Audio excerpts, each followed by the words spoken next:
Chapter 1, An Important Promise with the Angel. Tonight, is it okay if I don't go home? For a moment, Amina couldn't wrap his head around what she had said. The instant he heard that quiet murmur from within his arms, Amina's mind ceased to function. Quite some time passed before the meaning of her words really began to sink in. Is it okay if I don't go home, hey? In other words, she had timidly stated that she wanted to spend the night together with Amina in his house. He and Mahiru were indeed lovers and had spent the night together before, but this time was different. Mahiru had confessed that she wanted to stay the night, not just to support him, and not by accident, but because she wanted it for herself. As his train of thought, which had slowed down to a fraction of its usual speed, began to truly process her intent, Amina's cheeks began to heat up like burning wood in a fireplace. She really wants to stay the night. That's what she's saying.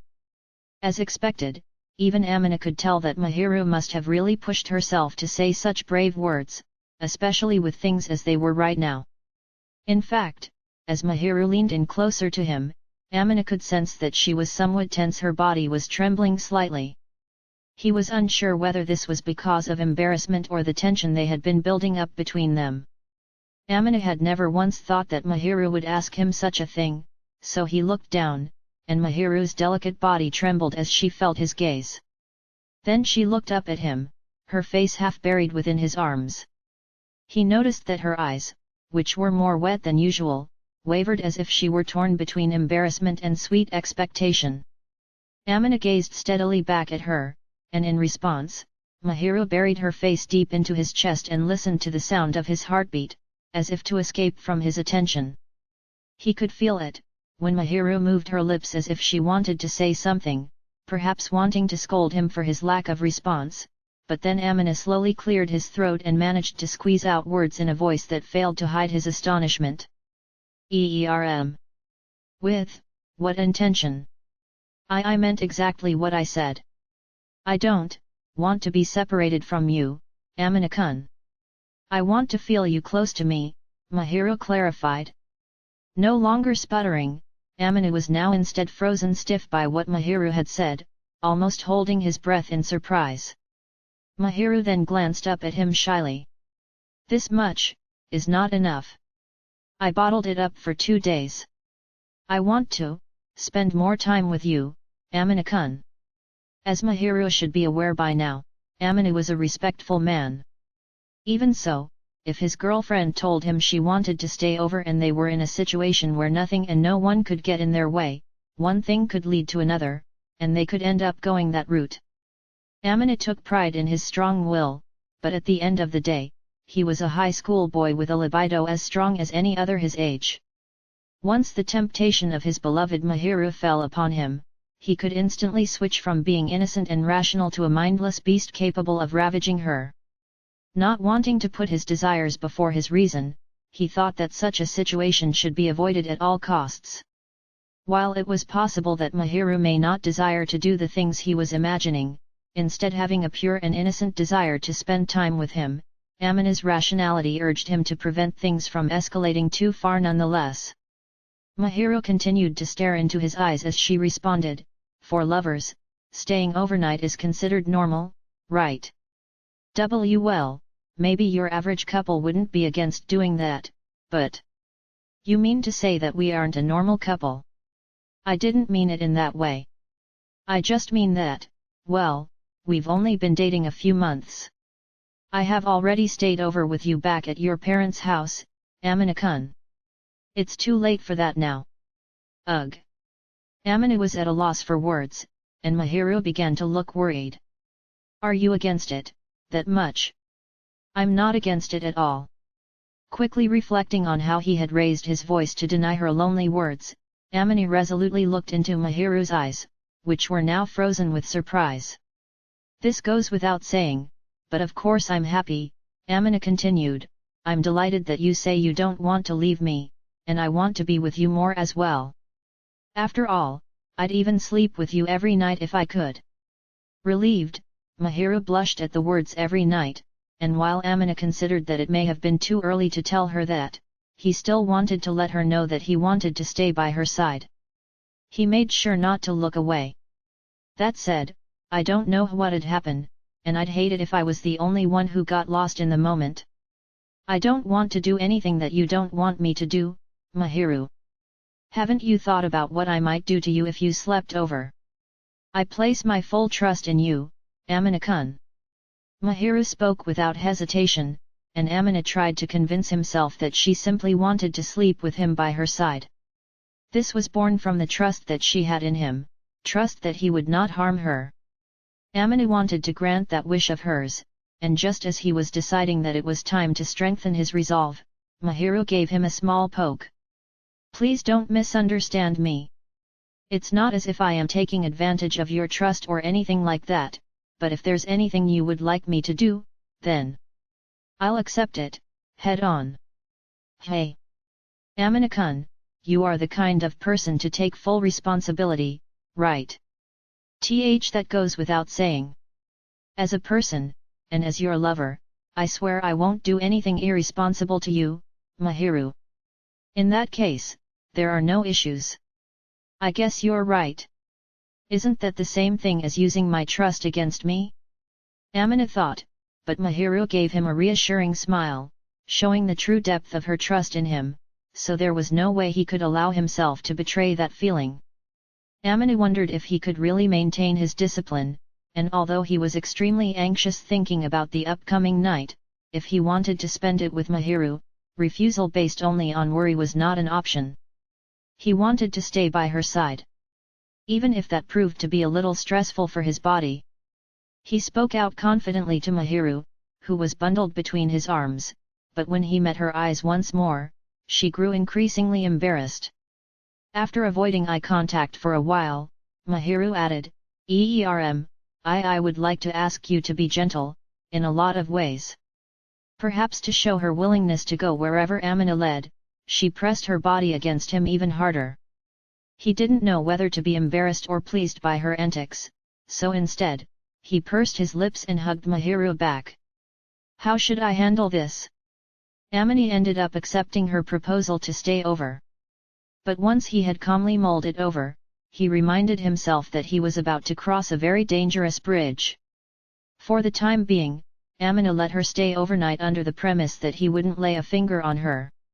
He knew that she would accept him no matter what he did, but he'd felt that the balance between his reason and instincts was crumbling, and recently, he had been leaning more towards instinct.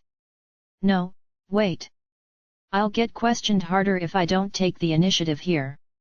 Probably. He could imagine Itsuki saying, now's the time to make a move. But in truth, it was against Amina's wishes to give in to momentum and simply rush into things. If anything were to happen, Mahiru would be the one affected the most, so it was only natural for him to hesitate taking the next step. He was aware of this possibly being overkill, but it was precisely because of the seriousness of that notion that this reason could not be ignored. He couldn't allow himself to entertain the idea that simply because he liked her and because they were lovers, that was reason enough to take the next step. Well, how about you head home and take a bath first? It's not like you can use your regular shampoo here, after all, Amina asked Mahiru, who had been laying silent in his arms, and she was suddenly flustered. Even if she were to stay over, Mahiru would not be able to perform her usual skincare routine in Amina's house. There was also the issue of providing her with a change of clothes. He had said what he did, believing that it would be more convenient for her to first prepare herself at her home, but for some reason, Mahiru's body trembled at his words. Amina suddenly realized that a terrible misunderstanding might happen after telling her to take a bath, considering the atmosphere they had between them right now, and sure enough, Mahiru squirmed about in his arms as if she couldn't stand it. He hurriedly tried to clear up the misunderstanding. You've got it wrong, okay? I didn't mean it that way, you know. Amina-kun. Yes. Amina was worried that she may have taken his words too seriously, but once she looked up, he realized that Mahiru didn't seem to be embarrassed by his words, and instead felt quite the opposite. Shihoko-san and Juuto-san, they took their bath together, did they not? Well, that's true, I guess. I don't mean anything by this. I really don't, but, since I'm already staying the night, I want to take a bath. Together, with you, Mahiru suggested. In response to the trembling voice of his girlfriend, Amina stared at Mahiru for a moment, unable to process what she had just said. Did she just say, together? When it came to bathing, naturally, they would not be wearing clothes. In other words, they would be exposing each other's bodies without the cover of even a single piece of cloth. If that were to happen, Amina couldn't be confident in his ability to hold himself back. He was sure that once that scene became a reality, he would forget about everything else and simply indulge himself in the soft skin before him. Mahiru was more aggressive than usual, and Amina struggled to hide his embarrassment. His gaze darted around the room as he scratched his burning cheeks. Wouldn't that be pretty bad? We'd be in there naked, after all. That's... if I wear a swimsuit, will it be okay? Well, I can't deny that wearing a swimsuit is a good idea, but, are you prepared to have your skin touched that much? Even Amina couldn't guarantee he'd be able to keep his hands to himself if his lover was within arm's reach in such a defenseless state.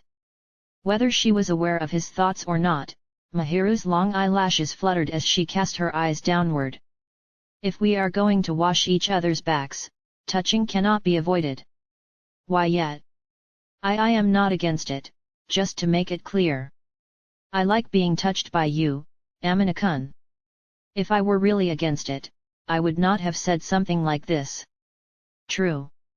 Mahiru's words truly had no underlying meaning, she simply wished for them to bond like Amina's lovey-dovey parents often did. Since Amina understood that, he nodded and didn't say anything more for a moment. Amina gazed away for a second before turning to Mahiru again. So in other words, if I put on my own swimsuit, we'll have an acceptable compromise, right? Why yes. You sure you're alright with this? A woman never goes back on her word. Amina thought that was a line more appropriately spoken by a man, but Mahiru seemed to have proposed the idea with determination, and he did not want to dishonor her courage. In short, it was just a matter of how much he could endure. Now that Amina had found his one and only true partner, he too longed for a close relationship just like his parents. Starting off by sharing the bathtub wasn't such a bad idea to him. As long as he could keep his desires in check, they would be able to maintain their strong relationship. Since summer vacation had ended, he remembered that he had stored his swimsuit at the back of his closet, not expecting to use it again this year. Amina reached for it, muttering alrighty, as he tried to quiet the thumping in his chest. Once he changed into his swimsuit and entered the bathroom, Amina felt extremely uncomfortable and nervous. Mahiru had told him to go in first, reasoning that it would take her a long time to get changed into her swimsuit, but the longer Amina was left waiting, the more his heart pounded. Amina had seen her in a swimsuit once before, but this time, they would be in a closed, confined space together, just the two of them, alone. With this happening during a sleepover, naturally, Amina was more nervous than delighted. In the first place, Amina had assumed that bathing together was only done by couples who were already experienced. The thought left him embarrassed and expectantly nervous. Despite not being submerged in hot water, Amina's body had heated up. He pursed his lips as he agonized at the thought, unsure of whether he wanted Mahiru to come soon or not. As he mulled it over, he heard the door creak. Turning around with awkward movements, Amina was greeted by the dazzling sight of his lover's flawless skin. Mahiru timidly looked at him. The fact that Amina froze up the moment he caught sight of her was inevitable. So it was this, the swimsuit Chitos had mentioned. Chitos told him that day that Mahiru had bought 2 different swimsuits, and Amina was suddenly reminded of that fact. This time around, it wasn't the swimsuit she had worn when they played around in the pool. What she was wearing now was a black bikini that contrasted heavily with her white, porcelain skin. There wasn't a single unnecessary decoration, it was just a simple piece of cloth covering her skin. Despite that, the surface area covered by the cloth was not small and could be classified as a normal bikini. And yet, she looked sensational. It was likely due to her amazing figure. As he had expected, no matter how many times he looked at her, Mahiru looked nothing short of phenomenal. Everything, from her slender neck that flowed down to her décolleté, to the defined outline of her ample bosom, to her gently sloping waistline, was eye-catching. Her tight, yet undeniably soft body was exposed, and could be best described as the ideal figure. Mahiru would normally not expose herself in general, and she especially was the type of person to rarely expose her chest, so Amina previously had almost no chance of seeing it for himself. But now, she had made it clear that only he was allowed to lay eyes on her body. It was an ultimate weapon she had brought out herself, but even the way she shamefully tried to hide the front of her body with her arms, perhaps because she felt his eyes on her, was sexy. The way she had positioned her arms caused her mountains to bunch together, and as a man, Amina could only call it a great view, but it proved hard to keep his eyes on the prize given his current state. Regardless, Amina's gaze swam around as he struggled to look at her directly, though this seemed to bother Mahiru, as she frowned slightly. Does it look strange? And no. That's not true. It suits you well, but... How should I put it? It's really stimulating. Mahiru's cheeks turned red for obvious reasons as Amina murmured, trying to force the words out of his mouth. She was likely keenly aware of this. Ordinarily, it would be a decision that Mahiru would never make. The bikini was made of nothing more than plain cloth and string, making it a little unreliable for hiding her skin. That's why I did not wear it at the pool. It would be embarrassing if other people saw me. Why'd you buy it, then? Well, that's because Chitose-san said that unless I did this, you won't succumb to me, Amina-kun. Just what am I supposed to be succumbing to? Rubbing his temples in response to Chitose's comment, he glanced at Mahiru again. Well, if I'm shown something like this, I might actually succumb to something. That was just how destructive Mahiru's appearance was. Amina had a desperate urge to crouch down on the spot and keep her out of sight until he could calm himself down. However, he was not going to get the chance, so he took deep breaths to regain his composure and glanced again at Mahiru. He felt like he almost couldn't stand the situation, or rather, it inspired an insatiable itch that he hesitated to scratch. A man and woman were in such a narrow space, barely dressed. Ah well, for now, let's get our hair washed. Why you rewrite? Mahiru nodded along in a way that seemed to betray her true feelings. She turned her head down to hide her cheeks, which were flushed despite her not yet soaking in the hot water. Then, she pulled out a bottle of liquid from the waterproof bag she had left on the bathroom floor. Amina's favorite shampoo was made specifically for men, so naturally, he wasn't expecting Mahiru to use it. Mahiru had brought her own shampoo with her, but for some reason, he was also met with an awfully large number of other bottles. Impressed, Amina wondered for a moment if girls always used so many different products when bathing. Mahiru then glanced over at him, saying, "If you would please sit on the chair," and pointed at the chair with her finger. In other words, she intended to wash him herself. "And Nat, I can do it, myself. I would like to do it." Amina knew what she was going to say, but was surprised by Mahiru's direct yet modest statement. So, he allowed himself to be driven by her momentum, obediently taking a seat. Mahiru stood behind Amina. Thinking that he was about to be washed, Amina was surprised to see that Mahiru was instead holding a hairbrush. Presumably, it was also an item she had brought with her. "Your hair, Amina-kun. I've always wanted to take care of it at least once." Mahiru started to brush his hair, her prior tension vanishing from her face as she did so, or rather, she seemed pleased. Ah! She definitely flipped a switch here, Amina thought, and while it was better than acting awkward, Mahiru had a tendency to lose herself in her thoughts, when concentrating on a task, and get carried away. This time would be no exception, or so Amane was thinking. As for Amane, he was grateful for the change in atmosphere. It allowed him to rid his mind of the tension building up due to the situation. Even if he would constantly try to hold back any physiological responses, his body tended to have a mind of its own. Besides that, Amane also found Mahiru's touch to be very comforting. He had once fallen asleep just by having his hair stroked during a lap pillow, so Amane was aware of how good it felt to be taken care of. Thinking back to that time, Amane closed his eyes, intending to leave everything to Mahiru. He heard a small giggle from behind him. "I see you've relaxed all of a sudden." "Well, I mean, if you say you'll take care of it, Mahiru, then I'll let you do as you please. I know that you'll make me feel good, after all. I shall do my best to live up to your expectations."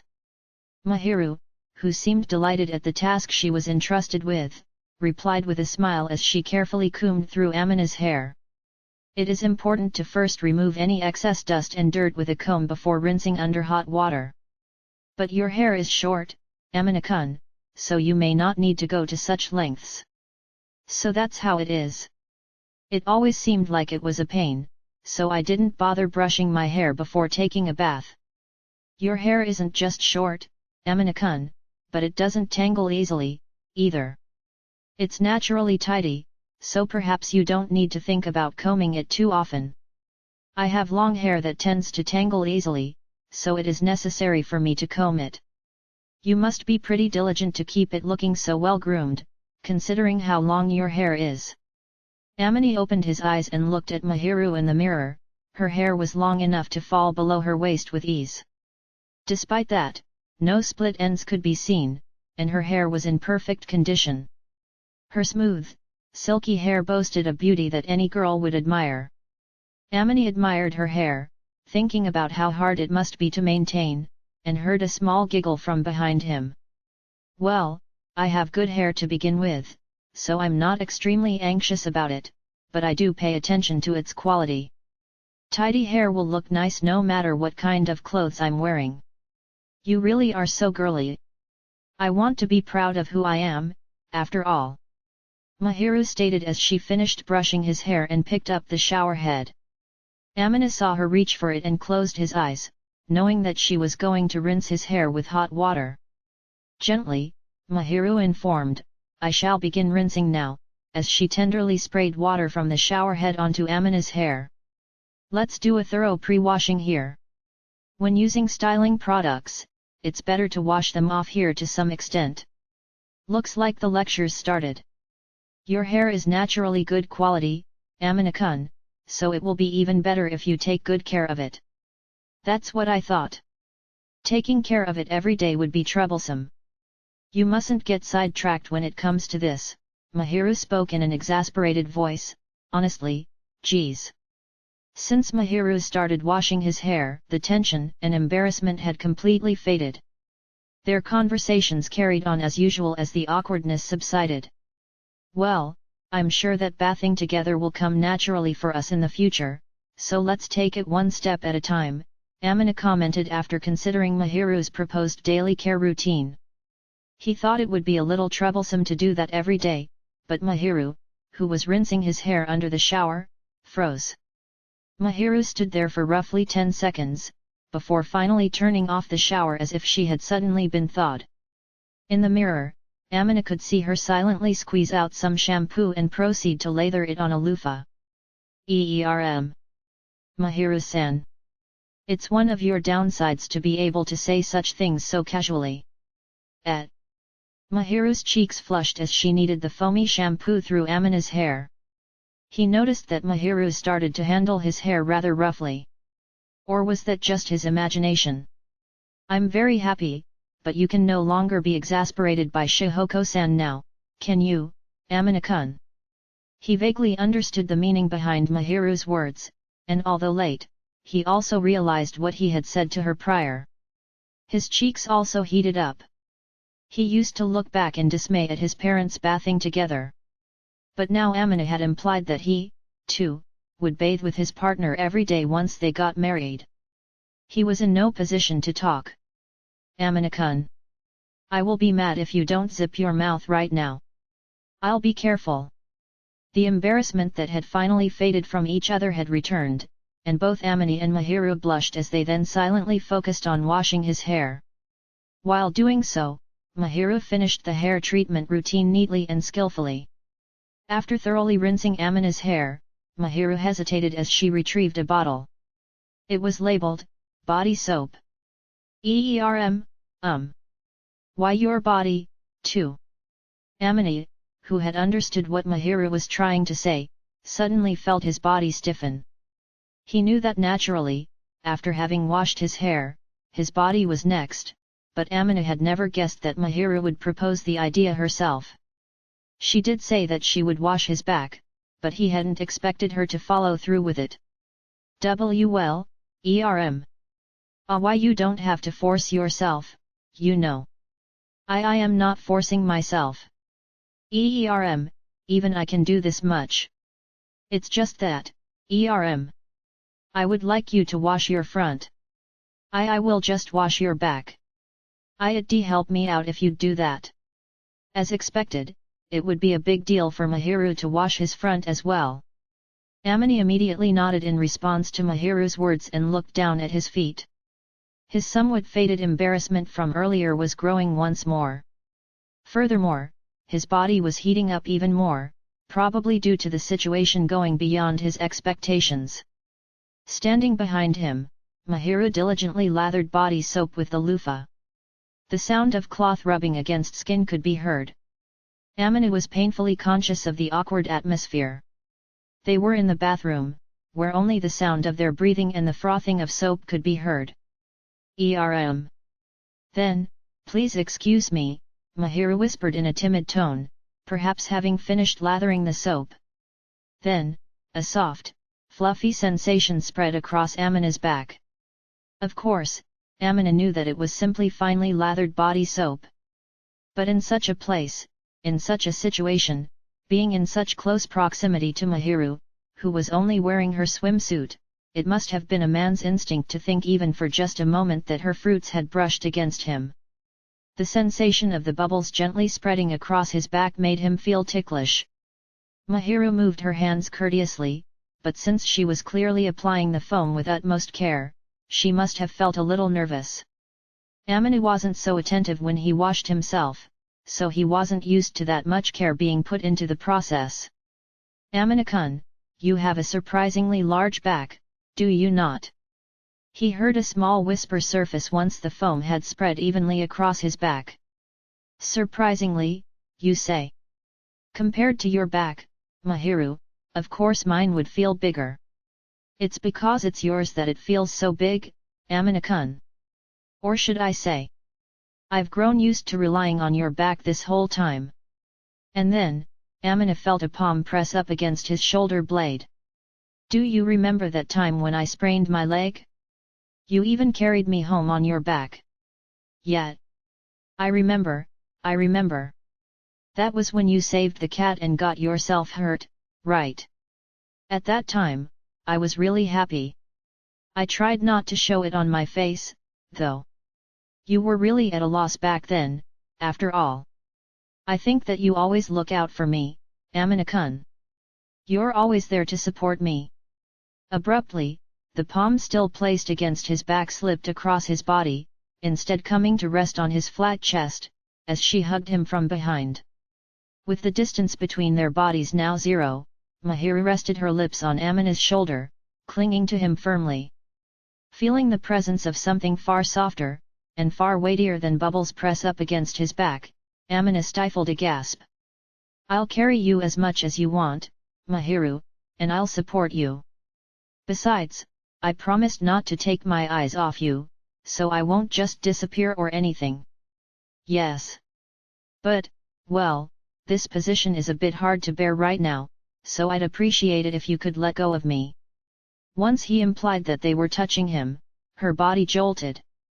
But there were no signs of her letting go. Even if you don't carry me, I want you to stay close to me. Though, I will not dump all of the burden onto you. I want to walk with you, every step of the way. That's right. Also, I heard that you would be happy if I were to do this when I sleep over, Amina-kun. Chitos. Amini unintentionally muttered, musing that although it was an interesting scheme, Chitos must have been subtly suggesting something else.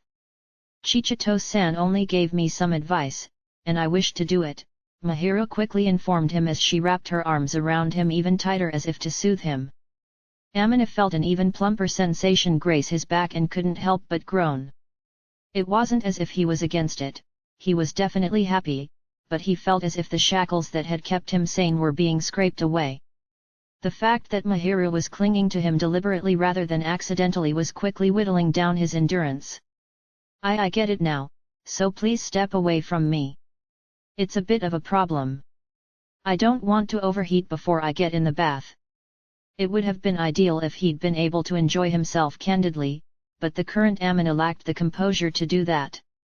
He'd insisted that he wanted to cool his head and body off a little since he was full of vitality, but surprisingly, Mahiro obediently let go. The reflection in the mirror clearly displayed Mahiru's reaction. Timidly crouched down, she fidgeted at the embarrassment that rushed to her after the fact. Mahiru, who couldn't decide whether to act bold or not, groaning wrapped herself in her arms, grabbing her shoulders. Amina thought briefly that if she was going to get embarrassed, she shouldn't have gone so far with her stunt to begin with. As for Amina, he now felt more relieved than embarrassed, so he smiled lightly and turned to face Mahiru. He gently snatched the foamy loofah from her hands. I'll do the rest myself, so you just do your own care routine, Mahiru. Yes. You seem kinda dissatisfied, or is that just me? And no, not dissatisfied, or rather, I had prepared myself for this, so it feels a little anticlimactic. Just what did you think I would pull in a place like this? Well, that's, washing each other's backs. That was something you suggested in the first place, Mahiru. Or did you really want me to wash your back? That's not it. It's just, you seem to not want to touch me, Amina-kun. Almost coughing involuntarily, Amina stared at Mahiru for saying something so outrageously dangerous, half out of embarrassment and half out of reproach. Mahiru's face turned even redder. But Shihoko-san and Shueto-san always wash each other well.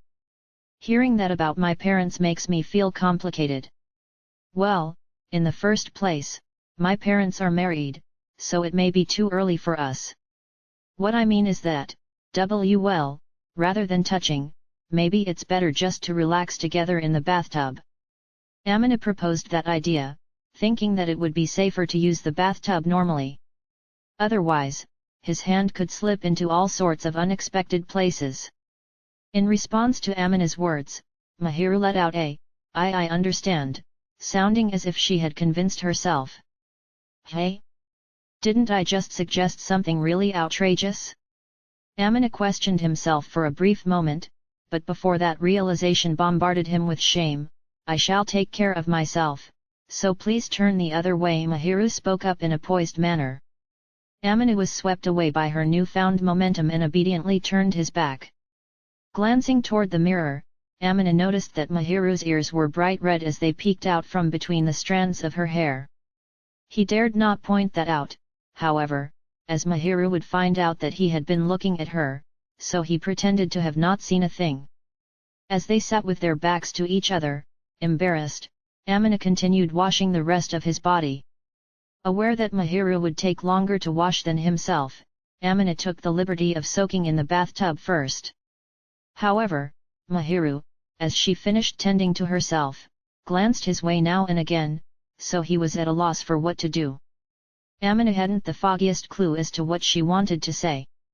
Without a doubt, she was conscious of the remarks about touching in the bathtub from earlier, but from Mahiru's gaze, which looked as if she were hoping for something, Amina could tell that she wanted to ask for something from him. It didn't seem to be a matter of caution, but considering that he was worried about not being able to understand her feelings, he definitely noticed that Mahiru's caramel-colored eyes wavered as she met his gaze. Where should I soak myself? At the word where, Amina blinked once. This apartment was purpose-made for 1 or 2 people living alone, but the bathtub was fairly large. It was possible for 2 people to bathe together provided that they were careful of their feet, but at most, it would be a little cramped. Amina was careful not to stretch his legs out of consideration for Mahiru, that way, she would have plenty of space on the other side of the tub. And yet, Mahiru had likely phrased that as a question due to Amina's prior slip of the tongue. Well, it's pretty empty, you can just soak wherever you'd like. Despite what he had said earlier, Amina couldn't very well tell Mahiru to come close to him, so he threw the choice back to her. Mahiru lightly pressed her lips together and made a pout before slowly climbing into the bathtub. Just as Amina was expecting to be greeted with the sight of pure white skin, devoid of any suntan, a flaxen-colored veil enveloped his vision. Mahiru was sitting between Amina's loosely crossed legs as he let out a gasp. Of course, while Amina had said she could sit anywhere, Mahiru settling herself down in between his legs was something he did not expect. Amina was stunned. Aware of this or not, Mahiru leaned against his body, placing her full weight on him. Her hair was tied back, so Amina directly felt the touch of her bare skin. Whether he liked it or not, he was getting aroused. You did say I could soak anywhere, right? Mahiru's cheeks were dyed red as she looked back at him with a modest yet almost triumphant smile. Amina wasn't able to comment on it, however, as his face and body had not yet calmed down, he simply replied, Yeah, I did. In that case, there's no problem, right? Mahiru, who had said that clearly, to encourage herself, then suddenly head-butted Amina with the back of her head. He wasn't hurt, but it itched him both mentally and physically, so he gently grabbed Mahiru's shoulder to stop her. Instantly, her body trembled greatly, and the sound of waves rippling echoed through the narrow bathroom. Perhaps I should leave after all. Mahiru wondered to herself quietly. And no, it's not like I'm against it. I was wondering exactly how we were going to touch each other, Amina replied. Was it not you who proposed that idea? Well, that's true, but... Chapter 2, A Strong Determination to Cherish. Amina had fallen asleep cuddling Mahiru last night, but when he woke up the next morning, she was no longer in his arms. He looked around slowly, lifting his heavy eyelids, and the only trace of Mahiru's presence was the empty space next to him. Or so Amina thought for a moment, until he noticed something strange. For some reason, there was a stuffed cat placed at the edge of the bed, looking his way. The stuffed animal, which Amina had covered with his blanket the night before, was now positioned next to him, perhaps because of a certain someone's handiwork. Its round, wide eyes were as imposing as usual. Amina saw a reflection of himself in those eyes and noticed that he looked fairly refreshed. But suddenly, he remembered what had happened the night before, and a wave of awkwardness and embarrassment bombarded him. He then turned the toy's face toward the wall. She was so adorable. In line with his promise and Mahiru's wish, Amina had only allowed himself to touch her gently. However, despite that, it still must have been rather stimulating for Mahiru, for she showed him a side of herself that he didn't even know she had. Her frail, high-pitched voice that echoed through the house, the sweat that trickled across her flushed skin, the soft sensation of touching that skin, so different from his own, her eyes that melted with sweet trust and anticipation, everything had been vividly etched deep into Amina's mind, sweetly testing his sanity. Even now, in hindsight, he couldn't help but feel like he wasn't in his right mind last night, but at the very least, Amina could guarantee that he hadn't broken his promise with anything he did afterward. However, it was also true that he had brought her right to the edge. Amina's head began to ache just from recalling what had happened, the embarrassment of the memory hitting him. He tried to push it all into the back of his mind, but as he stood up, he heard the sound of the door creaking. Have you woken up? Mahiru poked her head out from the gap in the door, and if the apron she was wearing was any indication, she had been preparing their breakfast. Mahiru had gotten changed first and was wearing casual clothes beneath the apron. It was only natural that she would change, given that her negligee had become all wrinkled, but Amina couldn't deny that he would have liked to see her dressed in it for a little while longer. Though since he'd stared at it so much already the night before, he couldn't really complain. Mustering up a somewhat hoarse voice, he replied, "Good morning." Mahiru blushed for a moment as she locked eyes with him, but she didn't run away. "Breakfast is ready, so please get yourself changed and wash your face." "I will." That line of hers made his heart flutter, making it sound as if they were already living together in the truest sense of the phrase. However, since she actually came to his house every day, until right before she went to sleep, they were obviously already halfway there. "What's for breakfast today?" "We're having rice with dashimaki tamago and miso soup, pre-made kinpura gobu, and cold tofu with frozen salmon." 1. What a luxurious breakfast first thing in the morning, it's like I'm dreaming. Isn't that a bit of an exaggeration? If you're just feeling sleepy, I can help wake you up. Mahiru entered his room from the hallway and pinched his cheeks, once she made her way over to him. Though, it was probably more accurate to say that she had come for the contact rather than to wake him up, since it didn't hurt at all. Mahiru seemed satisfied by squishing his cheeks, and Amina felt a sense of warmth and happiness well up from within him, as if a patch of sunlight was shining onto his chest. He reached out and gently ran his hand along the nape of her neck, lightly pinching her collar and lifting it up. Around the base of her neck where Amina touched her, there was a small red mark, reminiscent of a camellia that had fallen onto the glistening snow, which was neatly hidden by her clothes just a moment ago. It was a faint, inconspicuous sight that would be hidden by her school uniform, but to the person who was responsible for it, it was a fairly exciting thing to see. Only the two of them knew the secret that lay hidden beneath just one layer of clothing. "We'll have to keep that hidden for a while. This is your fault in the first place though, Amina-kun. I really am sorry about that." He promptly apologized. "I couldn't control myself." Rationally, Amina knew that Mahiru would be troubled if he'd made a mark somewhere people would be able to see, but the devil perched on Amina's shoulder at the time wanted nothing more than to trample all over the fresh snow that was the angel's skin, and as a result, he'd unconsciously brought his lips to bear on the landscape of her flawless neck. Mahiru quickly adjusted her clothes, falling silent as her face turned redder than even the mark itself. If Amina were to remind her too much about last night, she would definitely give him the silent treatment for a while. She was undeniably the one who revealed more of her private self, but Amina wasn't about to press the issue, lest he'd be forced to skip breakfast. Besides, Amina being Amina, even a freezing cold shower wouldn't be enough to cool himself down after recalling last night's events. Anyway, please hurry up and get changed. You can cool your head down by washing your face, Mahiru advised despite her embarrassment. "I think you're the one who'd be better off cooling down, though." "Did you say something?" "No, I said nothing at all."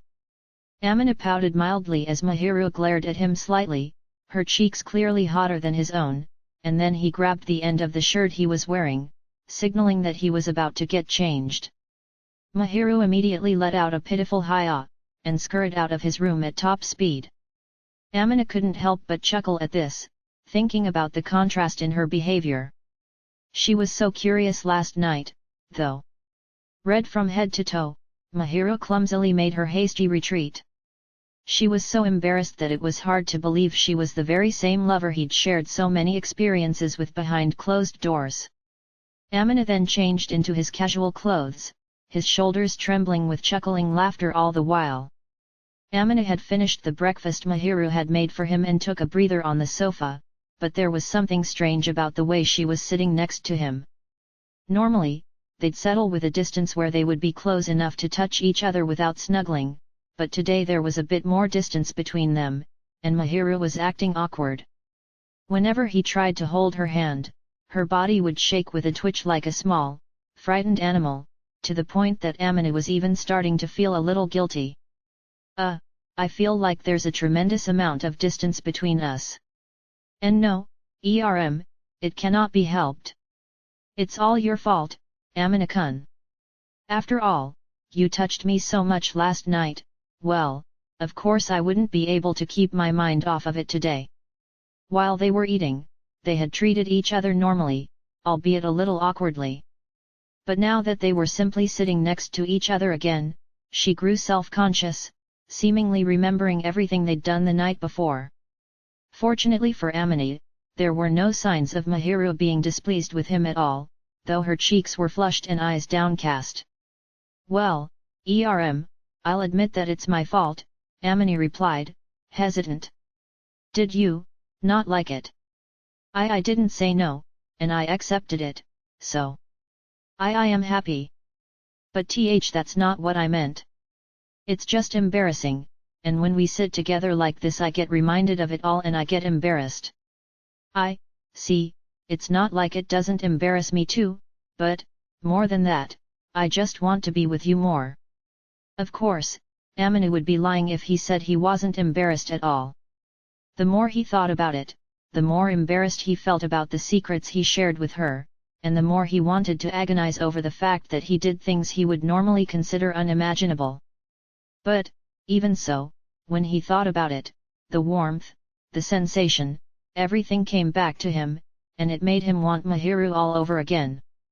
In light of that, the reason Amina remained relatively calm was probably because the promise he'd made last night was wholly buried deep in his heart, and that fact alone served as the dam that restrained his overflowing feelings. It sounds like I'm the only one feeling embarrassed about it if you say that. Geez. So, we can't snuggle. I never said you couldn't, Mahiru answered. Then while quietly murmuring, that's so unfair, though, she closed the distance she'd created up until now and sat close enough for them to touch once more. Mahiru's fragrance wafted through the air as she sidled over, and mixed in with her usual scent was the softener that Amina tended to use, which made him feel a different kind of embarrassed. It's nice to smell your own scent from your lover. Perhaps he just hadn't really noticed, but she'd been wearing Amina's scent for a while now. Staying the night like this, he was reminded once again that it was becoming natural for Mahiru to slowly but surely warm up to him and want to stay by his side, and the thought warmed his heart. The fact that Amina's only wish was for him to connect with her even more made him keenly aware that he was utterly charmed by Mahiru. Come to think of it, Shihoko-san and Chueto-san are at a hotel right now, aren't they? A timid Mahiru asked softly as Amina gripped her hand. He smiled at the gentle warmth and comfort it gave him. Yeah, that's right. They said they'll be coming again this afternoon. The timing of it feels odd, though. It scares me. Shihoko and Chueto had gone out of their way to reserve a hotel for the duration of their stay despite Amina's apartment being a viable and convenient option for the two of them. If the two of them had stayed at his apartment, last night's events with Mahiru wouldn't have happened, so it wasn't a bad thing for Amina in the end, but he had all sorts of mixed feelings about how things had played out. By the way, Amina suddenly remembered something. It'd be embarrassing if you told them what we did, so please play dumb. Why yes. I'm afraid that they'll see right through us, and that'd only make the misunderstandings worse. I'd prefer it if Mom didn't go overboard, so please don't say anything carelessly. I won't, okay. I don't know about that, Mahiru. Lately, you've been holding back a lot less of your inner thoughts out there in public. Even if you try to hide it, she might see right through you and get excited all on her own, you know. After they had started dating, Mahiru, who gradually showed more of her true self at school, had begun to smile and express her emotions more naturally than ever. It wasn't as if she was wearing her emotions on her sleeve, but she had become extremely easy to read for the people close to her. All the more so if the person in question was Shihoko. Mahiru had completely opened up to her and they were rather close in general, but their close-knit relationship could backfire on her this time. Shihoko was so excited about Mahiru coming into Amina's life that she was watching them like a hawk. It was within the realm of possibility that she'd notice that something transpired and brazenly pointed out, causing Mahiru to reveal everything. Amina would prefer for her to keep her guard up. Geez, Amina-kun. I don't think you should be talking about your mother like that. It's a fact that she tends to go overboard a lot, though. While I can't deny that, she's still a kind and considerate person. That's a different story. I don't like how Mom smirks at me. Even Shihoko's future daughter couldn't deny her tendency to go overboard, but Amina did understand Mahiru's point of view. He loved Shihoko both as a person and as his mother, but he couldn't deny the high chance of her getting carried away, prying or meddling, and he wasn't good at dealing with any of those outcomes. I know, Eirm, right now, I don't want to tell anyone just yet, either. Yet. It was clear as day that Mahiru had no intention of telling even Chitose, and her eyes were welling up with embarrassment. Her cheeks were faintly red, her words yet again reminding her of last night. Her eyes darted around as if she couldn't bear to even look at him. Even so, the fact that she refused to let go let him feel the strength of Mahiru's love. Shihoko-san and Juato-san are coming this afternoon, right? Yeah, that's what I heard. What's wrong? Amina tilted his head slightly, subtly asking her if there was a problem with the arrangement, but his chest throbbed slightly as Mahiru turned towards him with feverish eyes.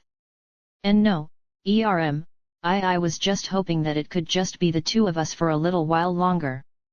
Amina's face relaxed as she continued to say such cute things.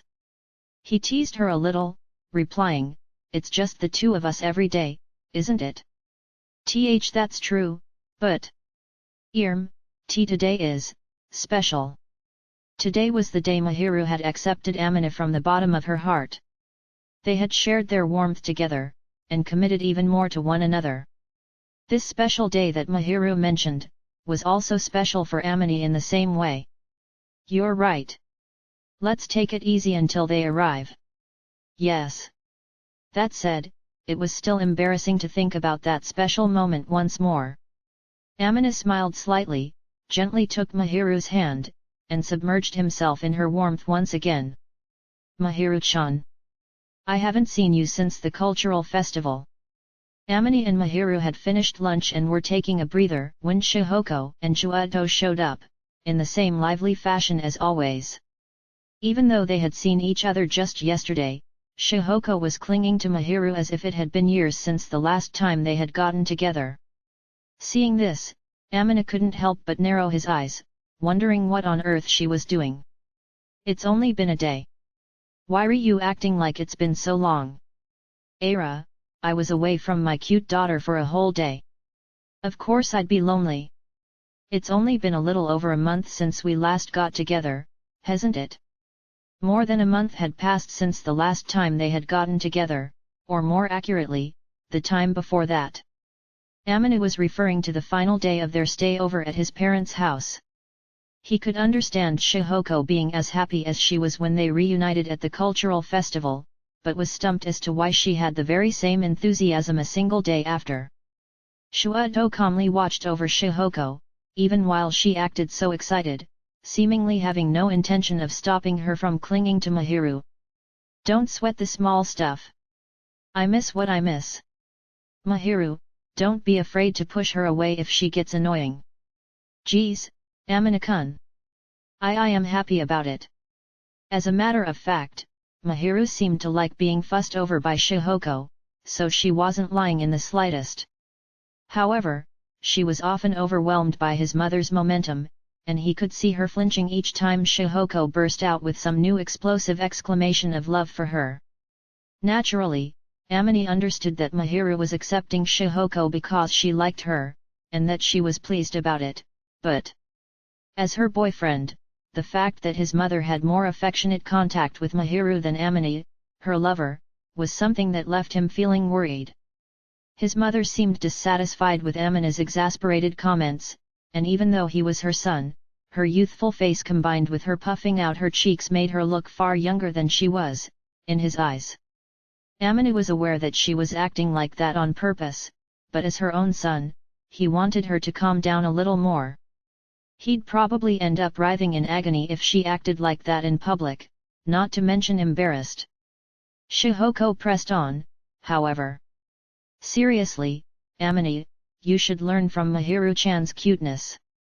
You'd be put off if I did that, right? Well, perhaps, but in the past, you were as adorable as an angel. Now you're aloof and not cute at all. I humbly apologize for not being cute. Oh my, are you sulking? You're so cute when you're like that. Stop with the weird interpretations. Oh my. I gave you a compliment and that's what I get. Now, Shuado finally stepped in. Amin is at the age where he'd get mixed feelings if he was complimented too much by his mother for being cute. He has his pride as a man, after all. Aira, you're so cute when you do that too, Amine. Look at you getting all embarrassed like that. Can I get angry now? Since Shuado's support wasn't exactly supportive, Amine glared at the overly friendly couple while trying to keep his eye from twitching, but it was then that Mahiru decided to mediate. It seemed that she didn't want them to fight, but Amine obviously wasn't seriously annoyed, nor did he want to get into an actual argument. That aside, he was clearly irritated at least slightly by Shihoko's teasing tone. Amine-kun, calm down, Mahiru said, trying to break them apart. I am calm. It's just that a certain someone won't get off my case. Aira, I don't know about that, Amine. To begin with, you mustn't blame others. Look who's talking. Hey, that's enough. Shihoko, if you don't pipe down soon, Amine will give you the silent treatment. And Amine, you know that Shihoko-san wants to fuss over you, right?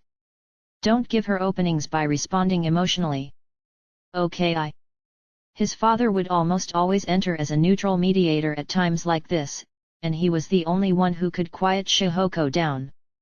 Shuado understood that both Amine and his mother weren't serious, but after discerning that they'd be in for the long game if their quarrel continued any longer, Shuado had come to stop them.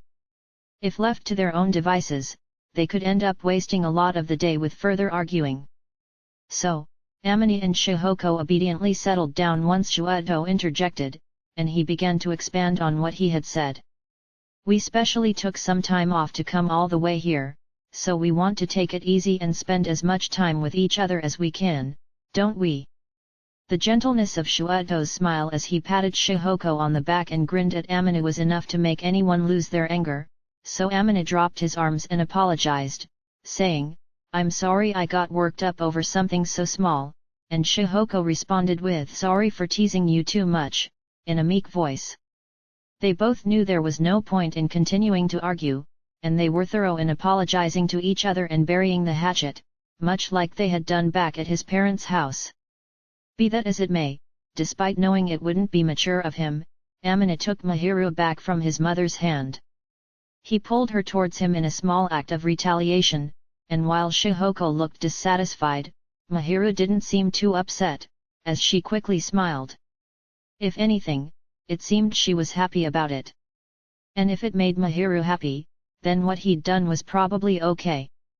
Actually, I'm surprised both of you managed to get a few days off together, Amine said. As for Amine, it was surprising to him that the two of them, Shuado and Shihoko, who were both working adults and were quite busy, were able to match their schedules to come for a visit. Even with their workplaces being relatively lenient with taking time off, even being supportive of parenting and employees participating in their child's school events, Amine wasn't a child anymore. Taking time off for a cultural festival seemed unusual to him. Well, in my case, I finished my work much earlier than the deadline they gave me. Luckily, Shuado-san was also able to take some time off. You didn't have to go out of your way to come all the way out here, Mom. You could have just taken it easy together at home. Aira, you mean you didn't want me to see your cultural festival? That's not what I meant. I'm just saying that it's quite the distance to travel. Wouldn't it be better for a married couple to spend their time together instead? Truth be told, when Mahiru came with Amine to his parents' home, they were both quite busy. They worked hard for their income, though his parents didn't let it show during their stay. Amina felt bad about letting them spend their precious time off to attend their son's cultural festival, as going out of their way to get here by car took time and energy. But even with that, his parents would only be able to see the cultural festival for less than half a day, if that. Since that was the case, he wanted them to use that time to rest and alleviate their inevitable fatigue, but Shihoko laughed off Amina's half-concerned, half-considerate words with a mischievous smile. "You're such a dummy, Amina," she said. "Shuato-san and I are always together at home. You're participating in a cultural festival, which only happens once, so of course we'd prioritize that over anything else. It's fine if we take the opportunity to come meet our son and daughter, right? If you say so." Instead of pointing out how Mahiru was being treated completely like her daughter, Amina had to concentrate on hiding his embarrassment at being cherished. As a result, he unintentionally spoke in a sharp and sulky tone. However, Shihoko chuckled at his reaction before continuing. "However, I thought it'd be bad to intrude on our newlywed couple here, so we chose to stay at a hotel in the end." "Shut up. That's none of your business." Though it was thanks to their consideration to stay at a hotel that last night's events occurred, there was no way Amina could say that. "Oh my! Goodness me! What?" "Oh, nothing. Still, it sure is nice to stay at a hotel once in a while. I was right to splurge a little." "That's right," Shuato added in agreement. "This area is more prosperous than where we live, and the nightscape was beautiful to boot." Shihoko seemed to have something else to say, but Amina gave her a sharp look. Now it looked like his mother didn't want to press the matter any longer, and she allowed the subject to be changed, all the while smiling at Shuato. Shuato himself must have picked up on that, too, since he hadn't needed to chide her. He simply nodded as he talked about the hotel's reception, the scenery viewed from the window, and the state of developments nearby. Since the two of them were having fun, there was nothing else for him to add, so even Amina dropped the topic. But as if she had suddenly remembered something, Shihoko turned to look at him. "Looks like you two spent the night together yesterday. You two really are close." Barely holding back a cough, Amina glanced at Mahiru, who in turn shook her head vigorously. Of course, Amina hadn't thought that Mahiru leaked their circumstances by accident. The four of them had started talking right after his parents had come over, so he knew there wasn't any time to mention that she stayed over in the first place. But for that very reason, Amina couldn't for the life of him understand how Shihoko had figured it all out. He couldn't help but grimace. He'd told Mahiru that she was easy to read, but it was all hopeless if he himself had a look of confirmation written all over his face when called out. Shihoko, however, didn't seem to pay attention to their reactions at all. "I caught a glimpse of the contents of Mahiru-chan's bag over there, so I figured I ought to ask about it, but it seems I was right after all." Hearing that, Amina followed Shihoko's gaze and saw the various skincare sets she had brought to the bathroom yesterday along the side of the sofa. Should he be angry at her for tricking him? Or should he be afraid that she found out Mahiru came to stay the night just from seeing her bag? Although his frown deepened, if Amina wasn't careful about his attitude, things could get much worse, and he couldn't help but acknowledge that there was no way for him to talk his way out of it. Keeping his tone from being too petulant as he spoke, Amina responded. "Shut up, something wrong with that?" Shihoko smiled elegantly and pleasantly in response. "No? You're old enough and you'd be annoyed if I went on too much about it. You're probably as devoted and sincere as Shuato-san anyway, so there's no real need for me to worry. Considering that, you seem to be joking around a lot, Shihoko-san," Shuato interjected. "Hehe, please forgive me for that. He's our adorable son, after all." Shihoko flashed a confident smile. Although Amina wanted to resist, he gave up and sighed, aware that there was surely no way he could win now. His mother smiled as she usually did, but after grinning at Amina for a while, she then turned to look at Mahiru. "Oh, by the way, Animate. May I go on an outing with Mahiru-chan? Although Shihoko was looking at Mahiru, she was asking him. Frowning at this discrepancy, Amina narrowed his eyes, wondering what was going on all of the sudden. Don't ask me. Just ask Mahiru. Of course I'll ask her, but I feel like you'd say no because of your strong sense of possessiveness. Listen. I admit that I can be possessive, but I have no intention of restricting Mahiru's actions. She's my girlfriend, yes, but in the end she's her own person. I don't intend to force my personal opinions or actions on her. Just because they were dating didn't mean that Amina had the right to restrict anything Mahiru wanted to do. He may offer his opinion on the matter, but he would never force it onto her, nor would he truly want to. No matter how close they were, or how much he considered her a beloved partner, she was a separate person with a separate personality. It would be strange if Amina tried to control her like Shihoko was trying to suggest. Therefore, if Mahiru chose to go out with Shihoko, then that choice was one to be respected. The only thing Amina could do was to ask Mahiru to not say anything strange or leak any of their secrets. He glared lightly at Shihoko, as if to say that his line of thinking was only natural, but Shihoko happily accepted his exasperated gaze. Hehe, isn't that great, Mahiru-chan? It's times like this where you can really see his honesty and sincerity. Why yes. I don't feel like I'm being complimented when you're saying it, Mom. Amina interrupted. Geez, I wish you'd just honestly accept it. Right, Shuato-san. You're right. Even you, Dad. Amina avoided accepting Shihoko's praise directly, as it sounded like she was teasing him, but when Shuato did so, he instead felt a strange sense of unease. Fundamentally, Shuato wasn't the type to flatter people, and instead tended to point out people's shortcomings as they were. This made Amina all the more uncomfortable, as he knew Shuato's praise came from the heart. As such, when praised so earnestly and directly, it would be too embarrassing for Amina to bear. It would be wrong to say that Shuato didn't understand Amina's feelings. Rather, he knew them all too well, and dared to praise him intentionally. In reality, you're kind and sincere to people you've let into your heart. You may not be the most honest with your words or attitude, but at heart you're a considerate kid, and those who know your true self also know that it's how you conceal your embarrassment.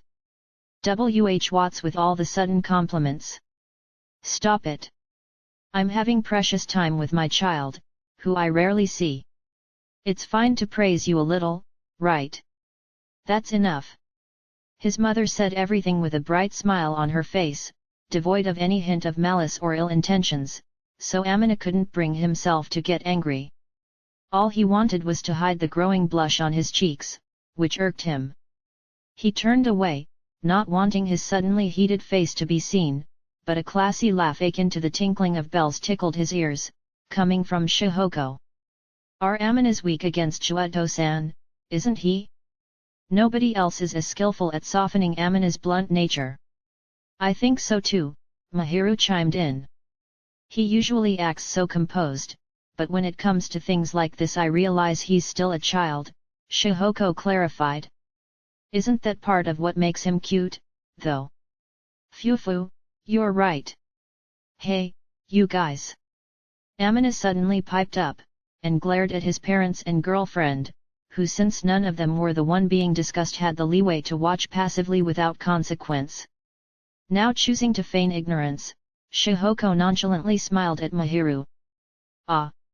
It's a little late to be asking this, but could I invite you out, Mahiru-chan? I'm sorry to intrude on your day off, but without an opportunity like this, I won't be able to wander around the local area with you. Yes, I would love to accompany you, Shihoko-san. Then it's decided. Dissatisfied, Amina had been glaring at them reproachfully. He wasn't fond of the fact that they'd gotten excited about him all on their own, but after ignoring his discontent, Mahiru and Shihoko had promptly decided to go outside together. With this, Amina felt that he ought to have the chance to complain, even just a little. It was their decision whether they wanted to go out or not, but that aside, he had a lot of bones to pick about their appraisal of him. Could you not ignore me and let me join in the conversation? Era. You want to join us on our girls' day out? That's not really necessary, but, whatever. No matter what he would say now, it would have no effect whatsoever, so Amina heaved a large sigh, a declaration of his discontent, before looking at his father. If those two are going out, what are you gonna do, Dad? About that, his mother interrupted. Shueto-san wants to have a talk with you, Amina. A talk? Amina inferred from her comment that it would be related to Mahiru in one way or another, but he failed to imagine what his father would actually say to him. Amina nervously looked over to him, only to be greeted with a gentle smile. Shueto usually sported a gentle expression on his face, and Amina generally had trouble figuring out what he was thinking, making him wary. Given his personality, there was no risk of his father forcing any unreasonable demands onto him, so while Amina wasn't worried about that in the slightest, it made it all the more of a mystery what his father wanted to discuss with him. I figured a talk between the two of us would be good once in a while. You know, you always snap back when Shihoko-san's around, after all. It's not civil at all, Shueto explained. I wonder whose fault that is. It's Amina's fault for worrying too much about the details. Right. Shihoko tilted her head slightly, seeking agreement from Mahiru, but Mahiru only showed a faint, troubled smile on her face in response. I guess Mahiru understands that Mom's saying weird things just to get a reaction out of me. Mahiru was wearing an ambiguous smile that appeared to be more benign than strained, to which Amina told her in his mind, you can be honest with what you want to say. At the very least, Mahiru doesn't seem to agree. Oh, hush. Well, that's fine, I have a lot of things I want to talk about with Mahiru-chan myself. Just don't teach her anything unnecessary. You don't trust me, do you? No need to worry, I can tell right from wrong. I won't do anything you would truly dislike. We'll just have a normal girls' talk. Amina was powerless against the pressure hidden beneath his mother's smile, and he looked over at Mahiru for some measure of assurance, but all she gave him was a confident smile, signaling, it'll be okay, but Amina didn't know whether he could trust her or not when it came to his mother's shenanigans. Okay, Mahiru-chan. Let's go. Wait. Please let me go home and get ready first. Well, Amina trusted that even Shihoko would avoid prying for details that Mahiru didn't want to talk about. Probably. So, he watched the two of them leave the house, hand in hand taking cheerful steps. And so, Amina and Shueto were left behind. Amina instantly felt relieved that the room had quieted down considerably. As a parent, Shihoko was dear to him and he loved her, but the point stood that he struggled to keep up with the difference in their energy levels, which in the case of his mother, could also be irritating at times. That was why he usually felt a sense of relief right after being liberated from her. She's like a storm or something. For better or worse, it always gets rowdy when Mom comes over. It's not usually so lively here. Shihoko, who was always cheerful and spreading smiles to everyone around her, was both the moodmaker of the Fujimiya family and a popular person in their neighborhood in general. Always seen smiling and was talkative with others, she was regarded as incredibly social. She was good-natured, but at the same time, she knew when to cleanly cut ties with someone. Even as her son, Amina realized that she was a person who easily earned the acceptance of others. Outside or inside, her disposition was always the same, so even at home she always acted as her usual lively self. Do you two not usually talk much? You and Shina-san? It's not that we don't talk. We're just not as energetic as Mom. Amina and Mahiru were people who preferred to have peaceful conversations, neither of them being the talkative type to begin with. There were countless times where they'd simply stayed by each other's sides without saying a word, so there wasn't any chance for any lively, Shihoko-like conversations to occur. Haha, you and Shina-san are usually so relaxed, after all, Shuado chuckled. More like mom's not capable of calming down. Hey, don't say that. Shihoko-san is surprisingly quiet at home, you know? It's just that you haven't seen her like that often. What? I can't imagine mom ever managing to keep quiet. Shihoko had been a lively person for as long as Amina could remember. She was always wearing a carefree smile while joking around. She brightly warmed up the mood wherever she went, shining like the sun. Her words and actions were never lacking in kindness. At the very least, Amina had actually been saved many times by her cheerfulness. Up until now, he had come to view his mother as a formidable person who wouldn't be herself if she wasn't talking, and Amina could not imagine her ever keeping quiet. Phew. I'm sure Shihoko-san looks like a lively person to you, Amina. How does she look to you, Dad? Let's see. To me, she looks like a lonely person who wants to be pampered. Ever since you went back, she's been saying I'm lonely, I'm so lonely, the whole time. Really? Even though she doesn't show it. There had been times when his mother had laughed and joked that she had been lonely, but Amina had never once thought that she genuinely felt that way. When Amina had decided to attend his current high school, Shihoko firmly respected his wishes, seeing him off with a smile. She showed no signs of stopping him, or wanting to. So, Shuado describing his mother as a lonely person was a far cry from Amina's view of her. Slightly troubled, Shuado lowered his eyebrows and smiled, seemingly having noticed the look of surprise on Amina's face. Shihoko-san is a sensible adult, so she knows that she has to let go of her child. If she shows you how she doesn't want to be separated from you, wouldn't you start to get worried?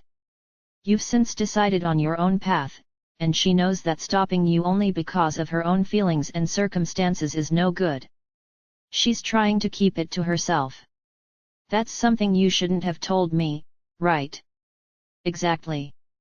Keep it a secret, okay? Shuado smiled at him with a hint of playfulness, and Amina frowned ever so slightly after being struck with an indescribable feeling caused by the situation. Seeing this, Shuado looked at him gently. It's nothing you need to worry about, Amina. For Shihoko-san and I, the best thing that could happen is for you to live a healthy and happy life. As your parents, knowing that you are living the way you want to really is our greatest happiness. Yet, I'm a fortunate person, I really am. That's good to hear. I'm glad to have a son like you.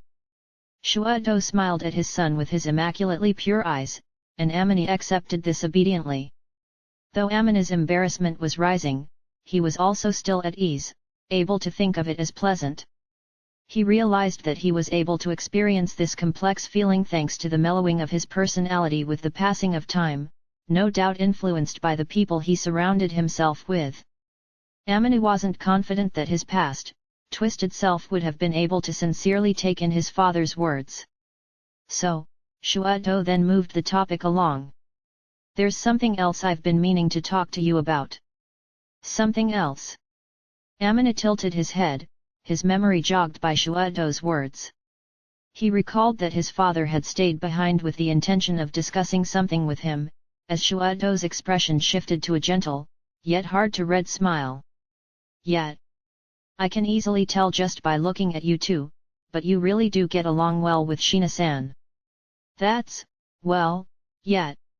It's true that we're dating, but I think we're pretty close. Rather than teasing, it was a voice that sounded impressed and relieved, so Amina responded by softening his tone.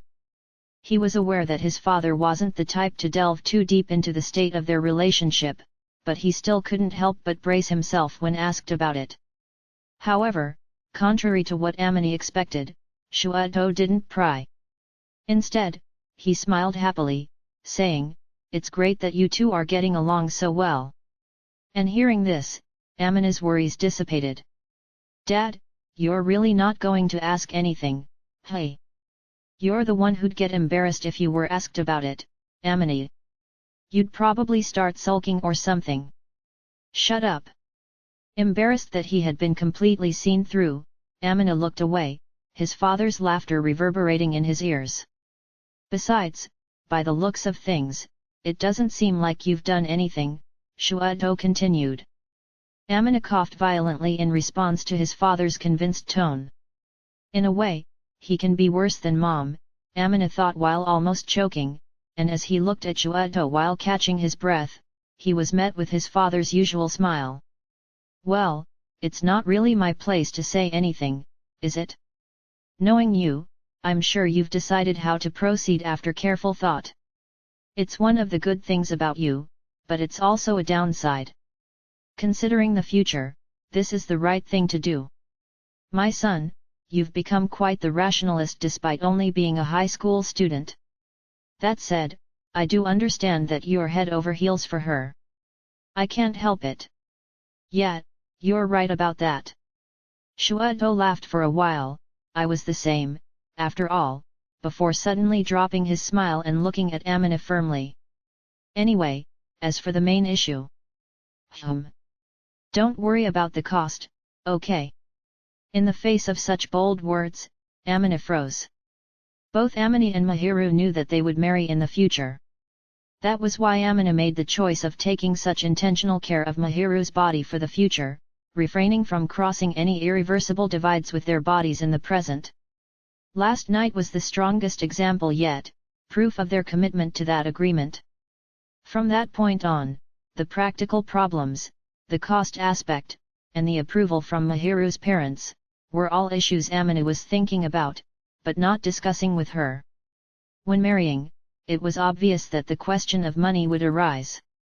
Considering what to do about the ceremony, residence, income, and so on. Once Amina thought about what would happen after marriage, he figured he wouldn't be able to put food on the table if all he did was dream. Amina froze in place, not expecting Shuato to say such a thing, his father smiling wryly as if to say, I knew it. For a long time now, I've gathered that you two have probably already made up your minds. Knowing you, once you've truly decided on something, you won't bend that will of yours, nor would your determination change. Straightforwardly, with all your heart, you'll continue to love and adore her. You really are just like us. Was Mom your first love too? If you count you saying Mommy, I love you, let's get married, as a kid, then that goes for you, too. Right, Amina? No way that counts. Inevitably, Amina averted his eyes from Shuato, who was smiling comically along with a faint laugh. Honestly speaking, Amina's declaration of marriage to his mom when he was young was just shy of being part of his dark history. Such was the nonsense of a young child with no common sense or ethics cultivated. On top of that, the number of people he loved was limited, so even if it was brought up now, they would all know it was a joke, but what was embarrassing remained embarrassing. Shihoko would bring it up from time to time, saying, You used to say you'd marry me, didn't you? Which made his eye twitch, but when mentioned casually by Shuato, all Amina felt was a sense of raw embarrassment. Well, jokes aside, Shuato continued, this is you we're talking about, so I knew you'd be thinking about your future. You're smart, so you're not thinking you can solve all of the problems awaiting you with nothing more than your own feelings, right? He hit the nail on the head. Shuato's composed, gentle smile, as if he could see through everything, gave Amina goosebumps. Precisely since Amina understood that himself, he worried about what he should do. He'd considered consulting someone, but never did he think that Shuato would be the one to bring it up. I'm suddenly scared of my dad. I am your father, after all. Seeing through my son is a piece of cake. Amina would normally suspect someone of being conceited to say such a phrase, but when said by his father, Amina had this feeling that he could really see through anything and everything, so he couldn't laugh it off.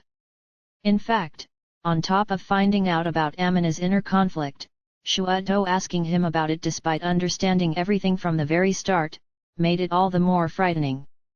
Truly. It's just like you to try and shoulder everything by yourself. This was something I decided on my own, and I was going to tell Mahiru right after I'd done some level of planning. While going so far to plan things out while you're still so young is commendable, there's a limit to how much one, no, two people, can do. Whenever you find yourself in trouble, do make use of whatever resources you have on hand, alright? But that doesn't mean I should depend on my parents all the time. Shuado had probably offered that as a parent's gesture of kindness.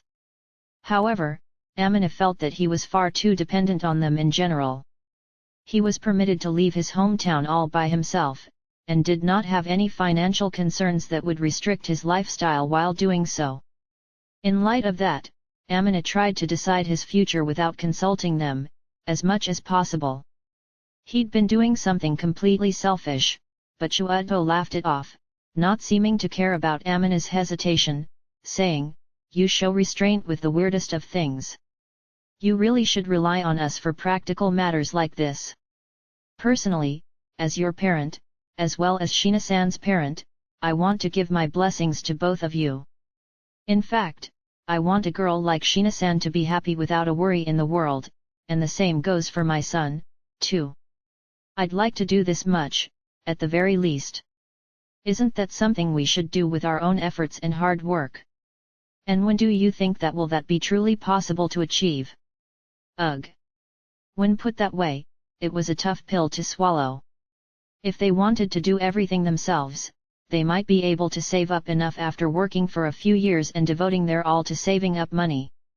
However, Amina didn't want to miss out on giving Mahiru a proper wedding ceremony, which many women dream of, and he also wanted to see Mahiru in a wedding dress or white kimono. However, Amina knew that trying to do it all on their own would leave Mahiru waiting in suspense, so he was agonizing over the decision. "Do you really want to make Shina-san wait that long? Time is especially precious to girls, you know." Ugh! Even so. To me, a wedding ceremony is the start of a new life, and it's also the last time that your parents can offer up a substantial present. My cute son and daughter are going to leave their parents' care and live as husband and wife, so I wish you would let us help at least that much." Shuado smiled and took a sip of coffee to ease his parched throat, and then continued. "Of course, if you decide to do everything yourself, we'll support your decision. If not, then we'd like to contribute Shina-san's parents' share as well." Shuado and Shihoko both knew about Mahiru's family situation and intended to act as her real parents. Just one look at his father's face, and Amina was reminded that they cared about Mahiru like she was their own daughter, and like she was their daughter-in-law. Like Shuado said, they must have been showering Mahiru with love as parents who genuinely care about her, to make up for all the love she wasn't given by her real parents, who couldn't care less about her. For that very reason, although it may seem like Shuado was offering a compromise, there was zero intention of concession. Shuado smiled as if he'd seen right through Amina, who was wondering if it was really okay for him to be spoiled like this, and casually ruffled Amina's hair. "You've always been bad at indulging and relying on others, haven't you? It'll be fine, let me do something befitting of a parent. You've spoiled me enough already." "I wouldn't say that. You've ended up with a strong sense of independence in exchange for not having a proper rebellious phase. That even made me lonely, you know." Shuado had no intention of stopping his ruffling, and Amina didn't brush his hand away, either. He found it ticklish and embarrassing, but not unpleasant. The trust he had in his father, and the sense of security it inspired in him, allowed Amina to obediently accept his father's gesture of love. "It'll all be worth it when you become a parent, Amina, and show us our grandchild's face. You can worry about showing support back to us, your parents, once your lives are stabilized. Fortunately, Shihoko-san and I are both healthy. We're taking care of our health, and our family tends to live long. Make sure you repay us well when the time comes." Shuado grinned as he spoiled him, treating him like a child, and Amina relaxed, a warm feeling gradually seeping into his heart. Amina was truly glad to be their child, and resigned himself to being spoiled like one. By the time Mahiru and Shihoko returned home from shopping, Shuado had returned to his usual self, no longer treating Amina with indulgent looks and gestures. Being spoiled like that in front of Mahiru would have been unbearable for him, so Amane was glad it was over, but at the same time, he also felt just a little reluctant to give it up. However, Amane wanted to act like a proper man in front of Mahiru, so he greeted them with a calm expression, showing no hint of what had happened before. "Welcome back. Done with your shopping and chatting?" "Of course. Right, Mahiru-chan?" "Why yes." In contrast to Shihoko, who was cheerful and confident, Mahiru was fidgeting and shrinking, so in all likelihood, his mother had been putting all sorts of unnecessary thoughts in her head. But now wasn't the right time to ask about it, so he purposefully ignored that assumption and took their bags instead. Since Mahiru blushed upon facing his loving gaze, Amane's suspicion of her indoctrination changed to conviction, and he ended up giving his mother an exasperated look. Shihoko, on the other hand, was undeterred, smiling calmly. Her smile was filled with a mysterious sense of accomplishment, so Amane wanted to question her himself about what she'd indoctrinated Mahiru with. "I'm begging you, don't teach her anything weird." "Aira, you're mistaken.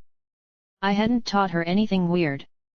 I was just giving her advice on something important when you two spend time together. Is that not something we'll be learning slowly, on our own, from now on? It's not something you can discuss with a boy, so it's fine. You should learn from the wisdom of your ancestors, you know. Is it okay for me to ask Mahiru about that something? You'll understand sooner or later, so there's no problem. I think it's unbecoming of a man to rush." Hearing that, Amane had no choice but to keep quiet. It didn't seem like Mahiru was willing to talk to him about it either, and he understood that there were complicated conversations that could only be held between women, so he knew better than to force an answer out of them. However, based on his mother's actions up until now, it was bound to be something he shouldn't completely trust. So although he wouldn't ask for it forcefully, he deemed it necessary to keep it in the back of his mind for later. Sending Shihoko a cold look, who returned nothing but smiles and grins, Amane carried the grocery bag to the kitchen and stuffed the fresh food into the fridge. His parents planned to eat dinner tonight at Amane's place before heading back to the hotel, so they'd need to prepare enough food for twice as many servings as the usual. Somehow, it felt a little embarrassing. "Are you curious about it, Amane-kun?" Amane shrugged slightly as Mahiru, who had finished washing her hands, suddenly caught sight of his expression and asked. "I'd be lying if I said I wasn't curious, but I talked to my dad about a lot of things, and I don't feel like telling you about that yet, either. So let's call it even, Mahiru." "Hey? What did you talk about? Secret?" As Amane tossed the vegetables into the vegetable drawer with a mischievous smile, similar to the one Mahiru would show him every so often, she became rather agitated, softly hitting Amane on his back. He couldn't help but let out a chuckle. "That said, Amane, I won't interfere with what you want to give Mahiru-chan, okay?" Those were the words Shuito had told him after he had thoroughly ruffled his hair. Of course, Amane wasn't intending to rely on his parents to that extent, so he was planning on working part-time to increase his savings. He had no intention of cutting corners on his entrance exams either, so he'd have to work even harder to balance both work and studies. "Looks like I'll have to turn to keto." Ayaka may have been half joking, but she did offer Amane an invitation for a part-time job, so it seemed like a good idea to go along with it. He wouldn't call himself great at customer service, but the opportunity was just right for gaining the social experience he needed. "Looks like there's gonna be more things I'll have to work hard on from now on." Amane nodded solemnly, and Mahiru looked up at him with a worried look on her face. Amane smiled at Mahiru's expression, telling her it's a secret one last time as he closed the vegetable drawer in high spirits. 1 Dashimaki Tamago Japanese rolled omelette, the typical egg dish in Japanese cuisine. Dashimaki tamago, Japanese rolled omelette, is made by rolling thin layers of egg in the frypan. Recipe in Japan. Kinpura goba braised burdock root, stir-fried and simmered in a sweet soy sauce, Kinpura gobo is a traditional Japanese dish made with shredded burdock root and carrot, garnished with sesame seeds. Just one cookbook. Chapter 3, First Steps Towards the Goal.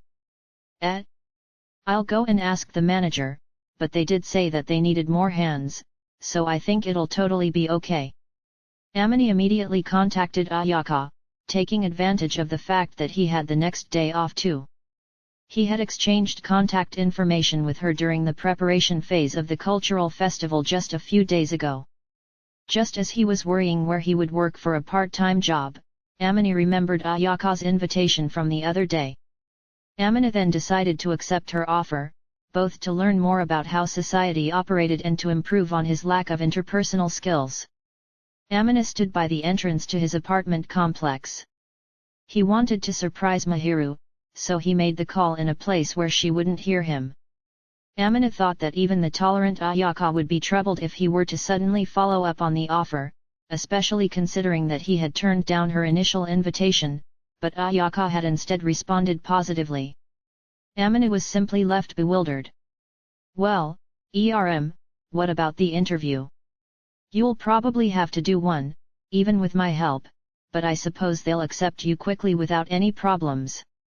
You'll be introduced through me, so they'll know there's no problems with your personality or anything like that. Despite how I look, I'm a very serious girl when it comes to my part-time job, the manager even places their trust in me. Amine was not at all surprised by the statement, but it seemed that Ayaka was rather trusted at her job, after all. This was likely due to her personality, earnest, amiable, open-minded, and not to mention bright. He understood this even from the little time he had known Ayaka, and it came as no surprise to him that she was well liked. Amine could vividly imagine Ayaka puffing out her chest as he heard an ahem resonate through the phone. He couldn't help but be amused. Frankly, I don't mind introducing you, but are you okay with this part-time job in particular, Fujimiya-kun? Well, I've gotten used to customer service now, after all. Not in that way. Was Shina-san okay with this? Or rather, did you explain everything to her? And not yet. I haven't discussed it with her as of now. It won't do any good if you haven't already talked it out with her properly, don't you think?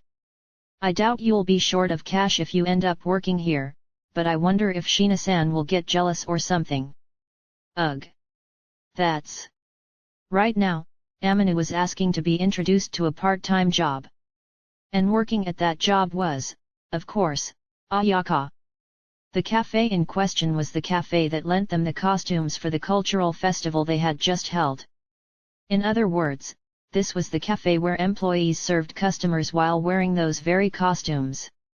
Naturally, Amine too would be wearing a costume if he were to get hired, just as he did during the festival. There was the option of working without telling Mahiru, but she would be devastated once she learned of it. No matter how Amine sliced it, he would be running the risk of hurting her feelings. A female customer had asked Amine for his contact information back during the cultural festival, and Mahiru sulked. Knowing this, Amine was not in favor of doing anything that would make her feel uneasy. Of course, the very possibility of Amine cheating wasn't even something he would ever consider, and Mahiru herself believed that he wouldn't do so, but this was a problem born from emotions, logic was a different matter. Why'd you suddenly feel like starting to work in the first place? Ayaka had only asked him a simple question, but Amine kept his mouth firmly shut. If Amine were to ask Ayaka to keep the reason a secret from Mahiru, she would respect his wishes. To tell her that it was for the purpose of saving money for a ring, however, proved too embarrassing for him. Everyone he knew was likely aware that Amine pampered Mahiru too much for his own good, he was even aware of it himself.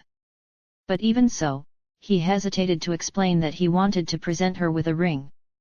However, if he refused to tell her, Ayaka wouldn't be the least convinced, and it was not a good idea to hide things from her to begin with. She was someone who offered him a helping hand. Actually, could you not tell anyone, especially Mahiru, about this? Ah, I guessed it. You want to give Shina-san some kind of present? Something for Christmas, perhaps? Or rather than for Christmas? Well, it's preparation for next year. I'd like to get her a ring. Amina ground out the last of his response, and hunched over as the resulting silence stretched on. Impatient, Amina waited for Ayaka's reply. He wondered whether he was moving too fast right now, him still being a student and all. After a good 10 seconds of silence, I've been dealt a heavy blow through the phone, Ayaka whispered gently before continuing, so that's how it is. I understand your intentions, Fujimiya-kun, and I am now convinced. Yet, it's something that I want to obtain properly.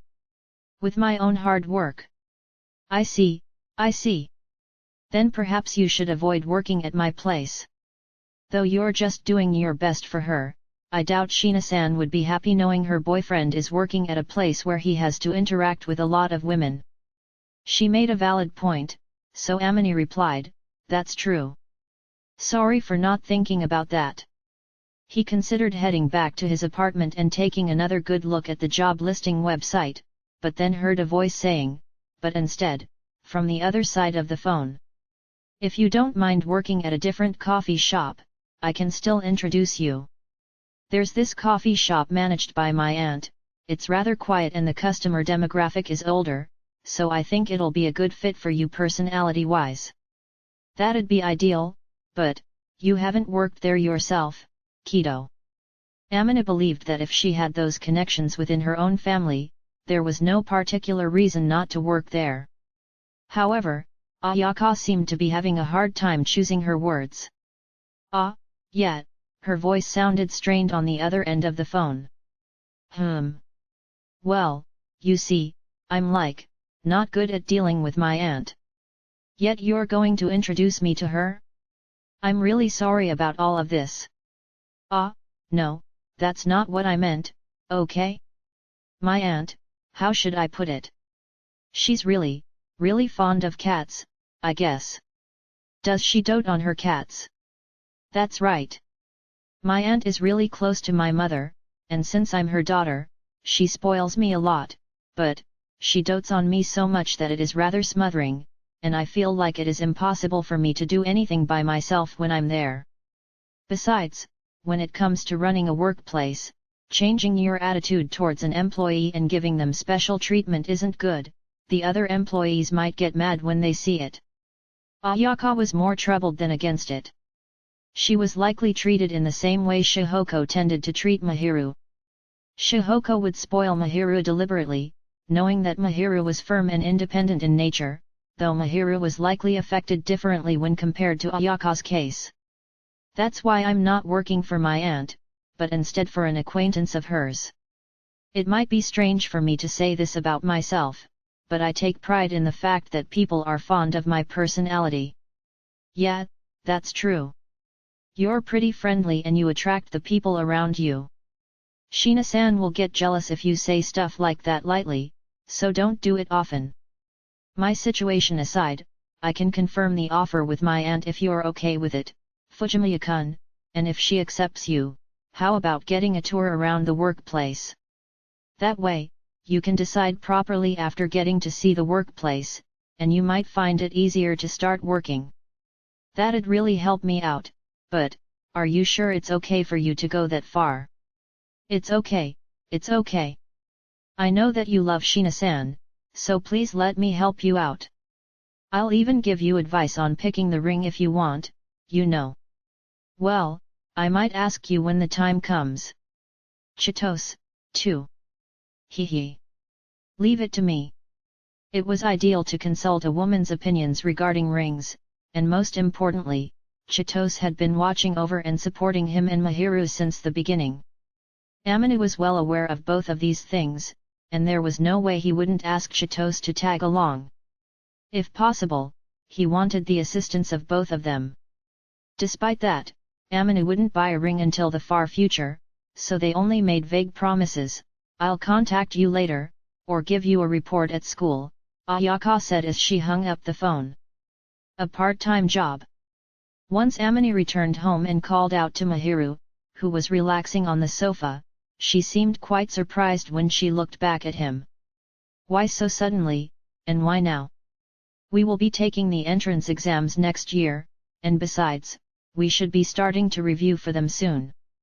Amine expected this objection from Mahiru, though he also knew that he couldn't bring himself to hide his plans, so he was simply straightforward, and told her just that he intended to get a part-time job, without going into details.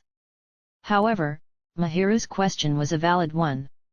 Amine wanted to hide his full plan from Mahiru until he was able to accomplish his goal, but he was well aware that beginning to work in the second half of his second year was rather unnatural, especially given that he would soon begin preparing for his final exams. Well, there's this one thing that I really want to buy. Something you want? There's also the benefit of gaining social experience, Amine continued. Of course, I don't plan to hinder my studies by taking a lot of shifts, and besides, I think I'll have saved up enough money by the time the school halts club activities, so I should be able to put all my effort into studying before the entrance exams are held. Thinking about my grades, they should be around the same level as those who study while doing club activities. It all depends on how much effort I put in, and I have no intention of slacking. I won't blame my job even if my grades start to drop. Since Amine was not part of any clubs and had no part-time job, he had more time to study than students who participated in club activities. This gave him more options, but if he were to begin working now, the amount of effort he would need to expend would certainly increase. Amine was aware that he was rather good at academics, but if he were to spend a lot of his time working, the amount of effort he put in up until now would not be enough to maintain his current grades.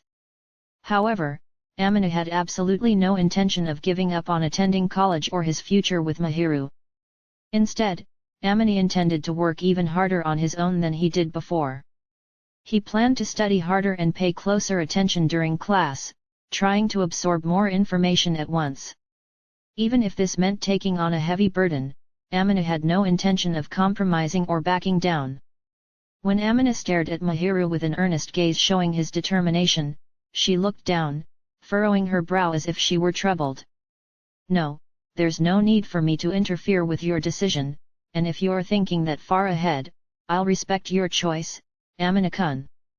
It would be lonely to spend less time with you, but... Mahiru let out a slightly lonely smile, which caused Amine's resolve to waver slightly, but this wasn't a decision he could back down from. He gave her a smile of his own. I do feel sorry about this. In exchange, when I get time off work I'll prioritize spending that time with you, Mahiru. You always put me first, Amine-kun. You should prioritize yourself sometimes, too, okay? Prioritizing my own feelings only leads to me putting you first anyways, Mahiru, so it's fine. Fundamentally, Amine wouldn't be satisfied if he simply prioritized himself in everything that he did.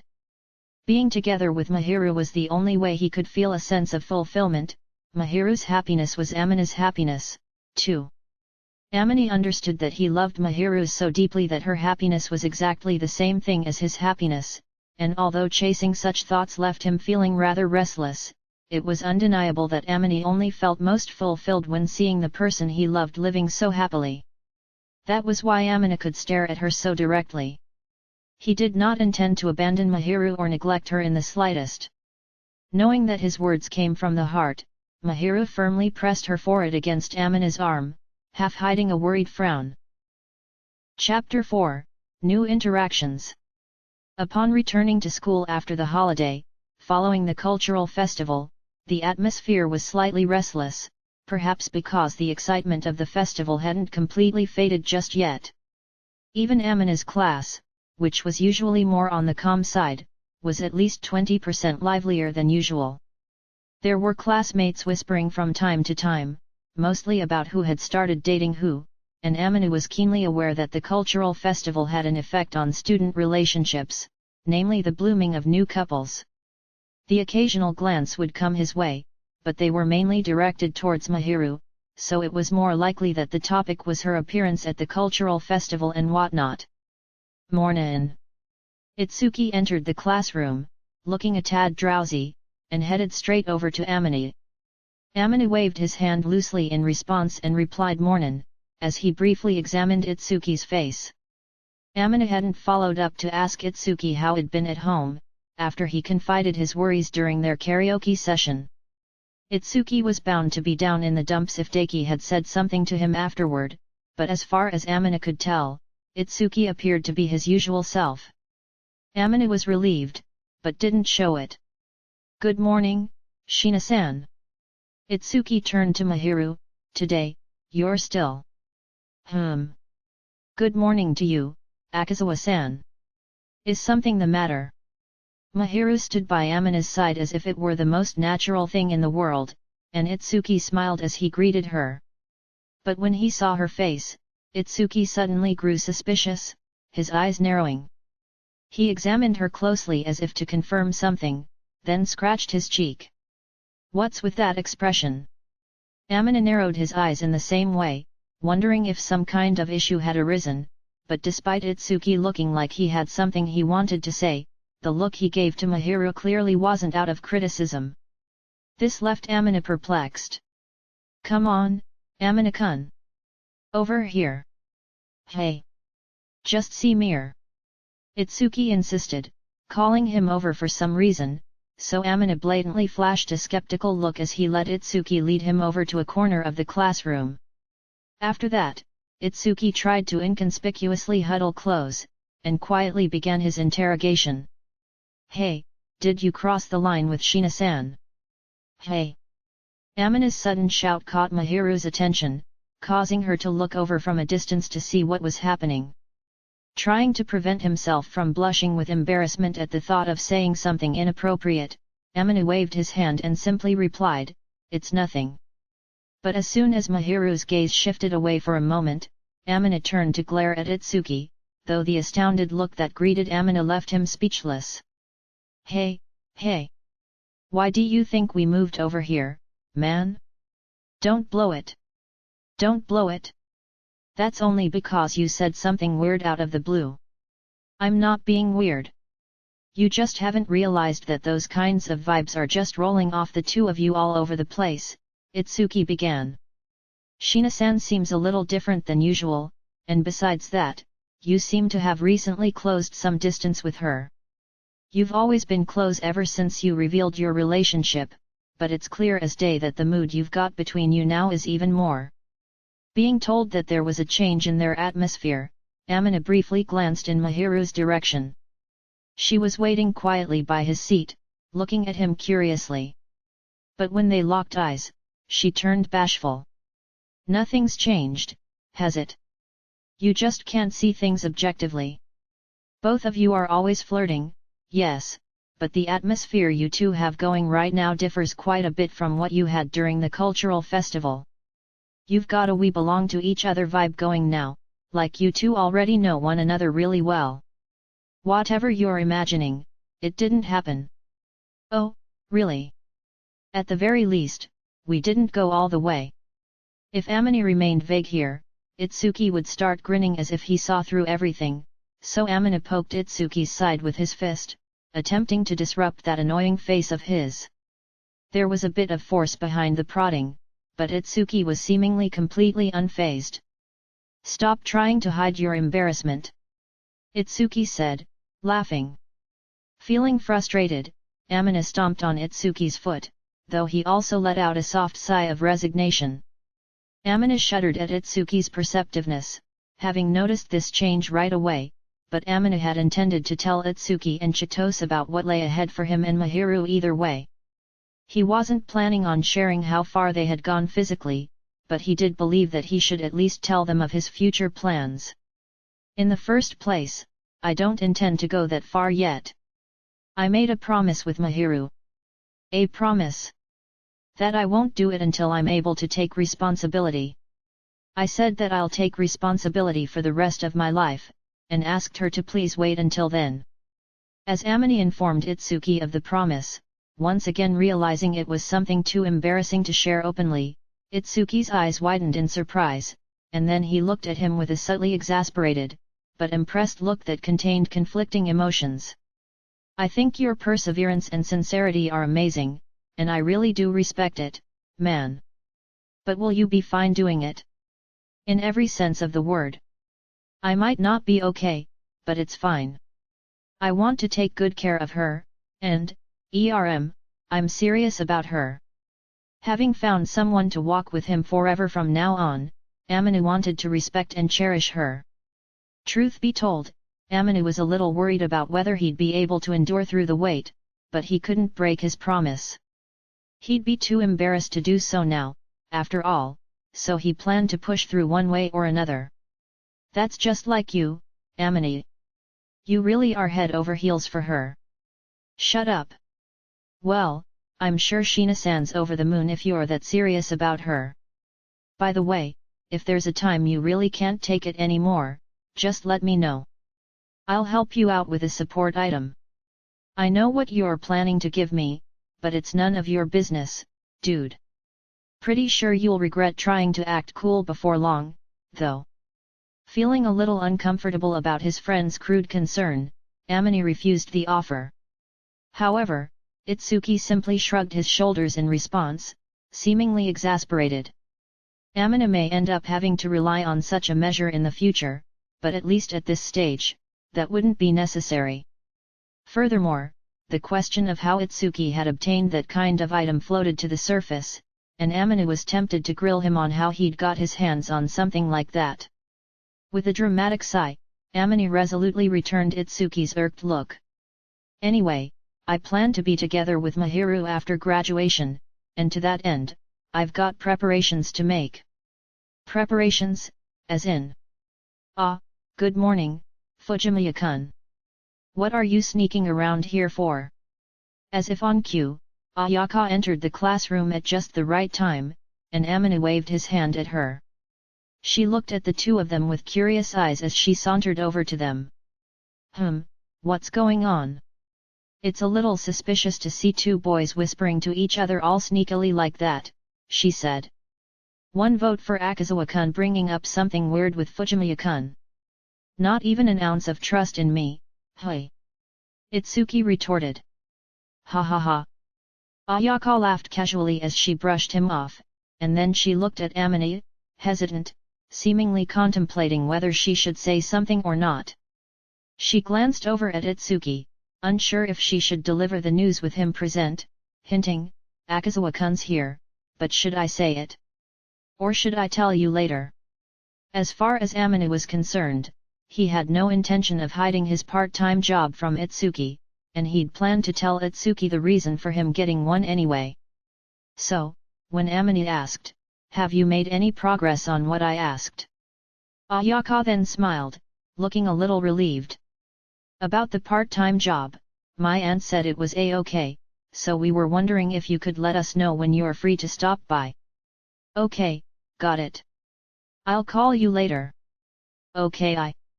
Roger that. Sorry for this, I know I'm troubling you. No problem. I want to help when my friend's in trouble, and besides, my aunt said she was over the moon that I relied on her for once. Seeing a slightly troubled smile from Ayaka, Aminu couldn't help but faintly smile wryly in return. She seemed to be doted on heavily by her aunt, for she was showing a troubled look. But for Aminu, as the one who'd been helped by her, he was nothing but grateful for the job introduction. He considered giving her a proper token of his gratitude down the road sometime. With a wave of her hand, Ayaka said, I'll see you later, and headed back to her seat. As she left, Aminu turned to look at Itsuki, who nodded back in understanding. I've got the gist of it. Sounds like you've got a lot on your plate, man. My parents said they wanted to cover the cost of the wedding ceremony, but at the very least, I want to buy the ring myself, Aminu cleared up. I chose to do this, so I should at least do some of the work to achieve my wish. It wouldn't be acceptable for Aminu to leave everything related to the wedding to his parents, especially considering the fact that it was his own vow to keep. For the sake of his pride, he should prepare for at least some part of it with his own power. Although it didn't feel like everything was entirely his own effort, since he had gotten the job through Ayaka's introduction, he believed that it was acceptable to seek help from others to achieve his goal smoothly. Nonetheless, you really are committed when it comes to making decisions, aren't you? Itsuki observed. I do think that it's admirable. But, probed Amine. Why didn't you ask me first, if you needed help with something like that? Surprised by Itsuki's sulky remark, Amine stared at him for a moment before making a big deal of ruffling Itsuki's hair. I'll rely on you properly next time. This all seemed to embarrass Itsuki, however, as he shook Amine off and prodded him in the shoulder. Amine knew he was just trying to hide his embarrassment, so he laughed like Itsuki had earlier, letting the whole thing slide. Ahaha, yeah, even Ikun would sulk about that. After lunch, Chitose was curious as to why Itsuki had been acting somewhat sulky in the morning and called Amine out into the hallway to ask about what happened. He scowled. Amine knew that if he honestly told her the circumstances, she'd slap him on the back with a nonchalant smile, but she still showed no signs of stopping her assault. If anything, her attacks escalated and she said, Amine, this is why you're so, with a fed-up expression. Chitose seemed more intent at driving home her point rather than delivering pain with her slaps, and there seemed to obviously be another reason at play. Amine also knew he was the one at fault, so he stayed put, pressured by her broad smile. Ikun has all sorts of friends and connections, and yet you turn to someone else instead of relying on him. Of course he'd feel a little upset about that. After all, other than Mahirun, Ikun is your closest friend, right? Ugh, I do feel bad about that. Amine had remembered the work invitation that Ayaka had given him a while ago, which was why he asked her for her assistance. However, Itsuki was bound to not appreciate that decision. Amine considered Itsuki his closest male friend, and he'd relied on him a great deal up until now, so he felt sorry for how he'd made Itsuki feel left out this time around. In part because Amine believed he relied on Itsuki a little too much, he tried to avoid causing him any additional burden. In this case, however, it seemed to have backfired. I'm sure he wanted you to rely on him, Chitose continued her explanation. Ikun's proud of being your best friend, and he feels like he's indebted to you since you saved him in the past. I saved him? If anything, I'm the one who's always being saved. The one who should be repaying the favor is me, replied Amine. I don't want to cause him any more trouble than I already have. That's one of your shortcomings, Amine. You tend to feel like what you think of yourself is the same as what others think of you. You shouldn't deny that from his perspective, Ikun has been saved by you. Denying that fact would be as good as denying his feelings as well, wouldn't it? I really do feel bad about it. Well, as long as you understand how he feels. If you're feeling remorseful, how about consulting him about something else? Of course, that includes me as well. With a smile that shone brighter than ever, Chitose looked up at Amine with a beaming expression. Amine's cheeks twitched in response. Are you angry too, Chitose? Yufufu, Chitose laughed. She smiled strangely, and while her beaming face did seem to reflect her true thoughts, her eyes were not smiling. Chitose usually sported a carefree smile, but now it was hard to call it a genuine one. Well, of course I am. We've been close friends for a good year and a half, but you haven't confided anything in me with anything. Isn't that pretty sad? Ugh. I am really sorry about that. I'll be more careful from now on. Honestly. You can be so cold at times. And besides, if you don't tell us about what you're trying to do, we won't know what to keep a secret from Mahirun, you know? You wanna surprise her, don't you? You make a valid point. You've got no choice but to spill the beans, then. Or else you'll just be shooting yourself in the foot. Chitose jabbed him in his side, but Amine could only accept the blow as it was something he'd brought upon himself.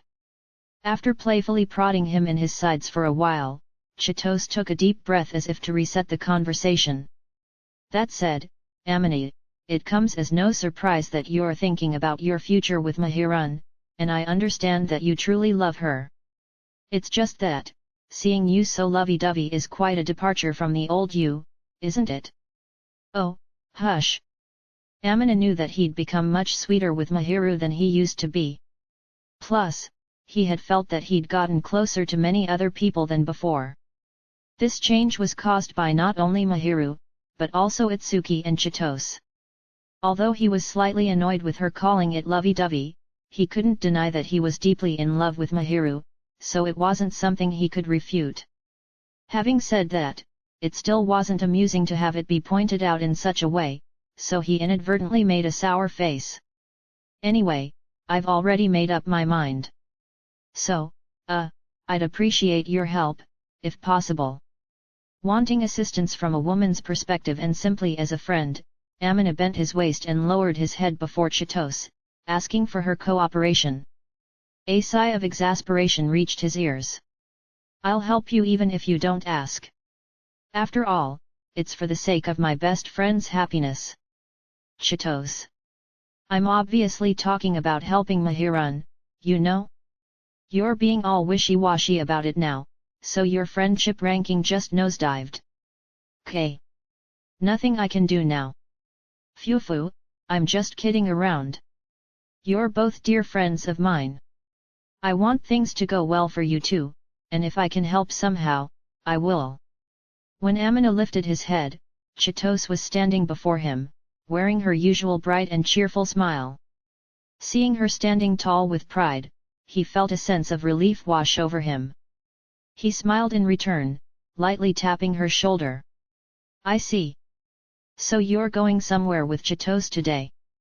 After school the same day, when Amina tried to go home with Mahiru like they usually did, she turned him down in an apologetic voice. Shrugging it off with a smile, Amina accepted her response. He had no intention to restrict or compel her to always be together with him, to begin with. There was absolutely no reason why they had to be together all the time. In fact, Amina couldn't understand why Mahiru was so concerned about it herself. As he reflected on his usual attitude, wondering if he gave off the impression that he was the type to be possessive, Mahiru was still looking apologetic. I might be late coming home today. Since Shihoko-san will be with me, I don't think we will run into any problems. Mom? Why her? Words he wasn't expecting came flying at him and inadvertently, Amina stared sternly into Mahiru's eyes. His parents hadn't returned to their hometown yet. Apparently, they'd taken an extended vacation using their paid leave and were going sightseeing on the way back, at Shihoko's request.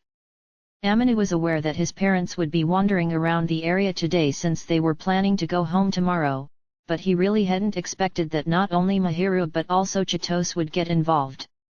Shihoko-san wants to talk with Chitose-san, Mahiru explained, her voice trailing off. I know for a fact that Mom's gonna plant unnecessary ideas in her head, replied Amina. Ahaha, there's no way she would do something like that. With my mother, it's absolutely possible. If it comes to that, I'm counting on you to stop her, Mahiru. However, Amina understood that there was a greater likelihood that even if Mahiru wanted to stop her, Shihoko's momentum would be too strong to be stopped. So, Amina didn't place much hope in it. With a desperate plea to at least prevent his mom from sharing the details of his black history, Amina gazed at Mahiru, not intending to stare too passionately, but she blushed and swiftly looked away. Having finished her preparations to go home, Chitose approached the two of them with a chuckle. Hey. What are you two newlyweds doing over here? I'm just worried that you might get some strange trinkets of knowledge from my mom, returned Amina. I see you've finally stopped denying that you're a married couple. Anyways, I was wondering what on earth you were doing, staring at each other like that. But you don't have to worry about that. Mom's the type to reveal all sorts of things without realizing it. With a massive smile on her face, too. Oh ho! In other words, there's something you wanna hide from us. Nothing of the sort, I just don't want my childhood stories being dug up and shared with others. You wouldn't like that either, would you? Ugh, well that's... Amina became friends with Chitose in high school, but according to the tidbits he'd heard from Itsuki and Katawaki, Chitose used to act like a different person, seemingly with a personality polar opposite to the one she had now. That topic could almost be classed as her own dark past, so naturally, Chitose was against talking about it much. You know what to do if she tries to ask anything unnecessary, implied Amina as he looked at her, and Chitose nodded. I get it, she relented, shrugging her shoulders. Well, putting that aside, there's also something I'd like to discuss with Shihoko-san myself, so it's not like we'll only be talking about you, Amina. What are you gonna talk about? Now that, my friend, is a secret among us girls. And so, I'll be borrowing your wife, too. That okay? Chitose smiled and entwined her arm with Mahiru's, to which Mahiru lowered her eyes in shyness, but then happily sidled up to her. Amina had no issues with it if Mahiru was okay with it, but he was still slightly concerned about what they were going to discuss. Don't say anything weird if you can help it. Please, thought Amina, reminding his mother in his mind as he watched the two girls clinging to each other cozily. However, a girl suddenly appeared and called out to him, peeking her head out from somewhere. Hey? You two aren't going home together today? Ayaka, sporting a neatly done ponytail and an amicable smile, was surprised to see Chitose pulling Mahiru along by her hand. Ah, Kido. Amina responded, they said they'd be running an errand together today. I see. In that case. Shina-san, may I borrow your husband for a bit? Hey. Mahiru froze in place at Ayaka's sudden request, unsure of whether she was more surprised that she'd referred to Amina as her husband or that she'd asked to borrow him, even though they were only friends. It remained unclear which one it was, but what was clear was that Mahiru was left staring at Ayaka, her expression suggesting that she'd been caught quite off guard. Ayaka turned back to Amina. If you don't have anywhere to be, Fujimiya-kun, I'd like you to go out with me after this. Ah, and don't worry, Shina-san. I don't mean that like a date. I wasn't at all worried about that, though, Mahiru insisted, her voice tapering off toward the end. Since Ayaka was the one inviting him, it was likely something related to his part-time job. Even though it was a sudden arrangement, it was a good opportunity nonetheless. Since it was related to his new part-time job, his parents coming to visit was convenient, considering the needed paperwork. The employment contract required a parent's seal of approval. And what about you, Fujimiya-kun? You free?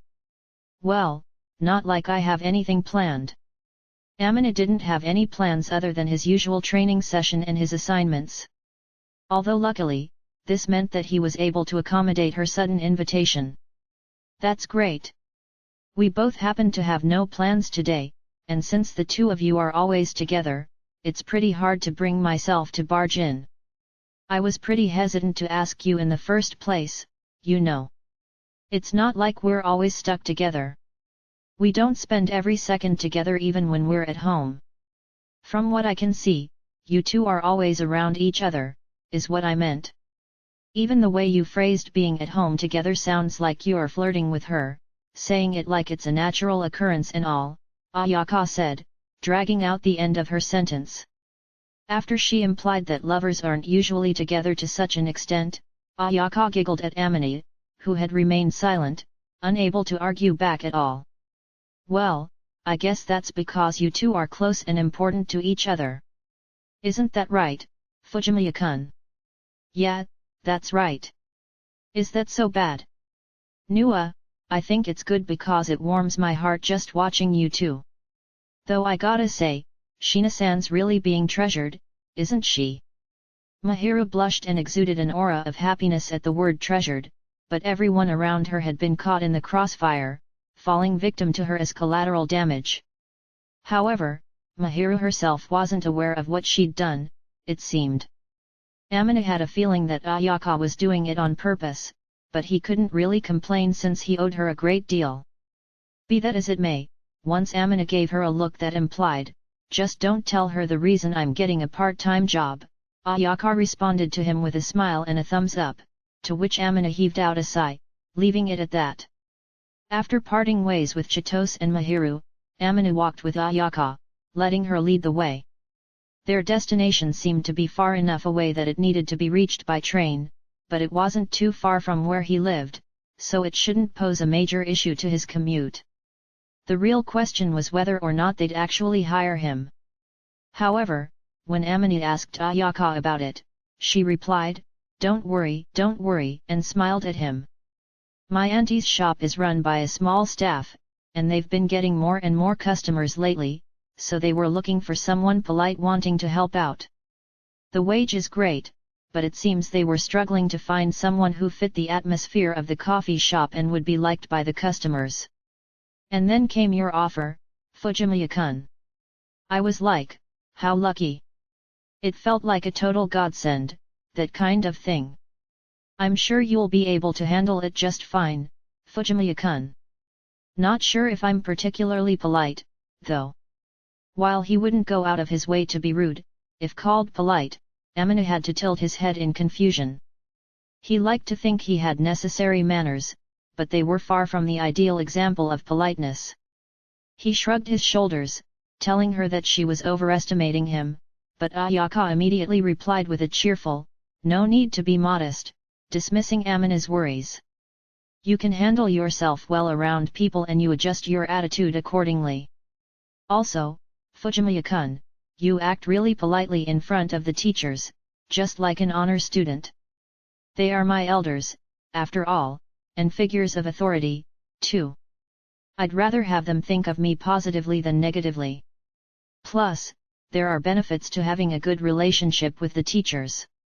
Of course, Amina treated those older than him or in positions of authority with respect, but there was also the ulterior motive of improving his grades and advancing on to college.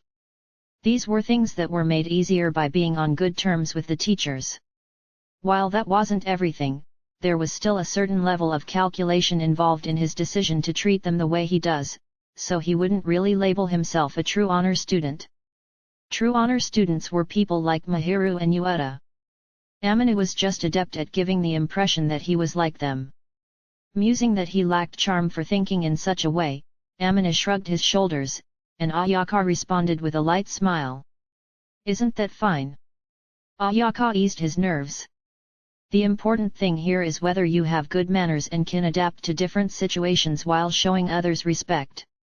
In other words, acting in line with the TPO. Putting your personal intentions aside, the only thing that matters in the end is the result. And if the results are good, then your inner thoughts don't matter quite as much. 2. Is that also the kind of person you are, Kido? Surprised? I'm actually the type who can be quite pragmatic. I don't necessarily look for the benefits in everything I do, but at the same time, I don't think it's strange to find some sort of benefits before doing something. To a certain extent, anyway. I don't always act out of the goodness of my heart. So Ayaka said in a casual manner.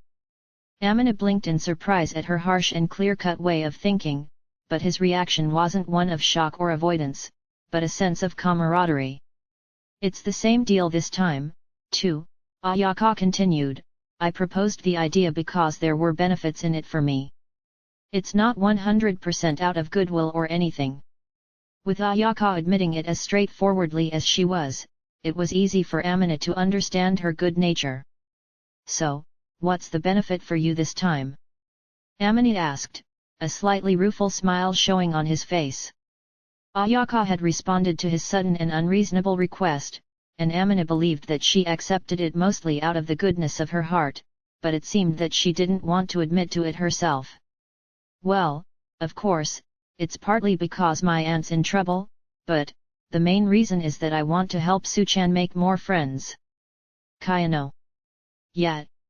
Su-chan is the quiet type and he tends to space out a lot, so he doesn't show much interest in others.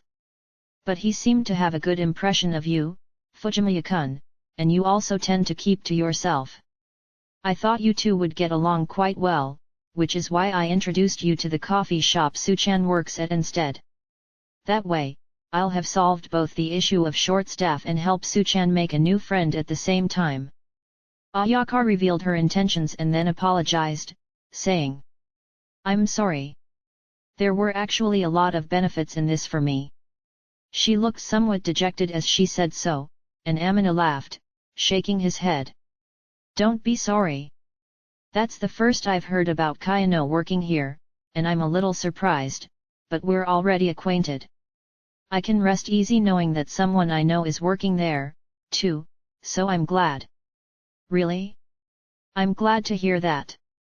As if her tension had been lifted all at once, she looked relaxed and relieved. Amina was convinced that Ayaka was indeed a good person at heart. Anyway, that's all well and good, Amina said, changing the topic. But you don't work at your aunt's place even though your boyfriend works there. About that, there's a reason for that too, replied Ayaka. As I mentioned earlier, my aunt does love me, but she likes being with Suchan the most. That's so. When we're together, we just end up glancing at each other and smiling, not getting any work done. We've been doted on together since we were little, you see. And if I were there, I'd get distracted by Suchan whenever I see him. Suchan would even say, looks like you're about to drool, so cut it out, or something like that. Had.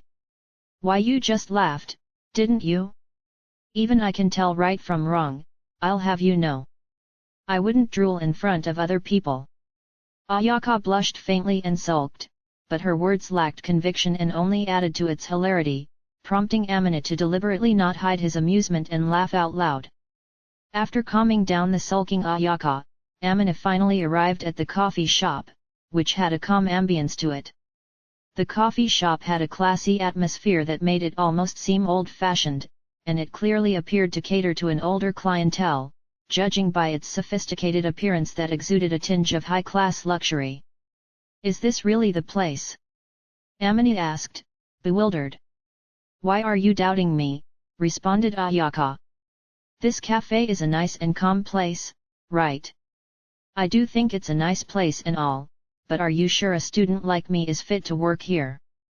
When discussing the topic of cafes that hire students as part-time employees, one might imagine a typical large chain store, but the place Amina was brought to was on the opposite end of that spectrum. It had nothing short of a dignified air to it. And that's why I invited someone like you, Fujimiya-kun. Young but just as reliable. Anyways, let's go greet my aunt first, Ayaka explained, before tacking on though, I don't really feel like it, in a whisper, clearly expressing her reluctance. Showing an awkward smile at Ayaka's hesitant but ultimately positive mindset, Amina followed behind Ayaka out of curiosity about this aunt of hers. As she pushed open the heavy door, featuring a prominent closed sign, the faint creaking of hinges coupled with the cheerful chime of the doorbell somehow brought him a wave of nostalgia. The cafe Ayaka had escorted him to lived up to the expectations one garnered from seeing its exterior, with a remarkably serene ambience on the inside. The interior decor was simple yet elegant with a dominant color scheme of dark oak and white, and the store itself was impeccably clean and well maintained, adding to its impression of sophistication.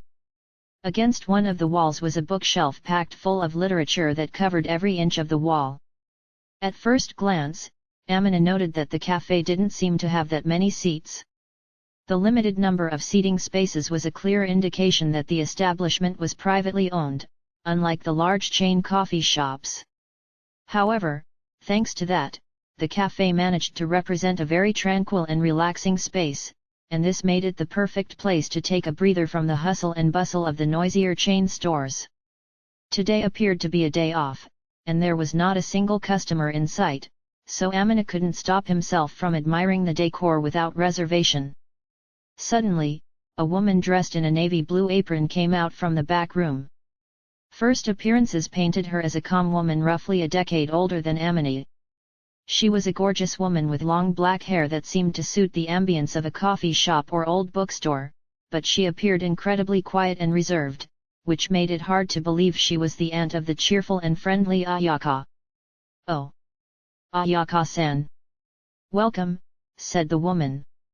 It has been a while, Aunt Fumika. Ayaka replied, bowing politely. The woman she referred to as Fumika looked back at her as she did so, giving her a gentle gaze and a smile. I'm glad you came. You rarely drop by even when Suji-kun's around, so I've been quite lonely. I'm sorry about that, Ayaka answered. I thought I might be bothering you, Aunt Fumika. Bothering? Don't be silly. Just having the two of you here makes me delighted. You both work so hard. But that's a problem in itself, Ayaka quietly murmured, but it seemed like her words didn't reach Fumika's ears. As he watched the two of them interact from a step behind, Amina tilted his head in confusion. From the woman's appearance to her mannerisms, there was nothing out of the ordinary that would make Ayaka feel uncomfortable, so Amina was nothing short of perplexed. Upon observing their brief conversation, Amina had her down as a perfectly ordinary woman. In fact, the impression she gave off was one of calm and refined femininity, and he couldn't find any signs of the discomfort that Ayaka supposedly experienced. If anything, there was an abundance of affection for Ayaka in the woman's eyes, and considering this, it was hard for Amina to understand why Ayaka felt uncomfortable around her aunt. While it was true that everyone has their own thresholds for discomfort, and as such, he knew that he couldn't properly understand the whole situation yet, it was hard to grasp the reasoning behind her feelings. As Amina watched Ayaka faltering slightly, the woman's gaze suddenly turned to him. Her pitch-black eyes flickered for a moment as if assessing him, but just a moment later, it softened into a gentle gaze. Would this boy be the one you mentioned, Ayaka-san? The one interested in working part-time? Ah, that's right. He told me he wants to work part-time, Ayaka explained. Fujimiya-kun, this woman is the owner of the coffee shop, Itamaka Fumika. She's my aunt. I am Fujimiya Amine, he said politely. Thank you for taking the time to meet with me.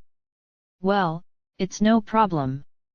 After all, it's a request from Ayaka-san. I trust her judgment when it comes to assessing people's skills, so I don't see any issues with it, Itamaka said, smiling ever so softly. Her expression eased as she gave him another quick look up and down, and then smiled at him once again. Her elegant yet unfathomable smile exuded an overwhelming pressure, making Amina's hair stand on end.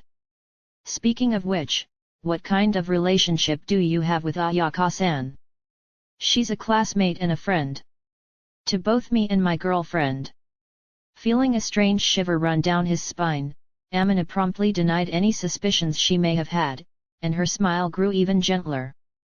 With the uncomfortable chill gnawing at him dissipating, Amina realized that he'd most likely given the right answer. Is that so? I'm happy to hear that, Fumika said, seemingly relieved. Since Ayaka-san and Suji-kun are in love with each other, it would be troublesome if you'd start to crush on her. I have a girlfriend who I have pledged my future to, so something like that is out of the question. Oh wow! That's wonderful! As her black eyes sparkled and shone with a glint of light, Amina instinctively took a step back. However, Fumika, paying no heed to his reaction, blushed at what he'd said instead. Her expression resembled that of a love-struck maiden, and although a little late to the party, Amina gradually began to understand why Ayaka was having trouble handling her. It's wonderful to have such strong determination at your age. Did you apply for the job with that in mind? That's right. I want to give my girlfriend a ring. That's wonderful. Indeed, how lovely. If you're willing to work here with us, then by all means. Auntie? Such a quick decision? Actually, I had a feeling this would happen, but still. Amina was frozen in place, having been hired even without a proper interview. Ayaka sighed with a perplexed and almost fed-up expression on her face. Meanwhile, Fumika was beaming with a happy smile, clearly pleased with herself. Auntie, it's not good to pry too much, you know, Ayaka cautioned. Oh, I won't pry into things he doesn't want to share, okay? But I am curious how those two met. Please keep your curiosity in check, Auntie. Or else I'll feel sorry for Fujimiya-kun, who would end up getting dragged into your hobby and your job. I will ask for his permission, okay? Fumika insisted. And I will only use the situation as reference material. Hobby and job? Amine asked, not keeping up with the conversation. Aunt Fumika runs this cafe, but it isn't her main job, Ayaka began to explain. She's actually a writer and has other ventures on top of that, so I'm not too sure why she even runs a cafe. Ayaka was skeptical, however. She blurted out, which makes it all the more strange that everything turns a profit despite that, since the cafe wasn't her main business. Fumika, on the other hand, wore a smile that concealed her inner thoughts as she looked back at Ayaka. Needless to say, this cafe is running perfectly from a monetary standpoint, Fumika confirmed, so you don't have to worry about us going out of business. Our employees are paid a generous amount, too. Auntie, please make sure you calculate their hourly wages properly. Don't just give them pocket money, okay? You don't have to be such a worrywart. As Ayaka earnestly lectured the frowning Fumika, Amina mulled over a newfound worry of his. Can I really start working here?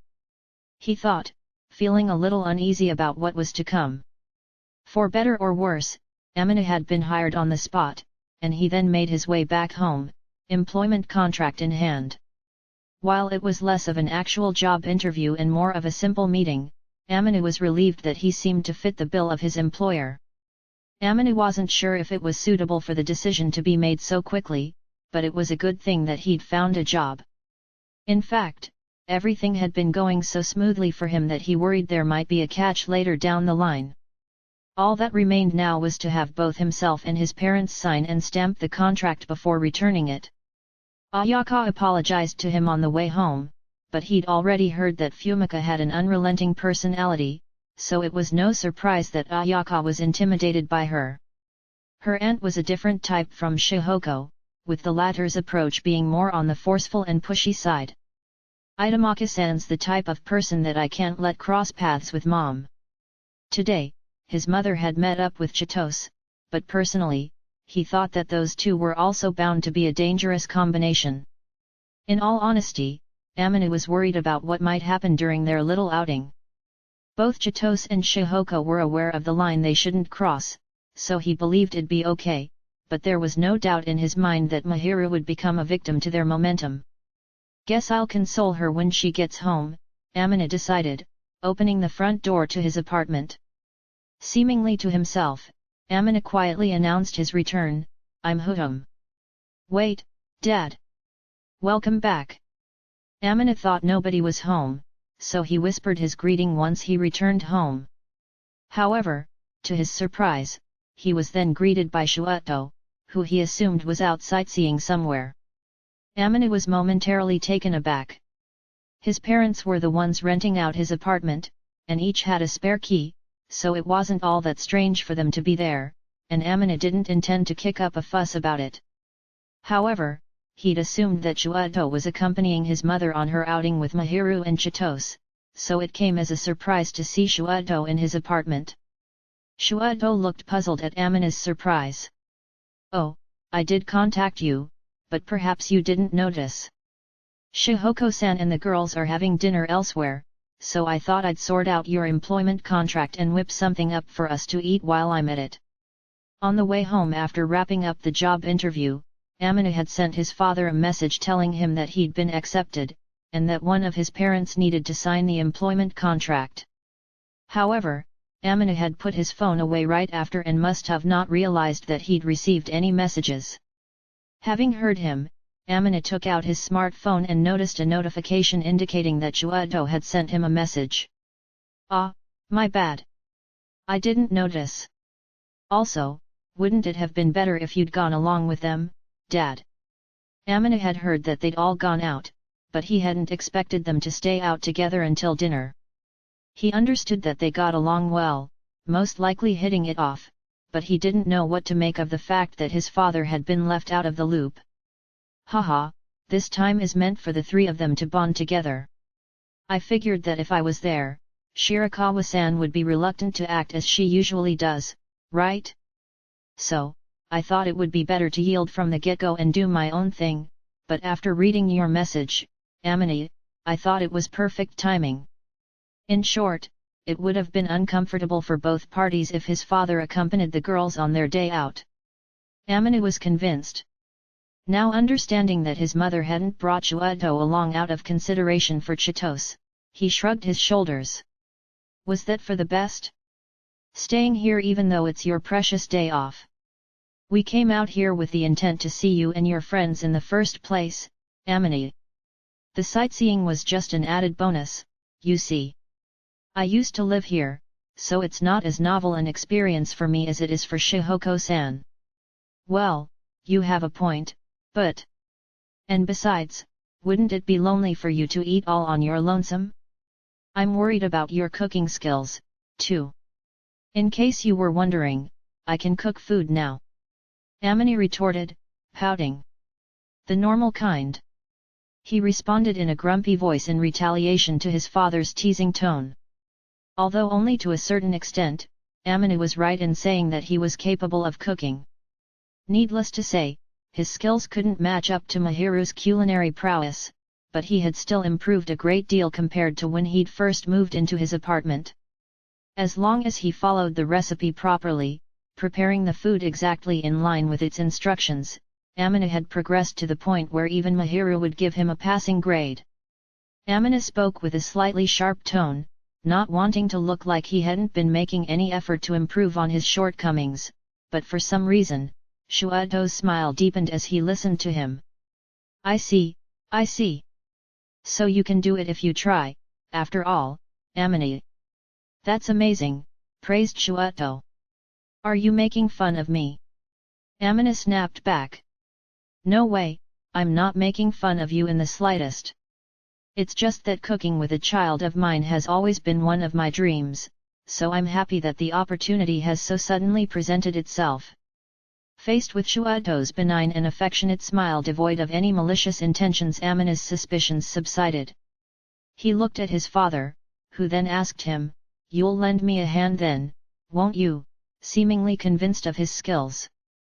Of course, Amine had no intention of leaving everything to his father, but he couldn't help but smile bitterly at the way he spoke, likely having realized what motivated Amine to practice cooking. Amine thought that he still couldn't match up to his father. Yeah, of course. Shuato nodded his head and gave a gentle smile. Following suit, Amine changed the nature of his smile as he nodded back, letting his bitter expression fade. After they had finished devouring the meatball pasta that they had made, Shuato and Amine took a breather. But just as they did so, they heard the sound of the front door being unlocked, which signaled the return of Mahiru and Shihoko.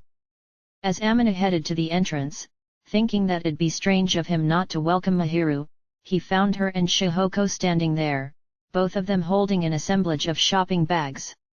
No matter how one looked at it, they had amassed a haul of shopping bags far too excessive to only be one day's worth of shopping. For someone like Amine, who didn't harbor a particularly strong desire for material possessions, he couldn't fathom what they'd do with it all or what could possibly even have been contained within them. What's with all this excess baggage? Amine asked, dumbfounded. Oh, don't worry Amine. There's enough for your share too, you see. Replied his mother. I'm not really concerned about my share, but why did you go shopping and what did you buy? Knowing that his parents made a good income, and that they were generally not the type to waste money, Amine assumed that his mother must have really wanted whatever she bought. Even considering that, however, it was quite a lot of stuff. It's all clothes and cute accessories that I bought for Mahiru-chan, I suppose. Plus, we went all out, and bought clothes for you too, you know? Handpicked by Mahiru-chan, mind you. I see you went out of your way to buy stuff I wouldn't normally wear at all. Amine had mixed feelings about having his mother buy clothes for him, but since Mahiru had helped her in picking them out, they couldn't be all that bad. He would have to ask Mahiru later to get the full story, but for the time being, Amina couldn't shake the feeling that they'd brought back way too many shopping bags. As Amina looked at Shihoko with a mixture of astonishment and disbelief, she slipped past him with a light-hearted smile, leaving him to exchange glances with Mahiru, who had been left behind. Mahiru seemed a little perplexed, or rather, her face showed a hint of doubt that they might have bought a little too much during their outing. However, it appeared that Shihoko had purchased everything with Mahiru in mind, and her enthusiasm while doing so was bound to be contagious, so Mahiru likely couldn't bring herself to stop his mother. "Don't tell me you bought anything weird." "We didn't buy anything like that, you know." "I see. That's good to hear, then." Amina breathed a sigh of mild relief at Mahiru, who was instead showing him a curious look, and he promptly took the shopping bag from her. He wasn't sure whether the bag belonged to her exactly, but it didn't sit well with him to burden her with carrying it. As he watched Mahiru take off her shoes, Amina's ears perked up towards the living room. Shihoko was discussing something with Shuoto, and it seemed to be related to his part-time job as he noticed Shihoko chiming in with the occasional "oh my," almost like a catchphrase. Although Shuoto was the one who signed his employment contract as Amina's guardian, it might have been appropriate for him to inform his mother of it beforehand, even though her signature was not technically necessary for the legal procedures. To be frank, it was partly because Dad was easier to get a hold of, and partly because I couldn't catch Mom, I guess. Although his parents had ended up coming into his house, their initial plan was to go sightseeing instead. Thus, once they took a quick break, Shuoto and Shihoko would probably return to their hotel. As Mahiru leaned on Amina's body while changing into her slippers, he felt a ticklish sensation. While he waited for Mahiru, she suddenly looked up at him as if she'd just remembered something. "By the way, how did the interview for your part-time job go?" "Right. Well, it seems like they liked me, since I got the job." Amina hadn't expected to get hired so easily, and was a little bewildered by it all. However, Mahiru casually replied, "I knew you would be accepted, Amina-kun," seemingly unsurprised. This made him feel like Mahiru was overestimating his abilities, or rather, that she placed too much trust in him. However, Amina also knew that if he voiced that thought, she'd scold him while saying, "There you go belittling yourself again," so he kept his mouth shut. Out of curiosity, what kind of person is the cafe owner? Mahiru asked. "Well, how should I put it?" Amina began to explain. "She's a unique kind of Oni-san, I guess." "Oni-san?" "I was told she was Kido's aunt, but she seems to be pretty young compared to her mother, so she feels more like an older sister, I'd say." Amina refrained from asking her age given that it was taboo to ask a woman about such details, but from appearances, he thought she was probably in her mid to late 20s. Incidentally, Amina had asked Ayaka for the details on their way back from the cafe, and it seemed that her mother doted on her younger sister, Fumika, who was much younger than she was. Fumika came to adore her older sister in return, and quickly also grew fond of her niece in much the same way. As a result, Fumika had a tendency to dote on Ayaka like a cat. Amina gently poked at Mahiru's now stiff cheeks, sensing that word's older sister had made her tense up ever so slightly. "Don't worry about it, Mahiru. She seems to be the type who loves watching couples, and she was even asking to hear stories about you and me getting along." Anticipating that a small twinge of jealousy would arise, Amina quickly added that comment to prevent it. Mahiru blushed and shrunk uncomfortably, as if feeling uneasy about what he'd said. "I'm not doubting you or anything, okay? I was just wondering what I'd do if she fell in love with you, that's all." "Not a chance." "There is a chance," Mahiru insisted. Amina smiled wryly back at her, who was emphasizing it for some reason, persistent with her argument. He gently patted her head and felt sorry for her, thinking that it was wrong of him to make her feel uneasy. At first, Mahiru looked slightly annoyed, but she gradually relaxed as Amina continued to gently run his fingers through her soft hair, savoring the pleasant texture. Even if that were to happen, I wouldn't act on it. And if, by some chance, it were to cause problems with my work, I'd quit on the spot, Amina clarified. I don't expect you to go that far. I was just feeling a little, uneasy. Exactly. That's why if it ever made you feel uncomfortable, I'd be better off not working there.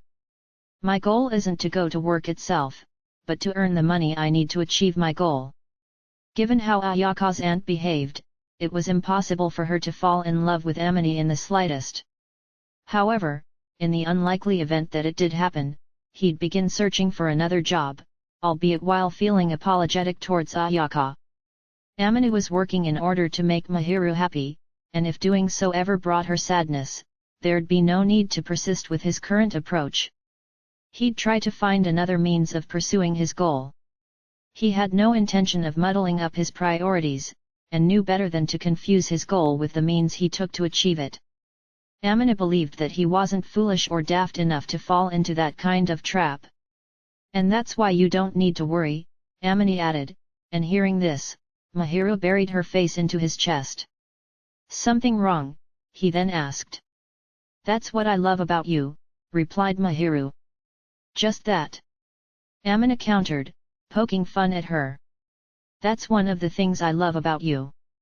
Baka. Mahiru muttered under her breath. After Amina teased her slightly, she playfully head-butted his chest, bringing a smile to his face. He then gently caressed her head as he accepted her playful gesture.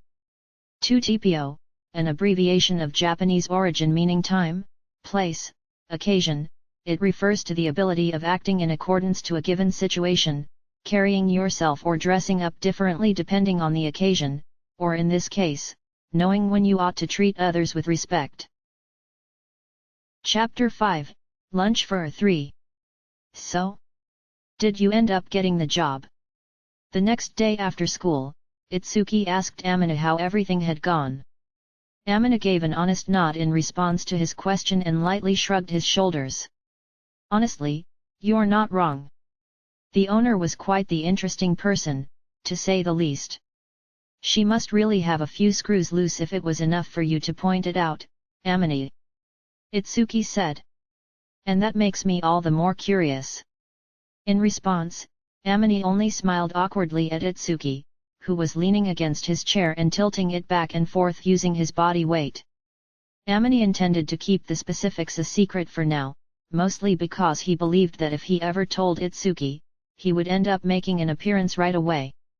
Amina planned to ask his friends to hold back from visiting him at the cafe until he had, at the very least, gotten used to the job. That sentiment remained true even for Mahiru. When he explained this to her in the morning, she began to sulk pointedly, after which the rest of his morning was then devoted to showering her with love and affection until she was back in high spirits again. And now, Mahiru happened to be chatting with Chitose, who seemed to be grinning at him for whatever reason. Not wanting to entertain Chitose by giving a reaction, Amina chose to look away and ignore her before continuing the conversation. That said, while I do think she's a bit of an oddball, I'm confident I can work there without a hitch.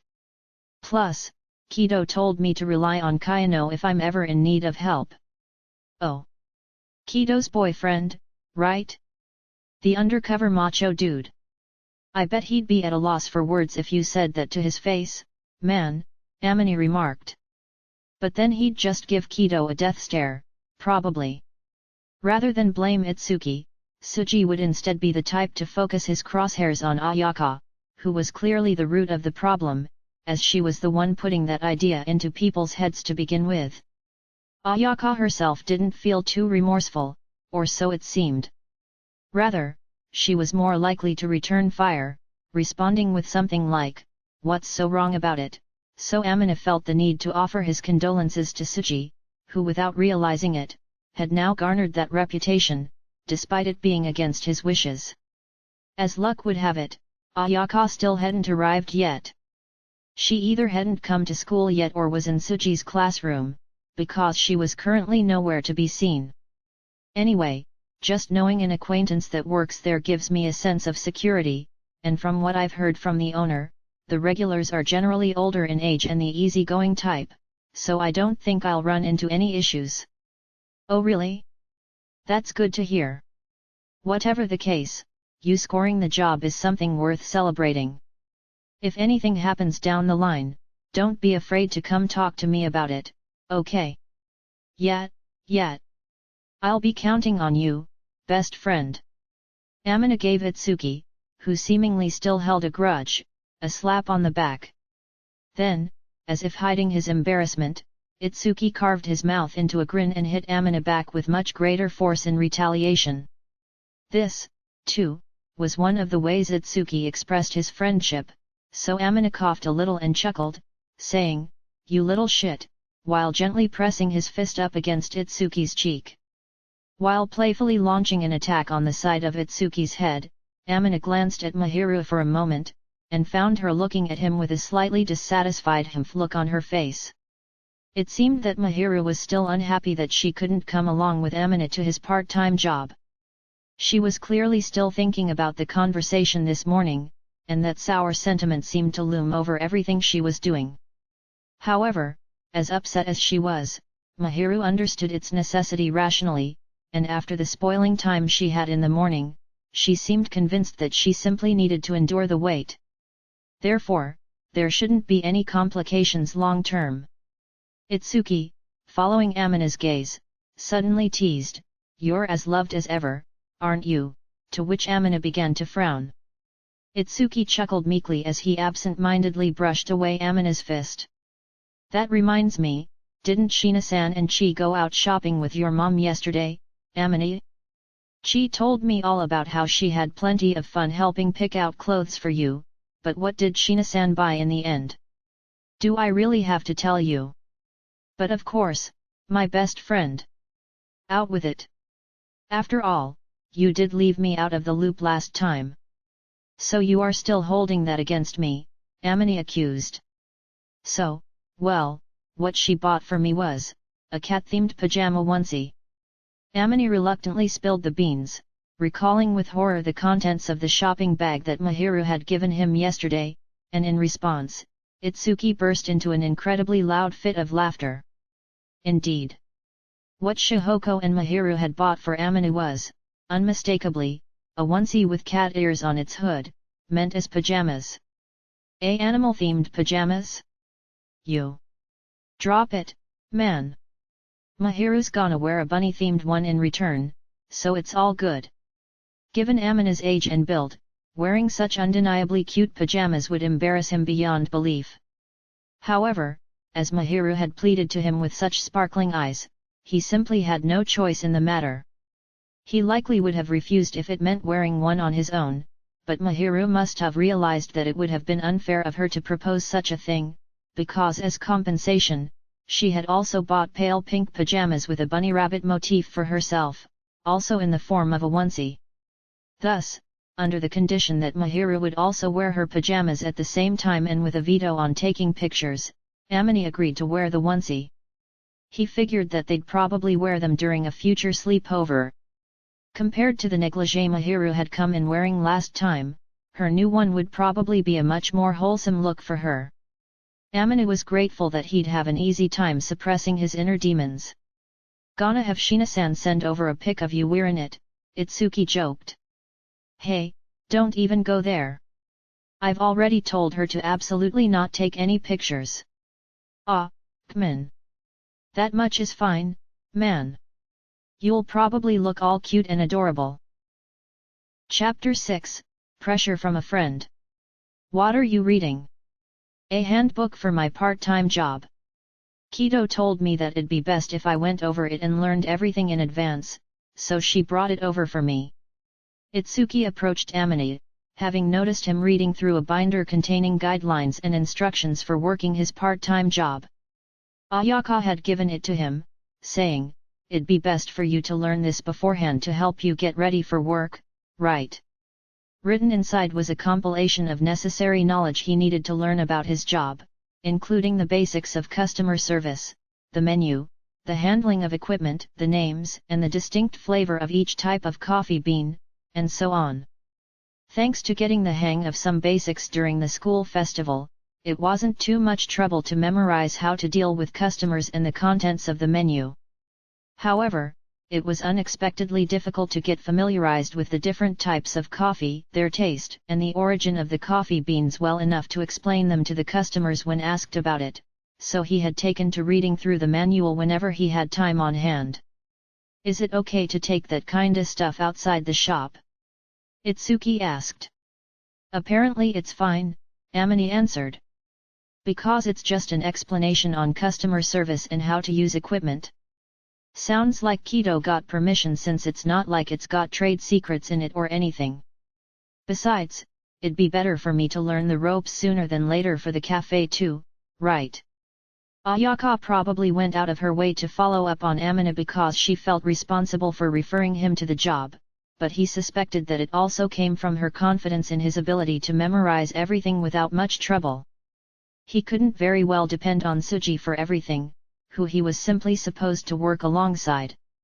Instead, Amina felt that he ought to become a properly trained employee and be of service to the cafe as soon as possible.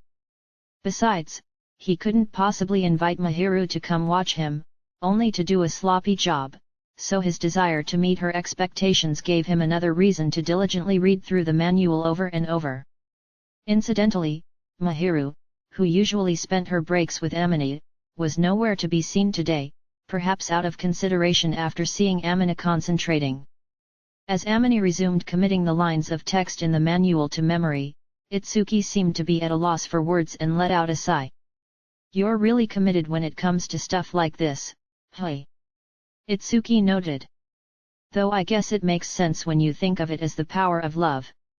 "Shut up." His motivations being what they were, Amina really couldn't deny what Itsuki was saying, but having it be pointed out by someone else made his embarrassment boil over, and he instinctively snapped back. But Itsuki just laughed, not bothered in the slightest. But man, to think that the once meek and unsociable Amina would change this much. Love really is amazing, hey. It really can change people. You've been making fun of me for a while, are you trying to piss me off? Why don't you keep getting dazzled until you go blind? Then I won't have to put up with you coming to watch me work. That's so mean. I wanna see how you look when you're working hard, too. You're really saying that, when you won't even show me where you work yourself." Though Itsuki was making fun of him, Amina knew that Itsuki had a part-time job as well. However, he didn't know where he worked, or what he did. Itsuki was usually candid and open-minded, but for some reason, he didn't bring up the topic of his work very often at all.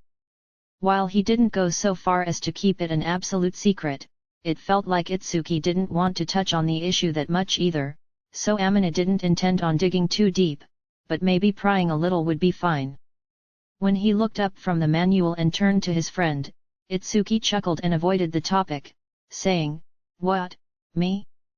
Well, you say you want to come see me working at my part-time job, but you haven't even told me where you're working part-time, let alone give any thought to taking me along with you, right?" "Nyahaha, well, it's not like I had any obligation to tell you, so. I mean, I won't deny that, but in that case, it makes me worry that you might be taking on something shady." "No way I would." Itsuki blurted. "Then at least tell me this. What kind of work are you doing?" "What? Well, I guess I could tell you. I'm working at a flower shop. An acquaintance of mine owns the store." "Flowers? You?" Itsuki looked awkward as he faced Amine, who couldn't help but widen his eyes at the unexpected line of work that Itsuki had just confessed to. And there it is, Itsuki anticipated Amine's response. "I didn't say anything about it because I knew you would react that way. I knew people would say that it doesn't fit my image. I'm not saying it's completely unlike you, but you've never talked about flowers before. In what situation would I just start talking about flowers? In the first place, it's not like I'm an expert yet. What it comes down to is that even this job was only barely approved by my father, since dealing with flowers is related to learning the art of katu." He refused to give me permission to get a part-time job anywhere else. 5. Itsuki's frustration, as well as who it was directed at, was plain to see from the way he scoffed, and so wrinkling his brows was all Amina could do in response. The rules at Amina's school stipulate that if a student wanted to get a part-time job, they first needed to get the consent of a guardian and submit the paperwork before starting. Fortunately, Amina was easily able to get permission from Shuuto, so he was able to take care of the procedures in short order, but in Itsuki's case, Daiki had the final say on whether he would be allowed to work or not, and Itsuki's father was nowhere near as cooperative. Even from Amina's point of view, he was an unusually strict man, and he had a feeling that Daiki wouldn't be very supportive of the idea of a student getting a part-time job, insisting that a student's job is to study. According to Itsuki, he did not in fact allow him to work at first. Even after much compromising, it was a struggle to get him to agree, you know. Itsuki grumbled. Amina thought that it may be better off not asking exactly what kind of trouble Itsuki had to go through to get his father to fold, as Itsuki continued.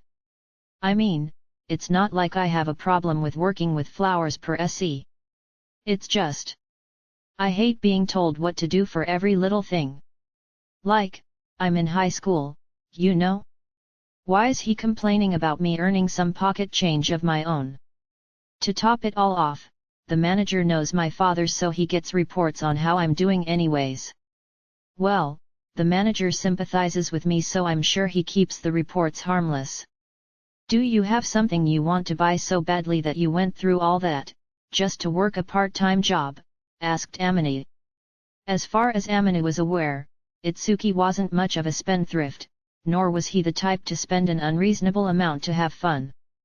He went out for fast food and karaoke from time to time, but other than that, Amina hadn't seen him obviously stacking up expenses.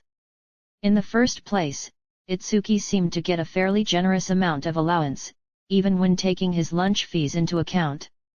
Amina thought that if he was working on top of that, he must have been planning on buying something fairly expensive, but Itsuki simply shook his head. Nat, I'm saving up so I can get out of my parents' house if push comes to shove. Wow. Sorry. Amina realized that he touched upon a subject he shouldn't have, so he apologized right away, but Itsuki only gave him a bittersweet smile in return.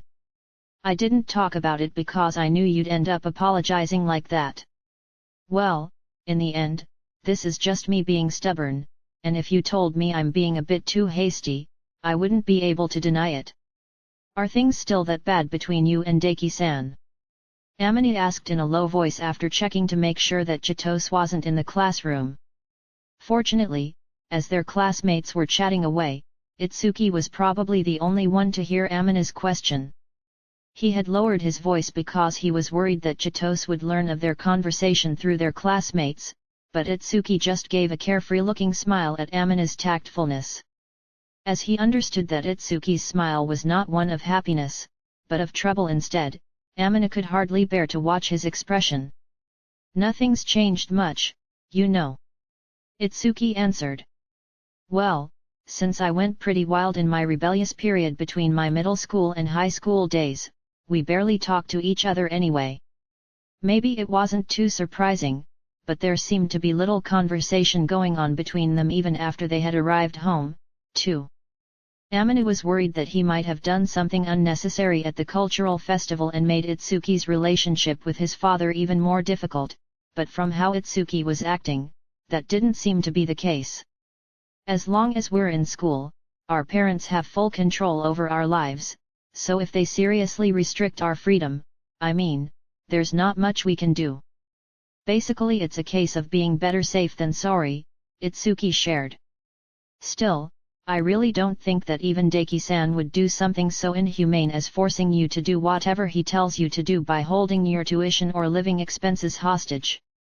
It was true that even the people around him have the impression that Daiki was, to put it harshly, an obstinate man who does not compromise on his convictions, but at the same time, Amina thought of him as a sensible adult with a fairly strong sense of responsibility. If he had been the kind of person to use such grounds to shut down any argument on his son's part while seizing complete control over every aspect of his life, Amina wouldn't have let the fact that he was an outsider in the matter stop him from directly protesting his heavy-handed ways, but the fact was that despite the occasional restrictions he may place on Itsuki's activities, it never went as far as coercion. They had simply come to the point where neither would budge from their positions, though they probably would not force their opinions on each other either. More than likely because he understood this, Itsuki let out a deep sigh of exasperation. Yet, my father's stubborn for sure, but I doubt he'd do anything truly cruel as a human being, you know? Though, that being said, something might come up that would leave me with no choice but to get out of there ASAP, and then I'm gonna need some cash no matter what, right? After all, I know just how hard-headed the old man can be. You've got it hard, too, Amina noted. Tell me about it, man. But it's just the way I am. Itsuki may appear frivolous at a glance, but in reality, he was thoughtful, reliable, and steadfast. He normally spoke quite casually, but Amina knew full well that those words were built upon the agony of many hard times. The way he refused to bend to his father's will showed that Itsuki, too, was stubborn in his own way. Amina thought, I guess he takes after his father in that regard, but there was no way he was going to say that to Itsuki's face right now. Hey, what are you guys talking about with all that doom and gloom written all over your faces? Chitose approached them, and noticed their serious expressions. Just talking about how Amina's got it hard with his part-time job and stuff. Since Itsuki changed the topic to keep Chitose from picking up on the original conversation, out of respect, Amina followed suit. Yeah, I put my name down for a bunch of shifts, so. Seriously? If you make Mahirun lonely working all the time, I'm gonna make her fall for me instead, okay? That'd be a problem. Of course I'll make sure I don't end up neglecting her either. Very well. Make sure you do so, Chitose said, suddenly acting all high and mighty. Just who do you think you are? Ouch. Chitose was acting like she was the authority on all things Mahiru, so Amina flicked her on the forehead, and she clung onto Itsuki, crying, Ikuan, pretending to be defenseless. Itsuki gave her head pats, going there, while laughing light-heartedly. It appeared they had succeeded in throwing her off the awkwardness that had been hanging in the air. Chitose rubbed her forehead and made a cute display of pretending to sulk, even though Amina hadn't put that much force into it, and stuck out her tongue in response to Amina's cold glare. Come on. Don't make that face, Chitose urged. It's your fault for getting carried away, replied Amina. Come on, what's the big deal, we're talking Mahirun and me here. Well, whatever. I'm looking forward to when you invite us to see you at work. I suddenly feel less inclined to invite you guys. Why not? We just want to watch the gallant figure of our friend. Then can you swear you won't make fun of me with a stupid smirk on your face? At that, Chitose averted her eyes, and as Amina glared harder at her, she looked anywhere but back at him. I don't think I would do something like that. You really think I'd believe that when you can't even look me in the eyes, let alone answer without wavering? But like it's a rare opportunity to have Amina use his professional smile on us. You wanna see it too, right, Yu-chan? Ha ha ha, well, yeah. Yuata nodded with a gentle smile, having approached before anyone noticed, perhaps having seen Amina's little group gathering. Even Yuata started to pile on for some reason, leaving a grimacing Amina at a loss as to what he could be thinking. You say you want to see my customer service smile, but you guys saw it plenty just the other day, Amina stated. But you got a buff because you were with Mahirun that time. Plus, we weren't on the side being served then. You guys. Come on, what's the harm, right, Yu-chan? Yeah. Why are you guys so in sync when it comes to stuff like this? Amina complained. It's not fair if I'm the only one being put in the spotlight and laughed at, especially with everyone else keeping their job situations hidden, and now that I think about it, Katawaki doesn't even work anywhere at all because he's busy with track. Hey. As the ace of the track and field team, Yuata was kept busy by his participation in a sports club, so naturally he didn't have the time for a job. The school's track and field club had a proper and sensible training regimen, instead of the traditional train till you drop mindset. But even so, to work a part-time job on top of that, even on their rest days, would be pretty grueling. If Amina were in Yuata's shoes, getting a part-time job would be the last thing he'd think of. As for Chitose, it seemed that her parents didn't give her permission to work part-time. Apparently, she got some choice words of reprimand when she asked, being told that she couldn't afford to work part-time when her grades were as bad as they were. Amina wasn't going to stick his nose into her business and tell her off or anything, but he silently agreed that her parents had a point. "You-chan, you'd totally fit right in working at a cafe or something, wouldn't you?" judged Chitose. "I can easily picture that," Amina chimed in. "Katawake is always polite. Leaving aside whether I'll actually work or not, isn't it good to smile regularly to lighten the place up?" Yuata answered while returning a question. "Well, I guess that's true. When I see you smile, it makes the atmosphere calmer, I'd say." "Yet," Amina said, fumbling over his words. "Why was that a question?" Yuata quizzed. "Don't think about it too hard," returned Amina. Amina suggested the subject be dropped. This was mostly because it felt like a number of people of all kinds, that found themselves around Yuata, were jealous enough that it was like he was constantly surrounded by ferocious beasts. However, Yuata really couldn't be blamed for this at all, and there was nothing he could do about it anyways, so it was simply better to not dig too deep into it. Among their classmates, though the boys' jealousy towards Yuata had died down recently and the girls were fighting over him a lot less than before, this was really only the case within their own specific classroom. There were plenty of girls from other classes with feelings for Yuata who approached him romantically, and Amina could keenly feel the troubles that came with being popular, just by watching as a bystander. If he actually got a job working at a cafe, he'd be popular even outside of school, and it wasn't hard to imagine girls flocking to him from all over. That was probably another big reason why Yuata didn't try to get a part-time job. "Well, despite all of that, I hope you get used to your job quickly so you can invite us to see you at work." "So you're dead set on coming too, Katawaki?"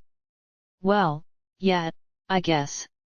It's a rare chance to see a new side of our friend, when he is out there working, so of course we'd wanna go. Isn't that right, Itsuki?" Itsuki groaned, "Ugh, you're silently putting pressure on me now, too." Since Itsuki hadn't told Amina where he was working until now, Amina assumed that he hadn't told Yuata either, and it seemed that was, in fact, the case. However, apparently Chitose knew where Itsuki worked at least, and only watched Itsuki being subject to the silent pressure of his friend's gazes with an exasperated look on her face, muttering, "Well, Ikun doesn't even want me coming near his job, so. Well you wouldn't wanna be seen acting seriously either, right?" Itsuki responded. "Dude, that's like admitting you're never being serious, you sure you wanna admit that?" pointed out Amina. "Well, I am a bit of a slacker, after all." "Sure you are."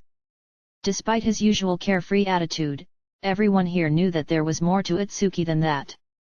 This applied to Yuata as well, of course, and so he just shrugged, dropping the issue while flashing a somewhat wry smile at Itsuki.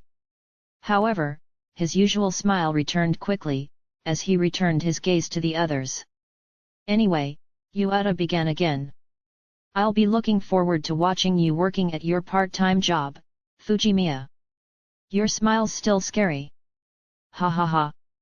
Despite his objections, Amina felt Yuata's silent petitioning not to leave him out, and Amina shuddered a little while trying to get them all to drop the topic, by suggesting that they all put a pin in this conversation until later. 5 Kadu, Ikebana flower arrangement, Ikebana or Kadu, The Way of the Flowers, is an original form of Japanese art that involves an arrangement of a variety of plants. Kado and ikebana are technically the same. However, the term kado refers not only to the beauty of the flowers but also requires manners, techniques, mental and physical training as well. It is considered to be one of the ways of the Japanese beliefs. Therefore, a work of the kado is referred to as ikebana flower arranging. Matcha JP. While kado is often translated to flower arrangement, translating it that way doesn't convey the idiosyncrasies of the art very well. Chapter 7, His First Part-Time Job. A week had passed since Amina's part-time job had been set in stone, and he had received a message from Fumika, the owner, letting him know that his uniform had been prepared and that she'd decided on his shift schedule. After discussing, they decided that Amina would work 3 weekdays and 1 Saturday, for a total of 4 days per week. As the second-year student he was, Amina had to be mindful of his upcoming entrance exams, so he made sure that his work hours would not interfere with his studies. In all likelihood, he'd have a similar schedule to students who participated in extracurricular activities and the like. With the entrance exams closing in next year, Amina had no intention of cutting any corners with his studies, and his current work schedule seemed to pose no problems. It's pretty tough to balance everything without making any compromises. On top of his usual endeavors as a student, Amina had to study hard and make preparations for the upcoming exams, and he now had a part-time job to boot. He used to have nothing better to do with his time before he met Mahiru, so from Amina's point of view, his new schedule was packed to the absolute brim. He wasn't all that stressed about it, however, since he had a clear goal in mind and was more than prepared to spare no effort to achieve it. He did feel busy, but it was outweighed by an even greater sense of fulfillment. Pumping himself up, he quietly muttered, "Let's do this," as he wrote down his future plans in his schedule. "Alrighty then, I'm starting work today, so you can head on home before me." Today was the first day Amina would begin working, and he notified Mahiru of this after school let out. She looked lonely as she smiled at him. Although Amina's heart ached slightly at the sight, there was nothing that he could do about it. He had taken on the job in order to secure Mahiru's smile, so he couldn't afford to second-guess himself now. However, her understanding nature only made Amina feel even more anxious. No doubt she'll feel lonely.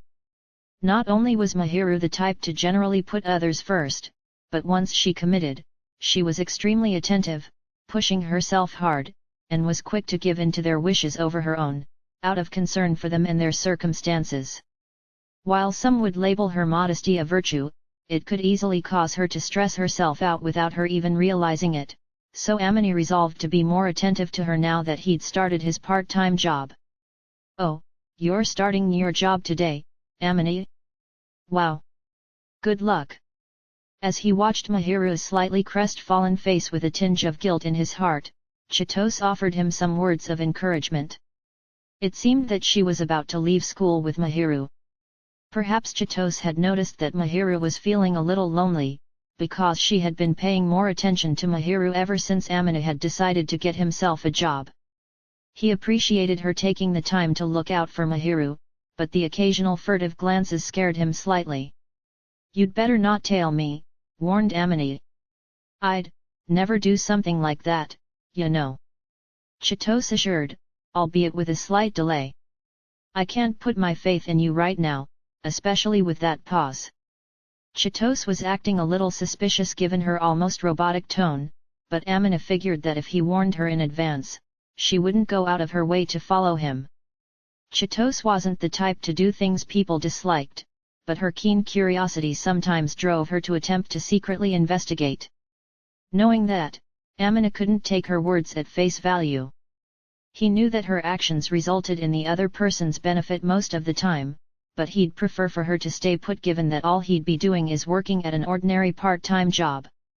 "You can come visit once I've gotten used to the job, but please, wait until then," Amina requested. "I don't want to let you guys see my customer service skills while they're still clumsy looking."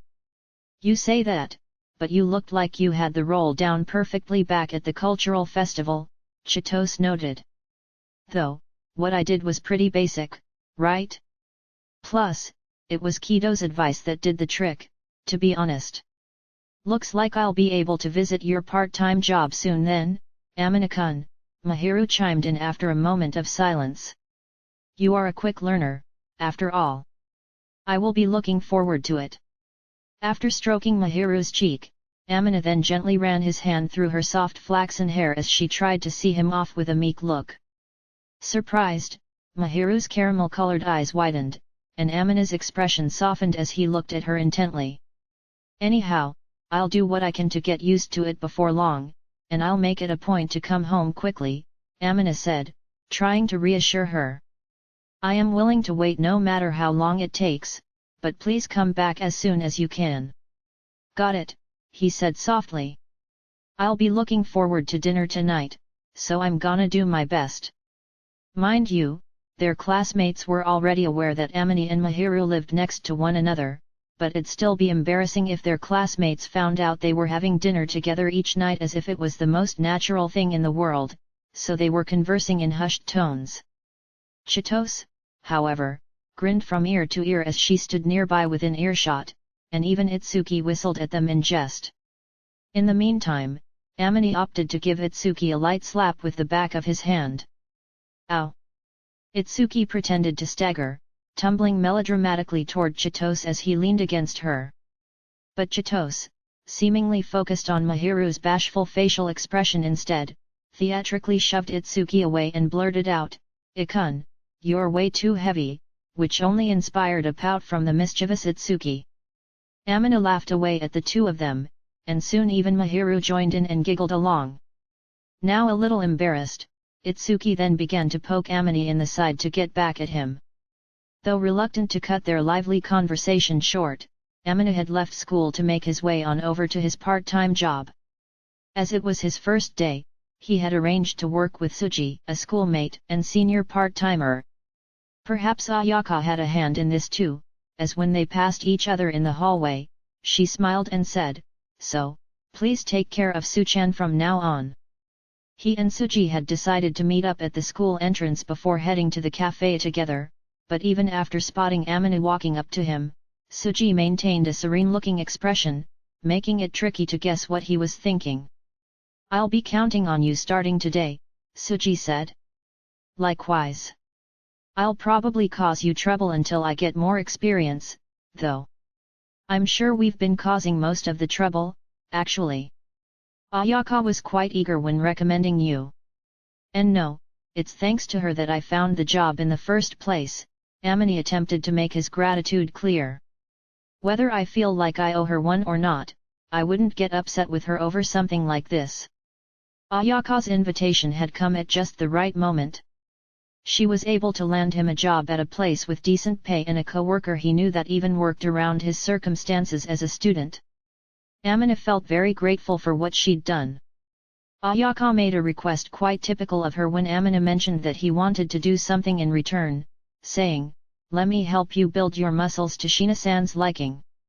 Although his face twitched a little at her response, Amina decided to accept that offer of hers.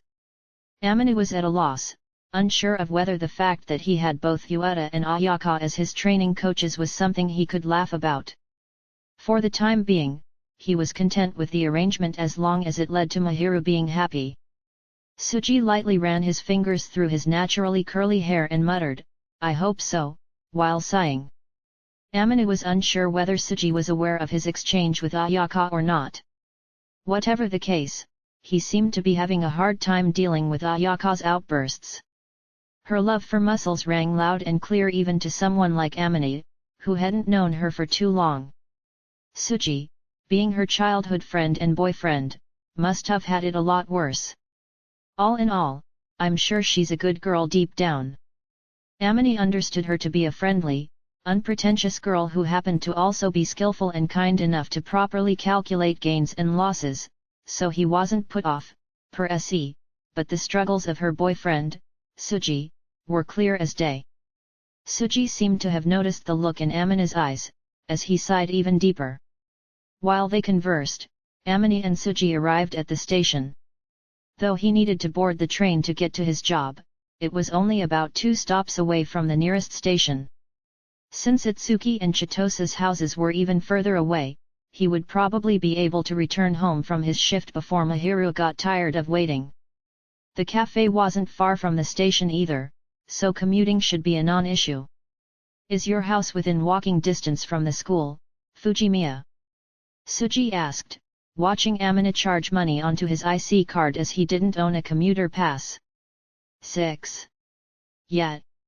My apartment isn't too far from our school, you see. Oh, that's pretty neat. Sounds like you can sleep in with your house being that close to school. Well, I do think I've got more leeway when it comes to getting to school, but sometimes Mahiru comes and wakes me up. In the past, he'd wake up with enough time to spare if it wasn't a holiday, but since Mahiru started coming over to make him breakfast, he had even more time to spare in the mornings. Although he could wake up without her help, he secretly indulged in the blissful moment of waking up to Mahiru's voice, so he occasionally asked her to wake him up. Since she had often come to his house to make breakfast while he was sleeping to begin with, it didn't seem to increase her workload. Color me surprised, Suji murmured. I was sure you'd be the super responsible type, Fujimiya. If that's what you thought, then I must be looking pretty put together these days. I'm actually a total mess, to be honest with you. While his personal life had become less chaotic compared to the past, he still relied on Mahiru significantly, so when labeled responsible, he couldn't help but tilt his head. Of course, he didn't leave everything to Mahiru, and he did what he could on his own, but her burden was still significant. Although he truly was cautious and considerate now, Amine still considered himself to be somewhat self-indulgent. He'd met Suji during the culture festival, so Amine must have been maintaining a decent appearance at the time to be seen as the responsible type by Suji. Our standards of being a total mess are two different things here, reckoned Suji. If we're talking about being a total mess, then just look at Ayaka. Kido? A mess. Ayaka looks reliable and organized, right? But at home, she's really lax and lazes around. Not that I'm one to talk, though. I can't really imagine that, honestly. Well, Ayaka's got her act together when she's out and about, and she'll even go as far as trying to take care of me instead. But as soon as she lets her guard down, she'll relax much more than I ever do. She looks independent on the outside, but it's a different story on the inside. Sounds like she just wants to be spoiled by you, Kayano, deduced Amine. Isn't it precisely because you're her boyfriend that she's acting like that? He had seen Ayaka make the occasional careless mistake, but still thought of her as a dependable woman with a strong core and a knack for being considerate. The fact that she didn't show her relaxed side outside and only showed it to her boyfriend, Suji, must have meant something. Suji blinked. After thinking for a while, he looked down at the ground with a bashful expression. Wait a second. Could that be seen as humble bragging, he realized. Sorry. Don't be sorry, I'm not bothered by it, Amine hesitated. He averted his gaze, since seeing Suji's embarrassed expression made him feel awkward as well. He thought that perhaps he had unconsciously bragged about himself in a similar way, so as his expression tightened in his own shame, he tried to keep his lips from trembling. Amine absent-mindedly strolled with Suji as they bantered, and in the blink of an eye, they arrived at their workplace, the café. This was Amine's first time working properly like this, and he was briefly somewhat nervous, but Suji, whether intentionally or not, entered the café with Amine in tow without hesitation. With the sound of a fairly nostalgic bell chiming behind him, Amine set foot inside the café for the first time as an employee. They were greeted by a male employee who appeared to be college-aged. Amine couldn't recall seeing him during his previous visit. At first glance, he was an older, stylish-looking young man wearing the waiter uniform that Amine would soon be wearing himself. Welcome, Kayano-kun. Would this young man be the new recruit we talked about? Yet. We're on the same shift, so it worked out perfectly. Suji nodded at the other male employee, who already seemed to be aware of the situation and greeted them both with a friendly smile. Then, he ushered Amina forward and headed for the hallway that led directly into the back of the cafe. Suji turned his head to look behind him, and Amina followed suit. He caught a glimpse of an older male customer entering the cafe. "We've got customers, so we'll go get changed first," Suji informed. "Sorry, Miyamoto-san, we'll greet you properly later." "Got it," he replied. "See you later, rookie." Miyamoto, as he was called, playfully winked at Amina, who was carrying himself a little awkwardly due to his nervousness, and then turned his attention to the customer who had just entered. Seeing Miyamoto waving his hand behind his back as they lost the chance to get acquainted, Amina and Suji headed for the employee changing room in the back. "This locker's yours, Fujimiya. And here's your key. Your uniform's in the locker, so go ahead and get changed." The owner, Fumika, had apparently entrusted Suji with taking care of Amina, so Suji handed Amina the locker key and began to change, taking off his blazer. Amina did the same, putting on his work uniform. The prepared uniform, which had been adjusted for his size in advance, fit Amina's body perfectly. What Amina was now wearing was a relatively simple outfit consisting of a white shirt, black vest, matching waiter's apron and slacks, similar to what the male employee named Miyamoto was wearing when they met earlier. His neck was adorned with a black tie, and although the outfit was more casual than the waiter's uniform he had worn during the cultural festival, it was still a refined and fitting attire for a waiter. Since he was in a customer service job and couldn't afford to have a gloomy atmosphere, Amina styled his hair in a fresh way to brighten the room, but was anxious about whether it suited the outfit. Checking the full-length mirror in the changing room, he was puzzled by the unfamiliar sight. Suji, on the other hand, was already wearing his uniform and stood with a dignified posture. Perhaps Suji was already used to wearing the uniform as he looked confident in it, unlike Amina, who couldn't help but feel as if the outfit was wearing him. Suji, who usually didn't seem particularly energetic but somewhat sleepy, now had a slightly more focused expression on his face, probably because he was in work mode. "Don't I look strange in this?" Amina couldn't help but feel self-conscious. "Looks perfectly fine to me. I bet Shina-san would be delighted to see you in that." Perhaps Suji already understood that Mahiru was head over heels for Amina, and although his words weren't meant to tease, they were spun playfully. I don't plan on showing this to Mahiru, for a little while at least. I've got a hunch that Shina-san'll be disappointed." "Yep, she already is.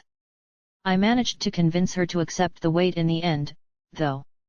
Amina planned to get used to the job as soon as possible, to limit the possibility of chaos and mistakes, and have her wait until then. He then let out a small bitter smile, and so did Suji. "Your turn. Did Kido enjoy seeing you in your uniform?" Amina prodded in return. "Ayaka prefers undressing rather than dressing up." "Oh." Quick to understand, the look on Amina's face showed that he was pretty sure that he understood completely, and Suji could only sigh and smile bitterly in response. "It's not that Ayaka has no interest in seeing me dressed up. It's just that her fetish gets in the way," Suji clarified. "Well, I can't deny that you've got some impressive muscles. Any secret to that?" However, his muscles weren't unnecessarily bulky, but rather, they gave the impression of being well-defined and toned, as if he was carved like an ancient statue in marble. Amina couldn't help but be impressed. No wonder Kido fell this hard for him. Although Yueta, who had a well-proportioned, athletic body, and Kazuya, who appeared even more well-trained, were comparable, Suji's physique seemed to possess a different kind of physical beauty. "Ayaka would be more than happy to give you a better rundown than I could. She'd tell you more than you'd ask for, too." "Oh. Yeah, that makes sense," Amina wholeheartedly agreed. In fact, Amina could easily imagine her enthusiastically talking about it while swinging her ponytail and smiling with her bright eyes and relaxed expression, which made him involuntarily let out a slightly strained smile.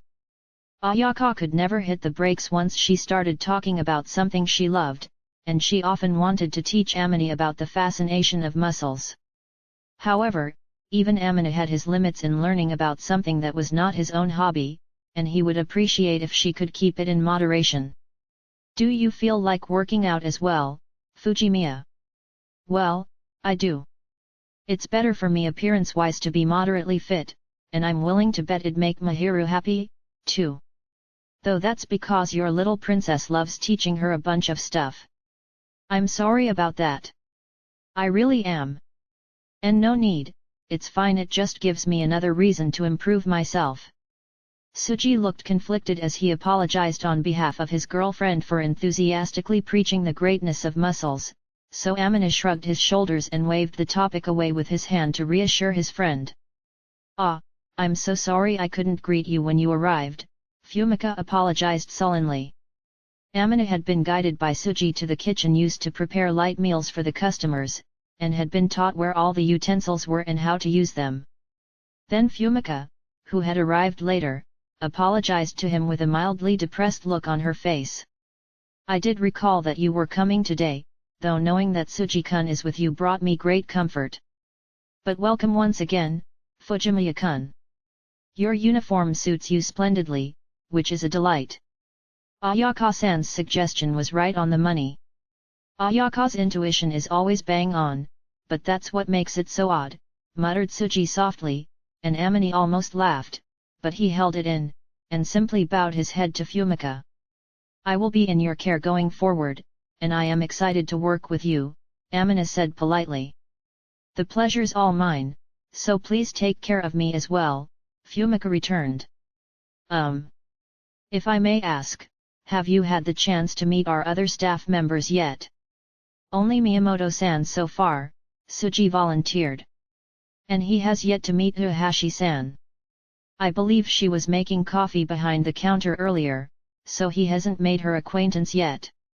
Shall we begin with introductions, then? We don't appear to have any pending orders, so now's the perfect time. After all, you will all be working alongside each other going forward, suggested Fumika with a gentle smile. She then gestured to Suji, instructing, switch places with Miyamoto-san and the other staff out in the front for the time being, and called out to the other employees, sounding composed as she stood by the doorway. Suji reassured Amine with a pat on the back, and then went out front to take care of customers. Replacing Suji in the kitchen were two people, the man named Miyamoto who had been conversing with Suji before, and a woman seemingly in her early 20s who sported a loose and wavy hairstyle of medium length and an impressive height rarely seen in women. She looked to be a college student and exuded an air of maturity, standing at least a fist taller than Chitose. She was likely over 170 centimeters tall. Considering what Suji had said, she was probably Uehashi. The woman smiled casually and approached Amine, scoping him out with interest as she circled around him. Since she was tall, her face was inevitably close to his when she approached him. Amine couldn't push her away without being rude, as she was both a senior and a woman, so all he could do was grit his teeth in confusion. Seeing Amine's predicament, Miyamoto sighed in exasperation and grabbed the woman by the scruff of her neck, pulling her away. Amine froze at the sudden turn of events, and while still holding the woman by the scruff of her neck, Miyamoto gave him a refreshing smile. Sorry for that, I'm sure it came as a surprise. I'm Miyamoto Daiichi, and this thing here is Uehashi Reno. If you ever run into any problems, don't hesitate to give us a shout. Don't you introduce me like that. Believe it or not, I am currently running into some problems. Being grabbed like this, I mean. Reno protested. Big problems. Then you'd best greet him properly first. The conversation will start from there. After scolding Uehashi, who looked frustrated, Miyamoto then reluctantly let go of her clothes. She then fixed her disheveled collar and turned to Amine with a friendly smile. I'm so sorry for startling you, I'm Uehashi Reno, your senior. That makes you my junior, so feel free to rely on me anytime, Kaoruhei-kun. 7. You're better off not relying on her. She often makes a mess of things. Kmen, that was uncalled for, Daiichi. No need to be so rude, Reno fired back. Tell me, how many times is it now that I've had to clean up after you? How many times have you caused trouble for our customers? I said I'm working on all of that. And I am sorry. It wasn't on purpose. Yes, it wasn't on purpose, and I do admit that it was unexpected, but you do recognize that you caused too much trouble in general, don't you? Miyamoto spoke firmly and gently as if speaking to a child, not allowing any rebuttal, and though his words were gentle enough, his eyes weren't smiling. Amini inferred that Uehashi had messed up quite badly given that she struggled to raise her head. Eventually, I get it already. She relented with a shout. What am I supposed to do? Watching the two bicker, almost like some lovers' quarrel, Amina felt unsure of how to react. However, Miyamoto seemed to come to his senses and awkwardly rubbed his cheek, saying, "Sorry, we got carried away and left you out of it. Anyways, back on track. We're all fellow colleagues starting today, so let's get along, okay?" "Yes. Miyamoto-san and Uehashi-san, right? I'm sorry I haven't introduced myself yet. I'm Fujimiya Amini."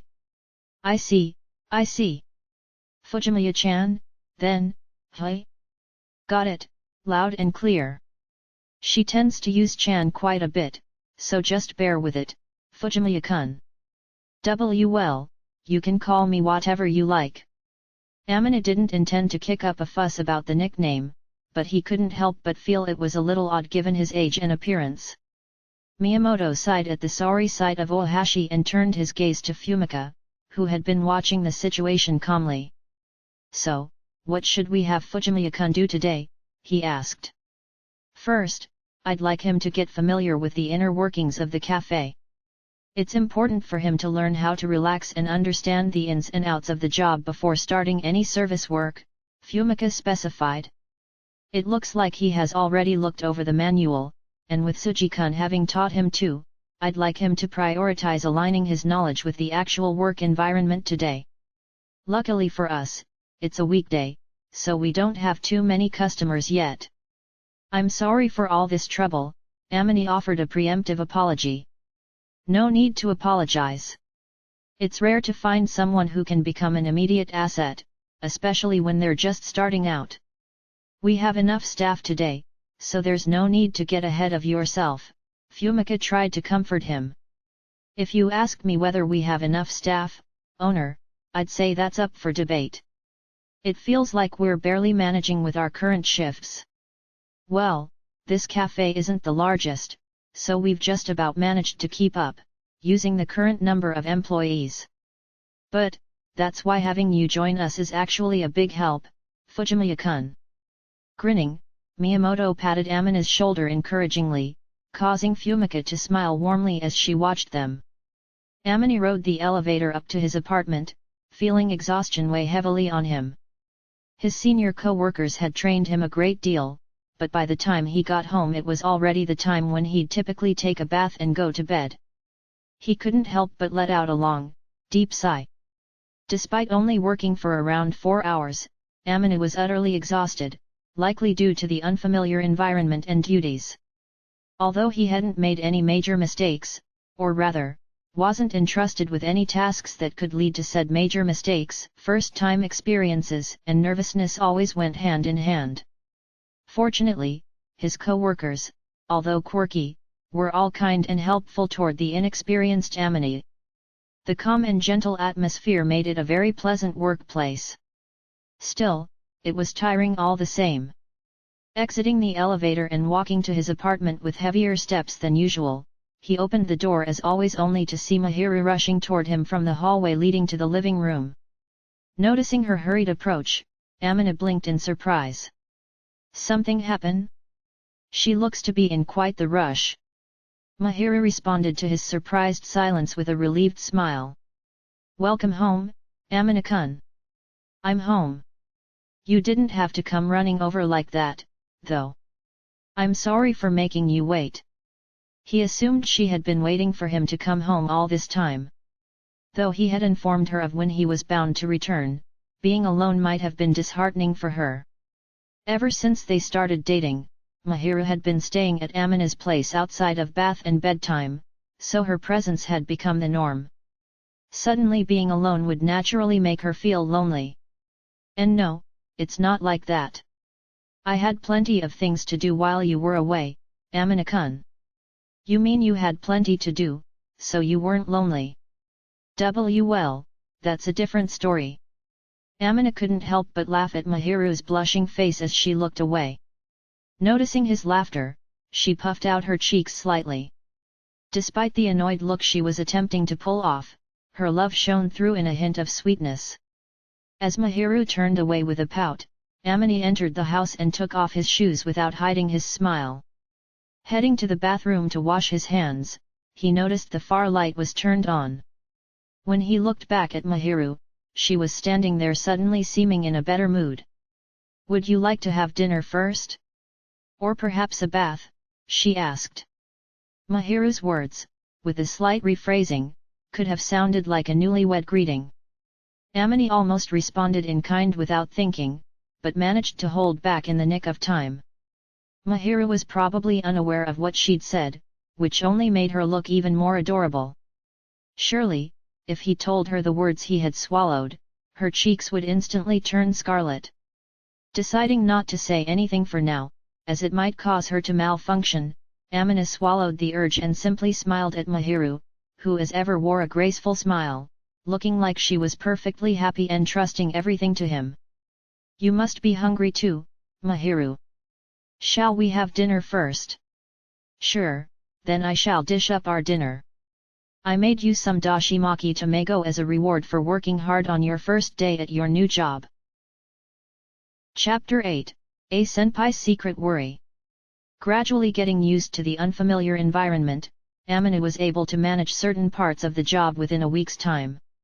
Fundamentally, his main role was to serve customers. He wasn't required to prepare the orders that those customers placed, which came as a relief for Amina, who was well aware of his own inexperience. While he hadn't been given the chance to brew the coffee for customers just yet, other staff had been teaching him how to prepare it in the back of house when business was slow. This cafe was rather particular about the coffee they served, not allowing any form of compromise regarding its taste. Amina had been told that the ideal temperature of the hot water and the time spent extracting the flavor varied depending on the type of coffee bean used, and how finely said beans were ground. The taste provided to customers had to be consistent, so he practiced until he could recreate it. Once Amina got the extraction time down, learned how to use the equipment, and understood the ideal timing involved in stirring, he could produce coffee with a consistent taste each time. After receiving thorough instructions, Amina practiced until he got it right. This proved that even Amina, who had been given strict guidance, could pull it off with enough practice under his belt. Yet, it's delicious. Miyamoto taught Amina the ropes while Suji and Uehashi handled the front of house, given that only a few customers were present and the number of orders had settled down. His coffee, brewed using a siphon, looked the same as the ones served in the cafe. There didn't appear to be any issues with it. However, from watching you brew, I think you should stir the beans a bit more, and you could have been a little quicker with the extraction. I am using a timer, though. I think you're being a little too conservative with the timing since you're not used to the equipment yet, and are being extra careful. That difference in timing is probably what gave it a slightly more astringent undertone. Sorry for that, I'll do my best to improve. Miyamoto's advice was not harsh, but rather gentle and polite. Amina's lack of confidence in serving others was probably the biggest reason for the training process becoming so drawn out. Since the flasks used with the siphon coffee maker were made of glass, there was the risk of bumping into them, causing them to drop and shatter. Such worries plagued him. Miyamoto seemed to understand, and he showed Amina a light-hearted smile. I was afraid to handle them at first, too. Felt like they'd shatter easily, he said, reassuring him. You'll be in the clear so long as you don't drop or handle them roughly. From what I see, you're one to take the cautious approach when handling things like that, Fujimiya-kun. I hope so, but... that donkey. I mean, Reno, ended up shattering one on her first day, so I'd say you're on the careful side, Fujimiya-kun. Amina noticed that dreadful slip of the tongue, but he feigned ignorance. That said, everyone makes mistakes. You won't get told off if you break one, so don't fret about it, Miyamoto tried to put his mind at ease. Well, even the owner would scold you with a troubled look if you end up breaking a few of them, though. Sounds like you're talking from experience, Amina noted. That's because Reno did it, he clarified before adding, the owner's face was frozen stiff back then. His nostalgia was reflected in his demeanor, and Amina flashed an ambiguous smile at his story. Must have been total chaos. Amina knew from starting the job that those siphons didn't come cheap, so they were few in number. Having several of them break at once must have hindered the cafe's sales. The siphons at the cafe were manufactured by Fumika's favorite brand, and they were all carefully selected. Even the thought of having to replace multiple broken siphons was too costly to bear. Let's be extra careful with this, Amina vowed to himself, taking a sip of the coffee he'd brewed with Miyamoto's supervision. A distinct bitter tang permeated his tongue. Going down smoothly, the coffee was easy to drink, and the bitterness didn't linger on his tongue for long. Instead it was gentle, maintaining a rich flavor full of depth. Amina wasn't a fan of overly astringent coffee, but this one had a well-balanced mix of bitterness, acidity, and a faint sweetness from the beans themselves, making it very easy to drink. However, he did realize that there was room for improvement, as the bitterness and astringency were stronger than what Miyamoto had brewed earlier as a demonstration. Ooh! How lovely! Now that's what I call enticing. With the lack of orders being placed in the front of house, Uehashi took the opportunity to have a breather and entered the back. She held a tray with used dishes in her hand, likely from a customer who had just left. Fujimiya-chan, gimme a sip, asked Uehashi, placing the dishes in the sink and approaching Amina. Just as he wondered what to do, Miyamoto grabbed Uehashi by the base of her neck and pulled her away from him. It happened so quickly that Amina couldn't immediately understand what had just occurred. Hey, don't do that. Fujimiya has a girlfriend, you know. Don't cause misunderstandings, scolded Miyamoto. Oh, sorry. Now you mention it, I do remember something like that, Uehashi said, backing off obediently. I have a lot of older brothers, so I'm used to this kind of thing.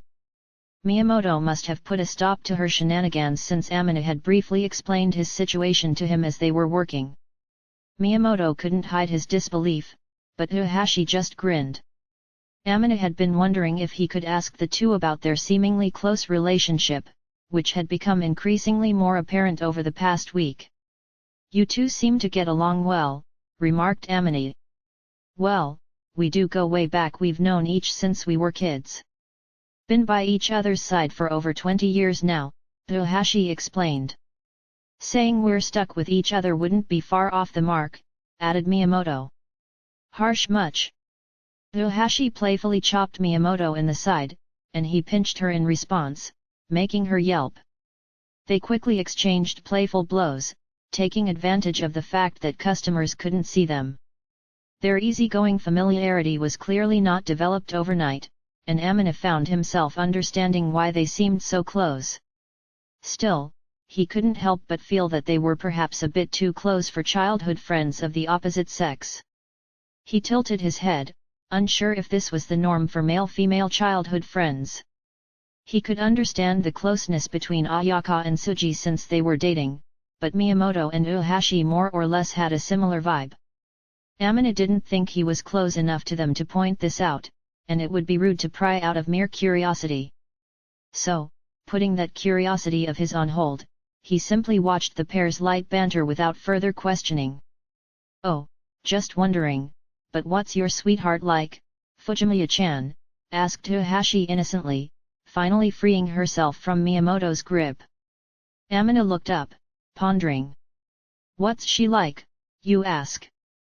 Well, she's a lovely and tender-hearted girl. It was difficult to describe Mahiru when asked what kind of girl she was. Anyone from their school would know without being told, but Uehashi was a college student with no connection to Amina's school, so she wouldn't know without an explanation. Still, telling someone from outside their school about a girl dubbed the Angel would probably result in either laughter or discomfort, so he couldn't explain it that way either. Feeling that his bias as her boyfriend would lead to unintentionally bragging about her if he told his co-worker his image of Mahiru, Amina had opted for more generic expressions. However, Uehashi seemed dissatisfied with his explanation, HMPF, pursing her lips and making a displeased noise. Well, a quick glance over you tells me that your girlfriend must be a really upstanding girl, but just saying she's lovely doesn't give me the ins and outs, Fujimiya-chan. Get me, she said. I agree, but it's true that she's a hard-working and good-natured person. Do you really want to know that much about someone else's girlfriend? Of course. Hearing about other people's love stories is no different from gorging on honey, and girls, no matter their age, just love talking about love. And we're more than happy to hear you brag about your girl. Consider it the icing on our very sweet cake. Girls, hey, interjected Miyamoto. Daiichi. Got a problem? Oh, not in the slightest. Alright, Amina tried to calm the tense atmosphere between the two while sipping his cooling coffee, and Uehashi, perhaps due to Miyamoto's comment, approached him with a slightly tense impression. Moving along. You're the no-nonsense type, right? So I'm itching to know about this girlfriend you're smitten with, Fujimiya-chan. I get that you're curious, but still. Hey, aren't you gonna bring her here? About that, I've asked her not to come. At least until I get familiar with the job, anyway. It's a pity. Ah. Uehashi let out a cute, dissatisfied voice, but Amina had no intention of yielding. To begin with, he didn't understand why she was so eager to bring his girlfriend to his workplace or have her visit. Being told this by both Itsuki and his co-workers was beyond his expectations.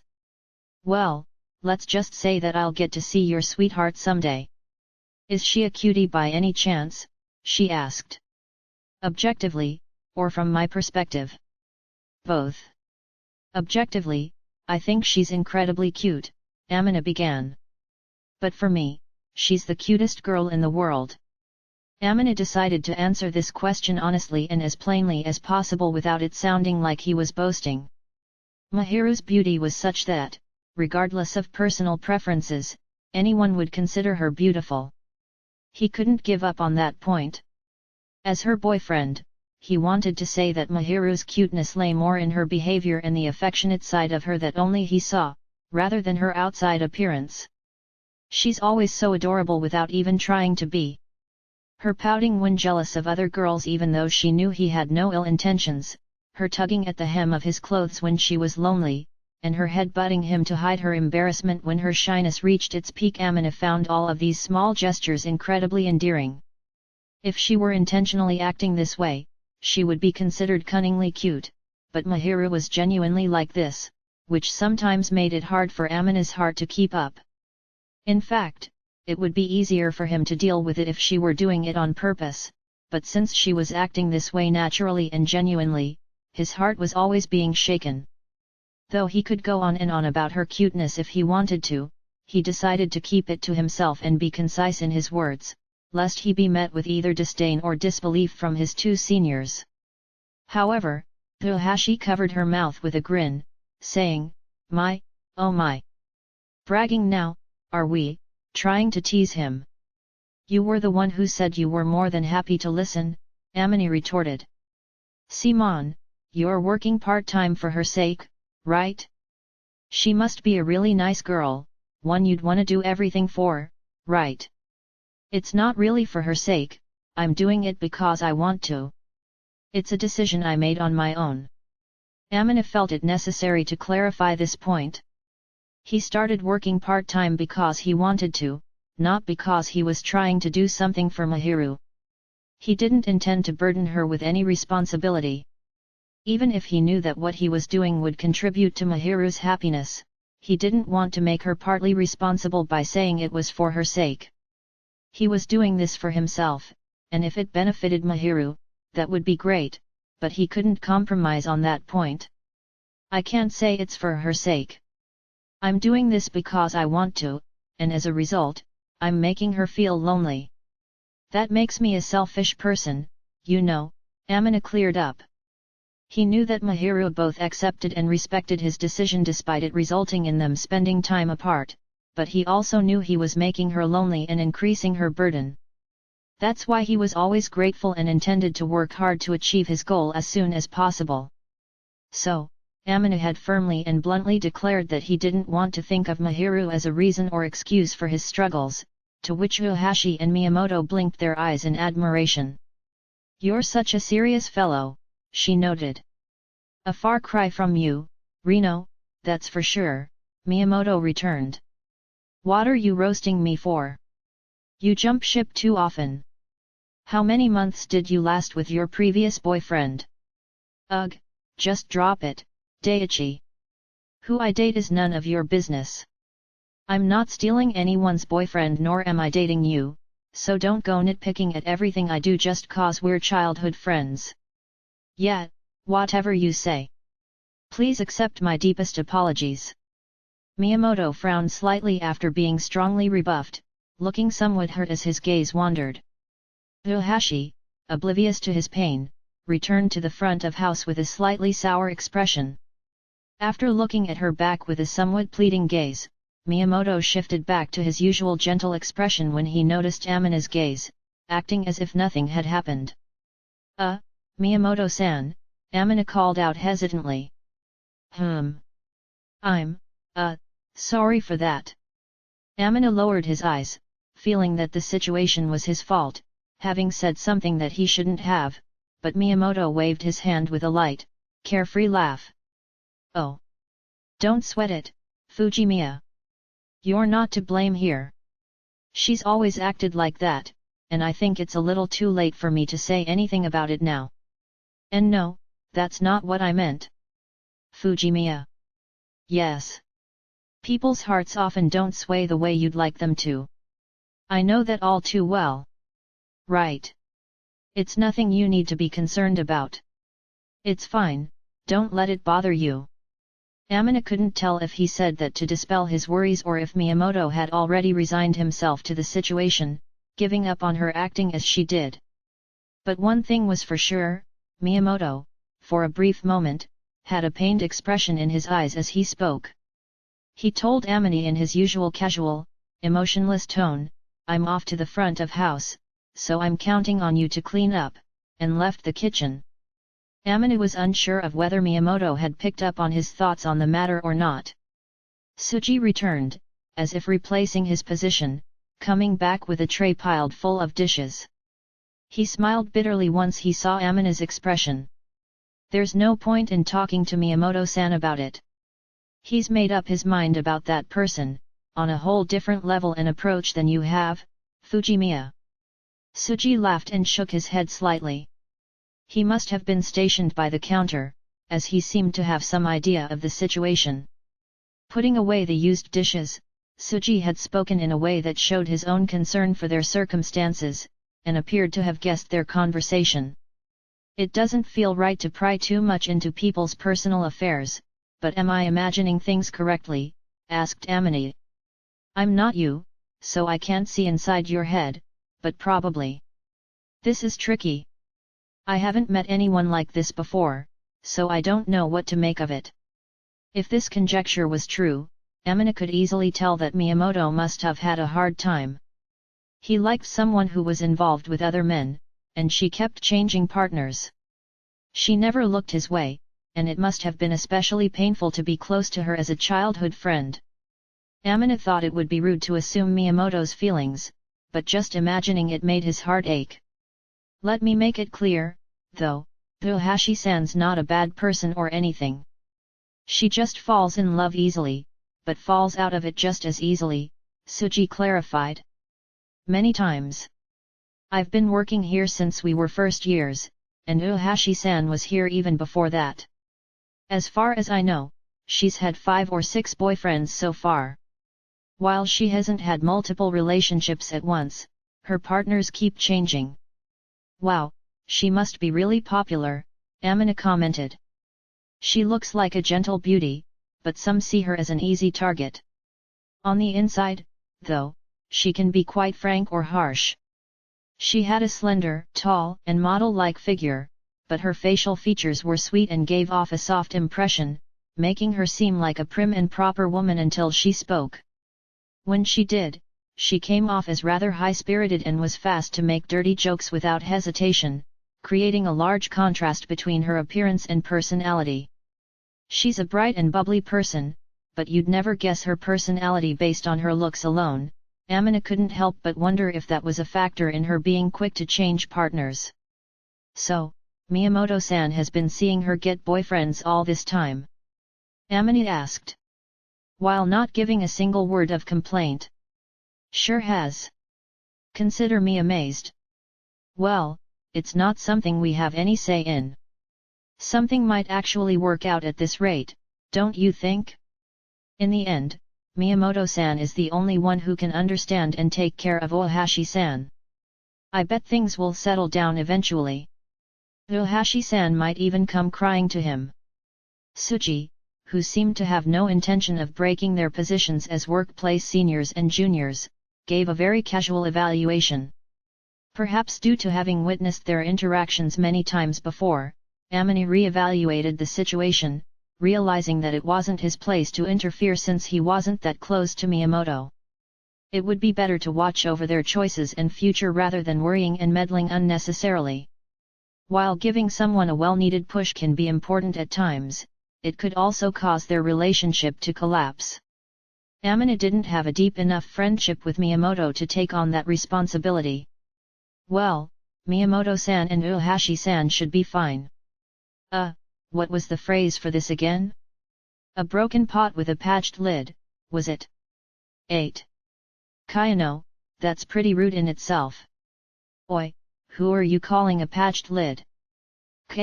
Miyamoto-san. Miyamoto, overhearing something he probably shouldn't have, looked at Tsuji with a carefree yet intense smile. Or rather, he straight up glared at him. Kayano, you go wash the siphon. And the filter, too, Miyamoto demanded. On it. Fujimiya, you too. Oh okay. Wouldn't do good to go against him here. Amina complied with a strained smile. Uehashi's cheerful voice then rang out clearly as she returned from the front of house to check up on them. Daiichi's bullying the new guy, gonna snitch on you to Itamaka-chan. I'm not bullying him. Miyamoto exclaimed.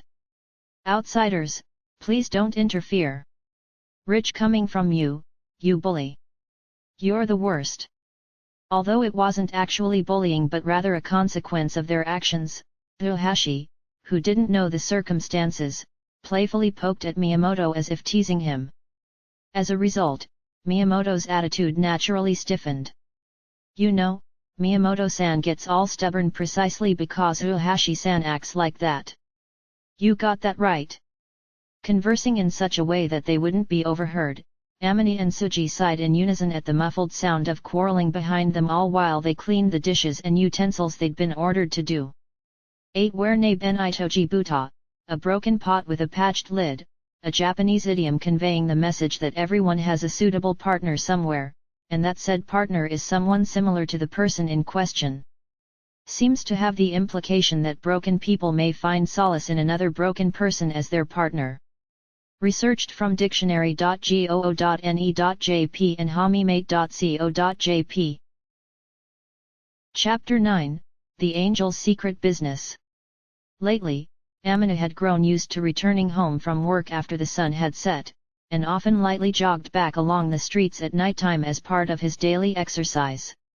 Given the likelihood of being stopped for being out so late in a school uniform, he naturally made it a point to change into his tracksuit after his shift, and he securely wore a reflective sash around himself, too. The get-up wouldn't earn him any awards at a fashion show, but it was a necessary measure to ensure safety. It couldn't be helped, really. After returning via train to the station closest to his apartment, he would briskly head toward his complex while keeping his eyes peeled for oncoming cars and pedestrians. By the time he arrived, there were only about 3 more hours left in the day. Usually, this time would have been spent for him to spend quality time together with Mahiru. As a former member of the Go Home Club, Amina's now packed schedule brought a strange feeling along with it, but it wasn't necessarily a bad feeling. Up until now, he had been too lax. Before meeting Mahiru, Amina had been lazing around at home indulging in activities befitting of the Go Home Club, and after getting closer to her, he'd spent a lot of time studying and relaxing together with her, and his schedule wasn't too packed.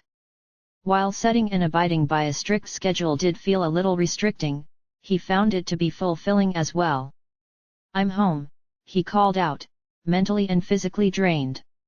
Although he had somewhat gotten used to his new lifestyle, he still experienced a faint lethargic feeling as he opened the door to his home.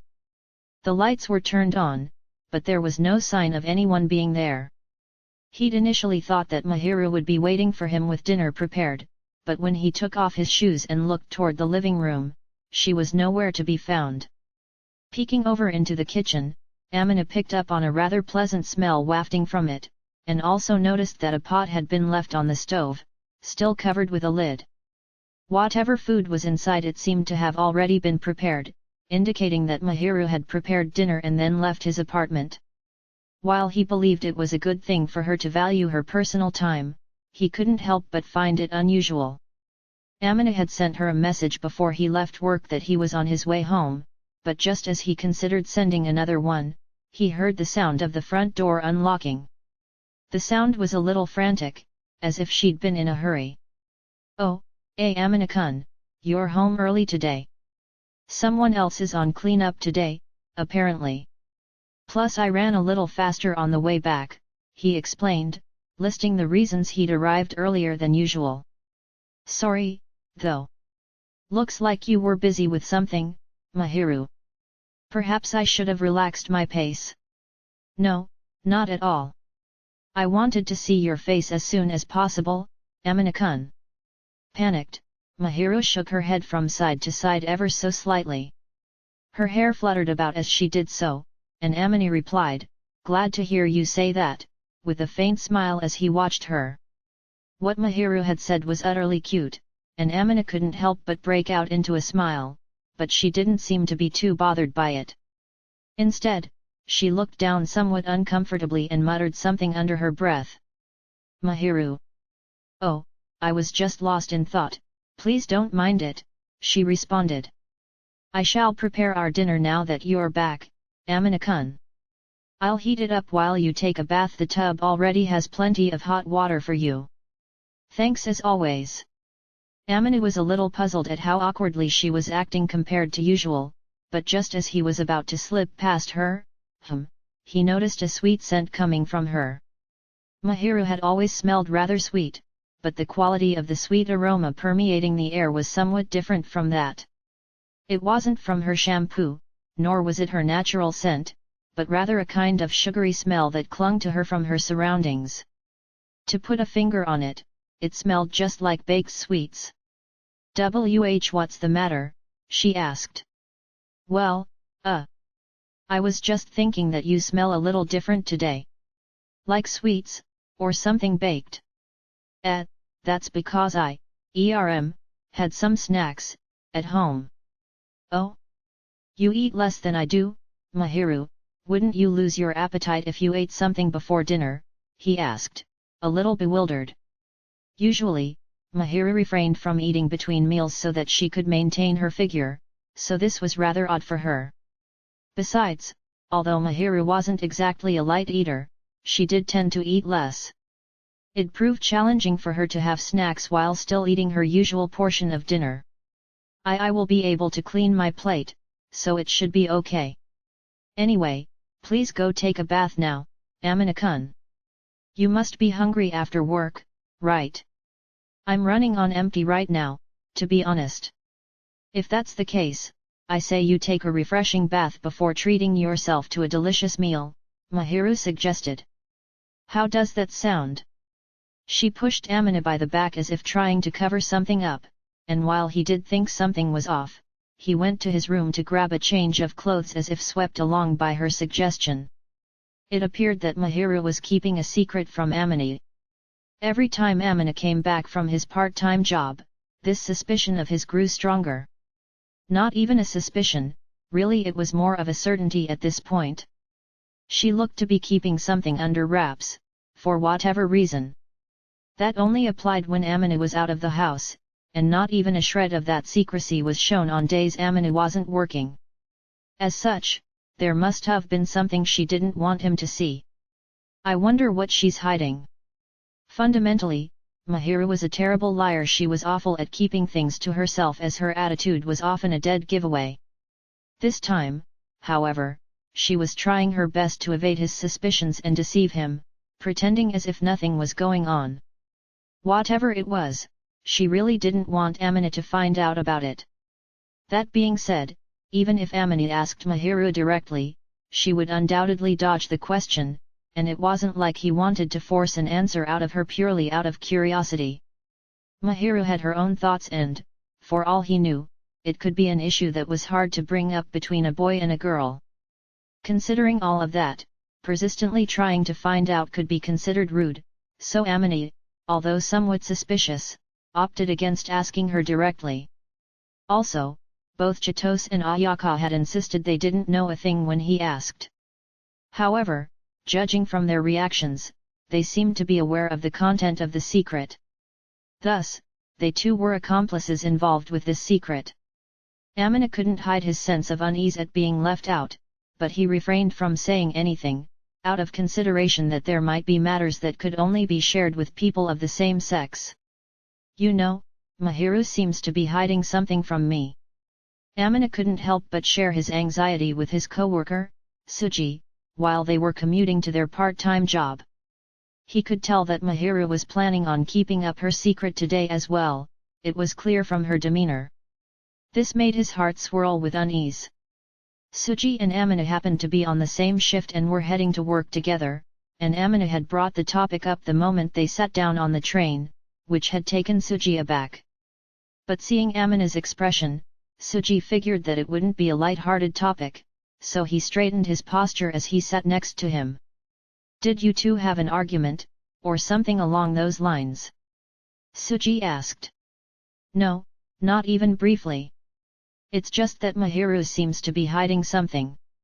And by the looks of things, it's not like I did anything wrong, either. For good measure, Amina asked her whether he'd done anything wrong without realizing it, but Mahiru only tilted her head in confusion at his question, so that didn't appear to be the case. Because of that, the mystery only deepened. Riddles upon riddles were piling up, causing Amina mental strain. If a girlfriend's trying to keep something under wraps, it's typically them cheating, but I can't imagine Shina-san ever doing that. I don't know her that well, but given her character and your close relationship, we can write that possibility off.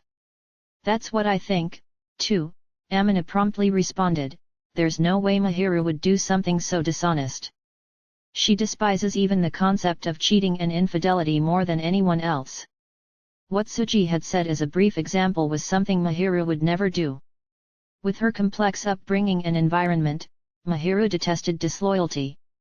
She saw her mother having an affair with another man, even openly spending time with him outside. Putting aside the fact that the woman had been subjected to a loveless marriage from the very start, Mahiru had vowed to never walk down the same path as her mother, and hated the very idea of it. There was no way Mahiru would betray him in such a way, and it was equally unlikely that Chitose or Ayaka would have cooperated with her if that was actually the case. They were both sensible and devoted girls, and likely found infidelity distasteful in much the same way. However, Amina couldn't think of anything else one would keep hidden. Mahiru wasn't good at keeping secrets, and usually, she didn't even try to. She tended to feel a strong sense of guilt whenever she plotted something behind closed doors, and was quick to confess to what she'd done when probed a little. But this time, it seemed like she wanted to keep whatever it was hidden and had gone to great efforts not to say anything. What's more, she was the type of person who disliked lying and deceiving others, which made Amine all the more suspicious. Because of that, if Mahiru's trying to keep something a secret, it probably isn't anything worth being suspicious about. Whatever it is that she's trying to hide, I don't think it'll be something terrible. Either it's something she's embarrassed to talk about, or it's something related to me. If she broke something, she'd come clean right away and apologize, so it mustn't be anything harmful. Amine had known Mahiru for about a year now, and they had been dating for about 5 months, give or take. He had a good grasp of her personality and habits after spending so much time together with her. Given that Mahiru had her own thoughts on the matter, and the fact that she was desperately trying to hide it, Amine could tell that it ought to be something rather significant. However, that didn't mean it was malicious. So, what are you gonna do about it? Not planning on doing anything, really. Hey, replied Suji instinctively, surprised by Amine's casual assertion. Amine let out a quiet sigh, blending it in with the low rumble of the train as it traveled along its tracks. It's something that Mahiru wants to keep hidden, so it wouldn't be a good idea for me to pry. Even I have a secret or two I don't want to share with her as well, so if she doesn't want me to touch the subject, I won't. Simple as. Amine was hiding the reason he was working from Mahiru, so he had no right to interfere in her business, either. Sure, they may hide a few things from each other, but even if they did, it wouldn't be a problem as long as they could maintain a healthy relationship. And you're fine with that, hey, remarked Suji. I trust that Mahiru would never hurt me intentionally, after all. Rather than meddling in everything, it's better to be considerate of the things you want to keep hidden from one another.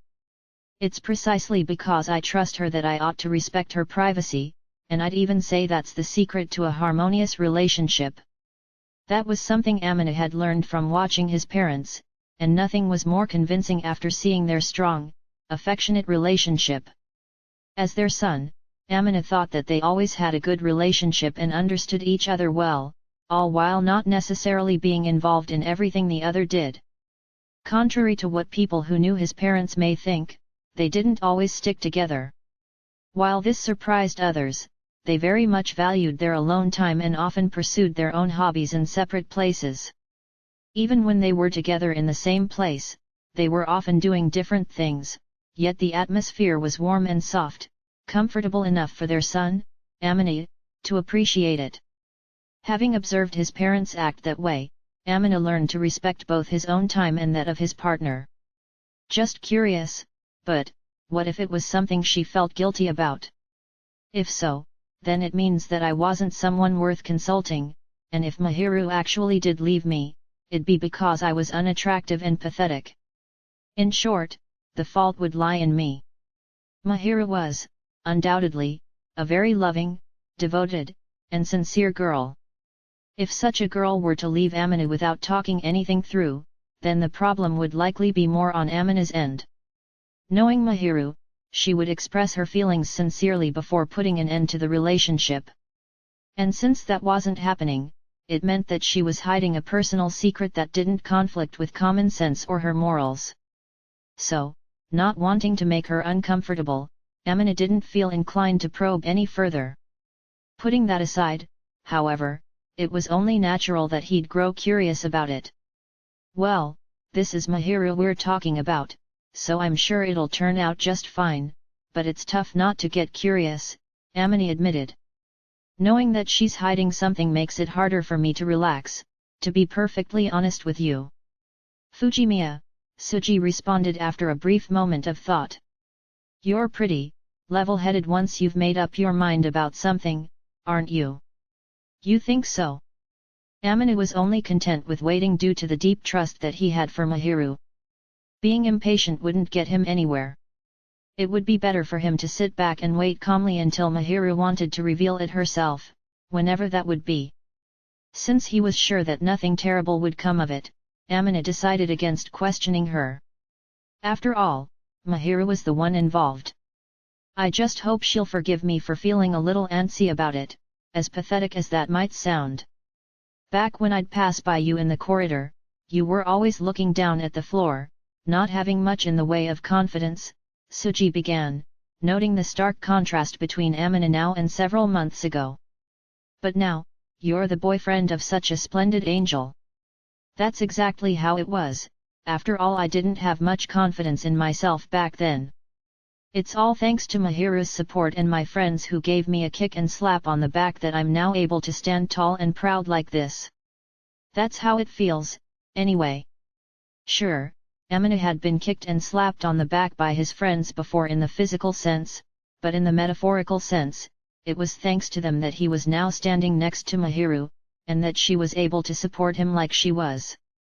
Because she supported him both emotionally and with practical matters such as meals and lifestyle habits, Amina didn't find his hard work to be burdensome. In fact, he found it enjoyable. Truly, I can't thank her enough, Amina concluded, and Suji nodded along thoughtfully. So Shina-san's like the backbone of your success, hey?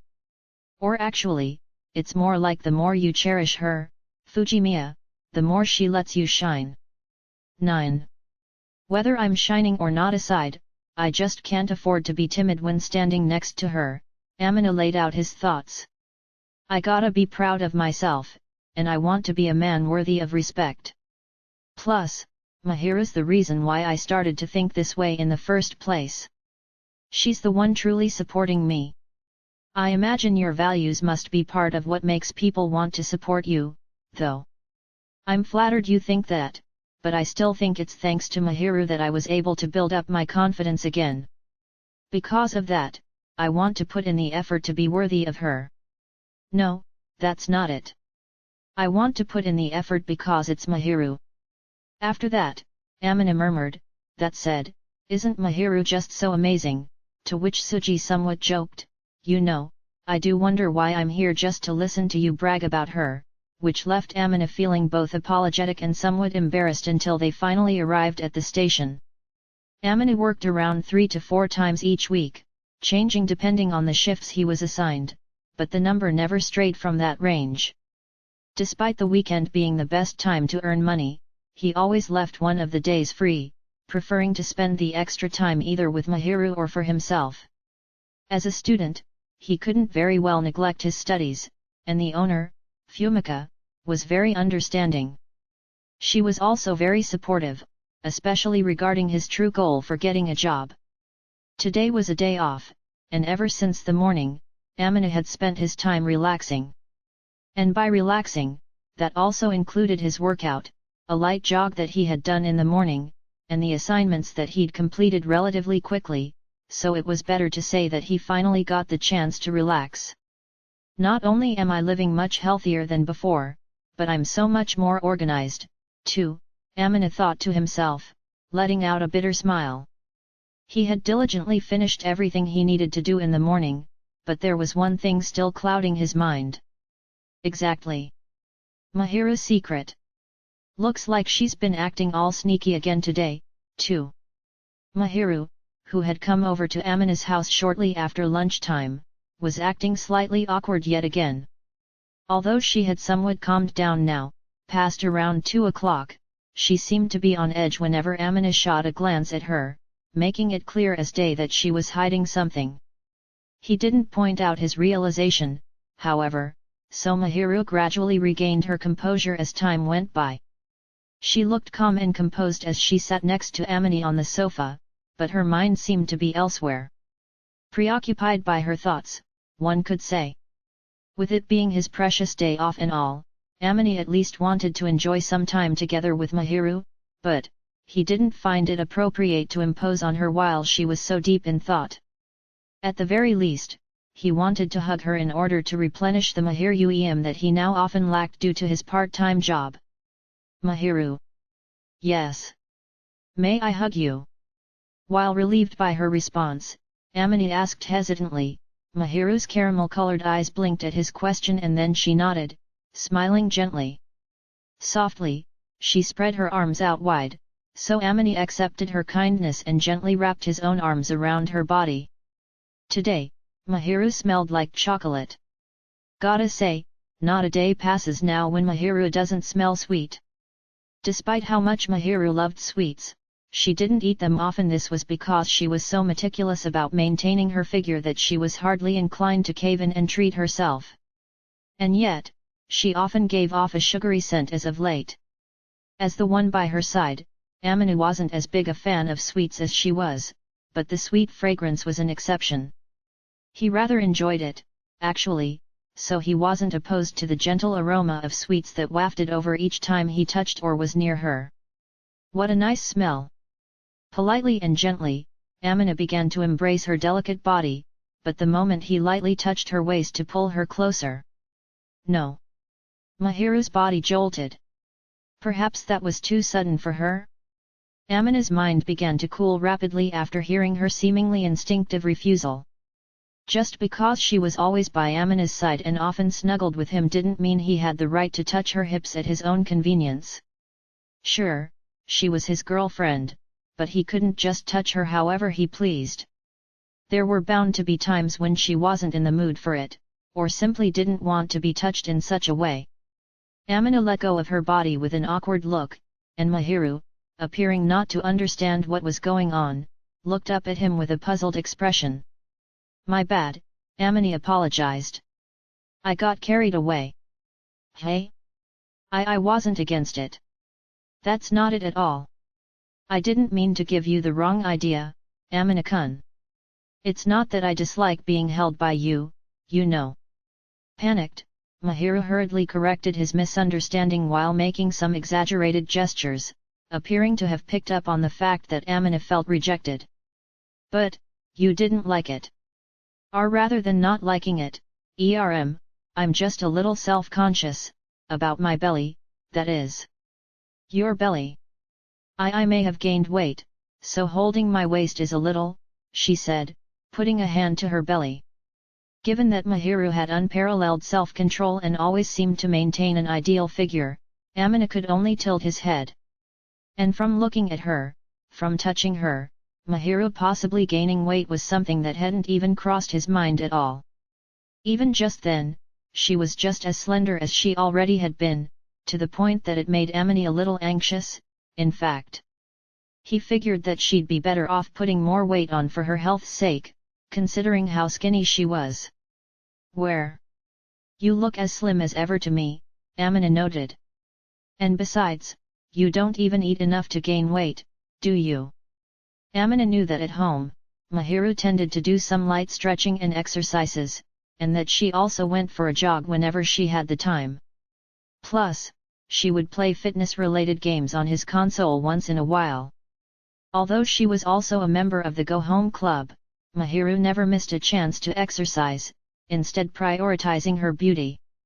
Amina found it hard to believe that she, the very epitome of self-discipline, could ever gain weight.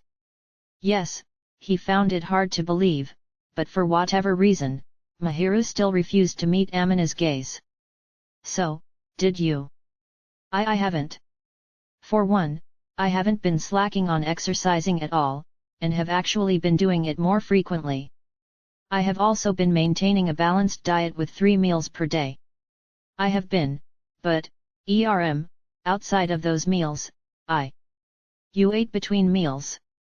I wouldn't exactly say that, she trailed off before coming to a realization. Actually, yes. I have been eating between meals, that's why. That's pretty rare for you. Amina was surprised that Mahiru, who took great care in maintaining her figure, had eaten enough to make herself worried. While together, Amina hadn't noticed her eating any more than she usually did, so that meant she must have been eating in her apartment. Perhaps she'd stumbled upon something truly delicious. Well, there's a reason why autumn's the season of good appetite, or so they say. Not to mention the food's just plain delicious, too. Autumn's when all the tasty ingredients start popping up again, unlike summer, so it can't be helped if you eat a little more than usual.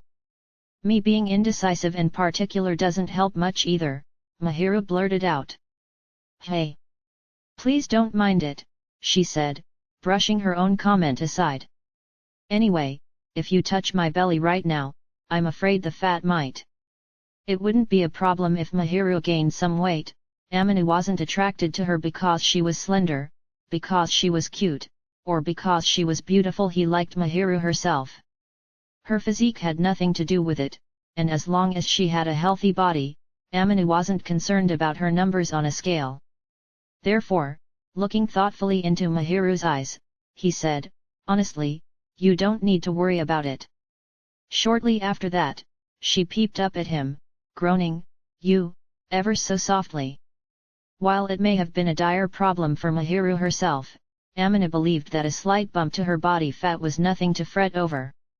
If anything, Mahiru occupying more space in the world would be something worth being delighted about. To add to that, there was no noticeable difference in her weight when touching her, so being denied the opportunity to touch was the real life or death matter. "I just want to be healed for a bit," he confessed. "Can't I?" It's not that you can't, but," while Mahiru tried to stand her ground, she relented. "I guess you can." Chuckling at Mahiru's sudden change of heart, Amina pulled her closer. To be precise, he lifted her up as though embracing her body. As he held the now frozen stiff Mahiru in his arms, Amina sat back down on the sofa, positioning her right between his legs. He was now hugging her just like one would a stuffed animal. When it came to hugging on the sofa, this was the most comfortable position. Still, whether it was due to embarrassment or something else, Mahiru seemed to look slightly uncomfortable. However, since she settled down meekly, entrusting herself to Amina, she probably wasn't against the turn of events. He wrapped his arms firmly around the front of her body, and brushed against her abdominal area, which she was so evidently conscious about. She felt so slim and delicate that Amina couldn't help but wonder how she had managed to convince herself that she'd gained weight. "Like I thought, you really haven't gained anything at all. I am putting the effort in, after all. But even so, it still worried me a little. Even though you're this thin." "Well, not like I'm gonna tell you what you can and can't think if you're that concerned about it, but just don't push yourself too hard," he suggested. "I'll love you however you are, Mahiru." "Yes." So long as it was within a healthy range, Amina would support Mahiru if she desired to lose weight, but it wasn't like he explicitly wished her to do so. While he adamantly denied the misconception that she'd gained weight, by no means would he ever deny her feelings or the effort that she exerted to lose said weight. "Whatever it is that she does, I just hope she doesn't push herself too hard." Gently yet firmly, Amina then embraced her tender body, relishing her usual softness. How does she manage to be so slender yet so soft? Amina marveled at the intriguing mystery of a girl's body before burying his face in her shoulder. Then, a sugary aroma, which had mixed in with the smell of fabric softener and Mahiru's natural milk-like scent, slid into his nostrils. "So today's smell is some sort of chocolate, hey?" Picking up on that, Amina slid his lips right onto the base of her neck and pressed them against it lightly. While he hadn't at all thought about doing anything in particular, touching Mahiru's skin gave Amina a rush of happiness, and he even found her white, porcelain-like skin to be very appetizing. This was best described as an innate instinct of his as a man, and there was nothing that he could do about it. Bringing his lips closer, Amina planted a tender kiss across her silky skin and nuzzled his cheek against hers, making Mahiru leak out a ticklish voice. "Amina-kun, you get all spoiled when you get tired like this, don't you?" she remarked. "I could say the same about you, Mahiru. But yet, I guess I do end up longing for human affection." That exact line applied to Mahiru in very much the same way. When the both of them were tired, they would often cling to each other tightly in order to comfort one another. They would savor the warmth and the familiar scent of each other's bodies, which gave them a sense of happiness and comfort.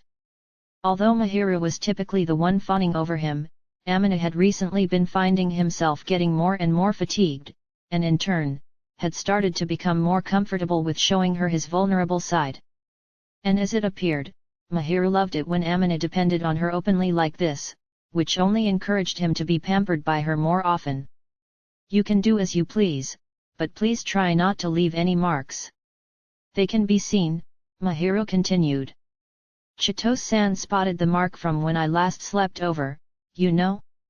And then she teased me. That's my bad, I should have made it a little harder to find, in hindsight, so Amina said, aware that at the time, he'd been caught up in the heat of the moment. His rational mind was only running on half cylinders, which left his reason partly broken. Needless to say, he hadn't crossed that one line he shouldn't have crossed, he had allowed his desire to dye her white skin a shade of red to take over. Regrettably, he had ended up leaving a mark by doing so, which was a lesson he was reflecting on. A wave of embarrassment washed over him as he remembered the events of that night, and this caused Amina to hold her even tighter than before. In response, Mahiru slapped his thighs a few times forcefully from within his embrace. That's not even the main issue here, though? Is that not proof that you're getting a little too used to this, Amina-kun? I wouldn't say I'm used to it or anything, but, it's just that, marking you as mine is, something that makes me feel happy, you see. As a man, there was no way he'd get used to it just from seeing her bare skin once. Embarrassment crept onto his face at the mere memory of it, and even now, his desire to do it again seemed to be poised and ready to strike him at any moment. He was simply restraining it with his rationality. However, one couldn't just avoid having such desires. If he was given the same opportunity yet again, Amina's lips would undoubtedly trace their path over Mahiru's fair skin in much the same way. Holding a far from content Mahiru in his arms, he muttered, "No way I'd get used to it. We're talking about my girlfriend's bare skin here," and entwined his hand with the one she'd been hitting his thigh with. In an instant, Mahiru quietened down. If her bright red ears were any indication, she was nothing short of embarrassed. "Next time, please, leave it somewhere it cannot be seen," she then requested. "I see that you're assuming we'll have a next time," Amina teased in response. That's because, well, I enjoy everything that you do to me, Amina-kun, and it feels good when you touch me, I really like it," she confessed hesitantly with a sigh, her voice hushed and her body fidgeting. Her words made Amina adore her even more, and he entwined his fingers with the hand he was holding.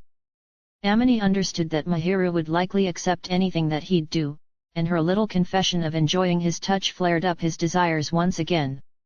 He managed to quell them, however, as he settled for expressing his affection for her with a kiss on the neck. As sensitive as ever, Mahiru trembled from within his arms, but she let Amina do as he pleased. "At any rate, you mustn't leave any marks," she reminded. "If you do, then it would be for your Bert." "My what now?" "Nothing at all. Please do not worry about it. You really got me dying to know, though." "It's nothing, really." Amina tilted his head at Mahiru, who had stopped herself mid-sentence before promptly raising her voice to try and cover it up.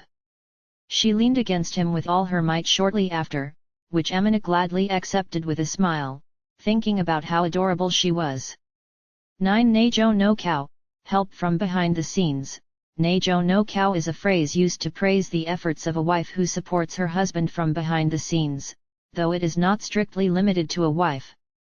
Oftentimes, it is used when the husband has gained some sort of recognition from wider society. Similar phrases in English include, backbone of one's success, or foundation of one's accomplishments. Researched from mama.smt.docomo.ne.jp, dictionary.goo.ne.jp, and jlearn.net.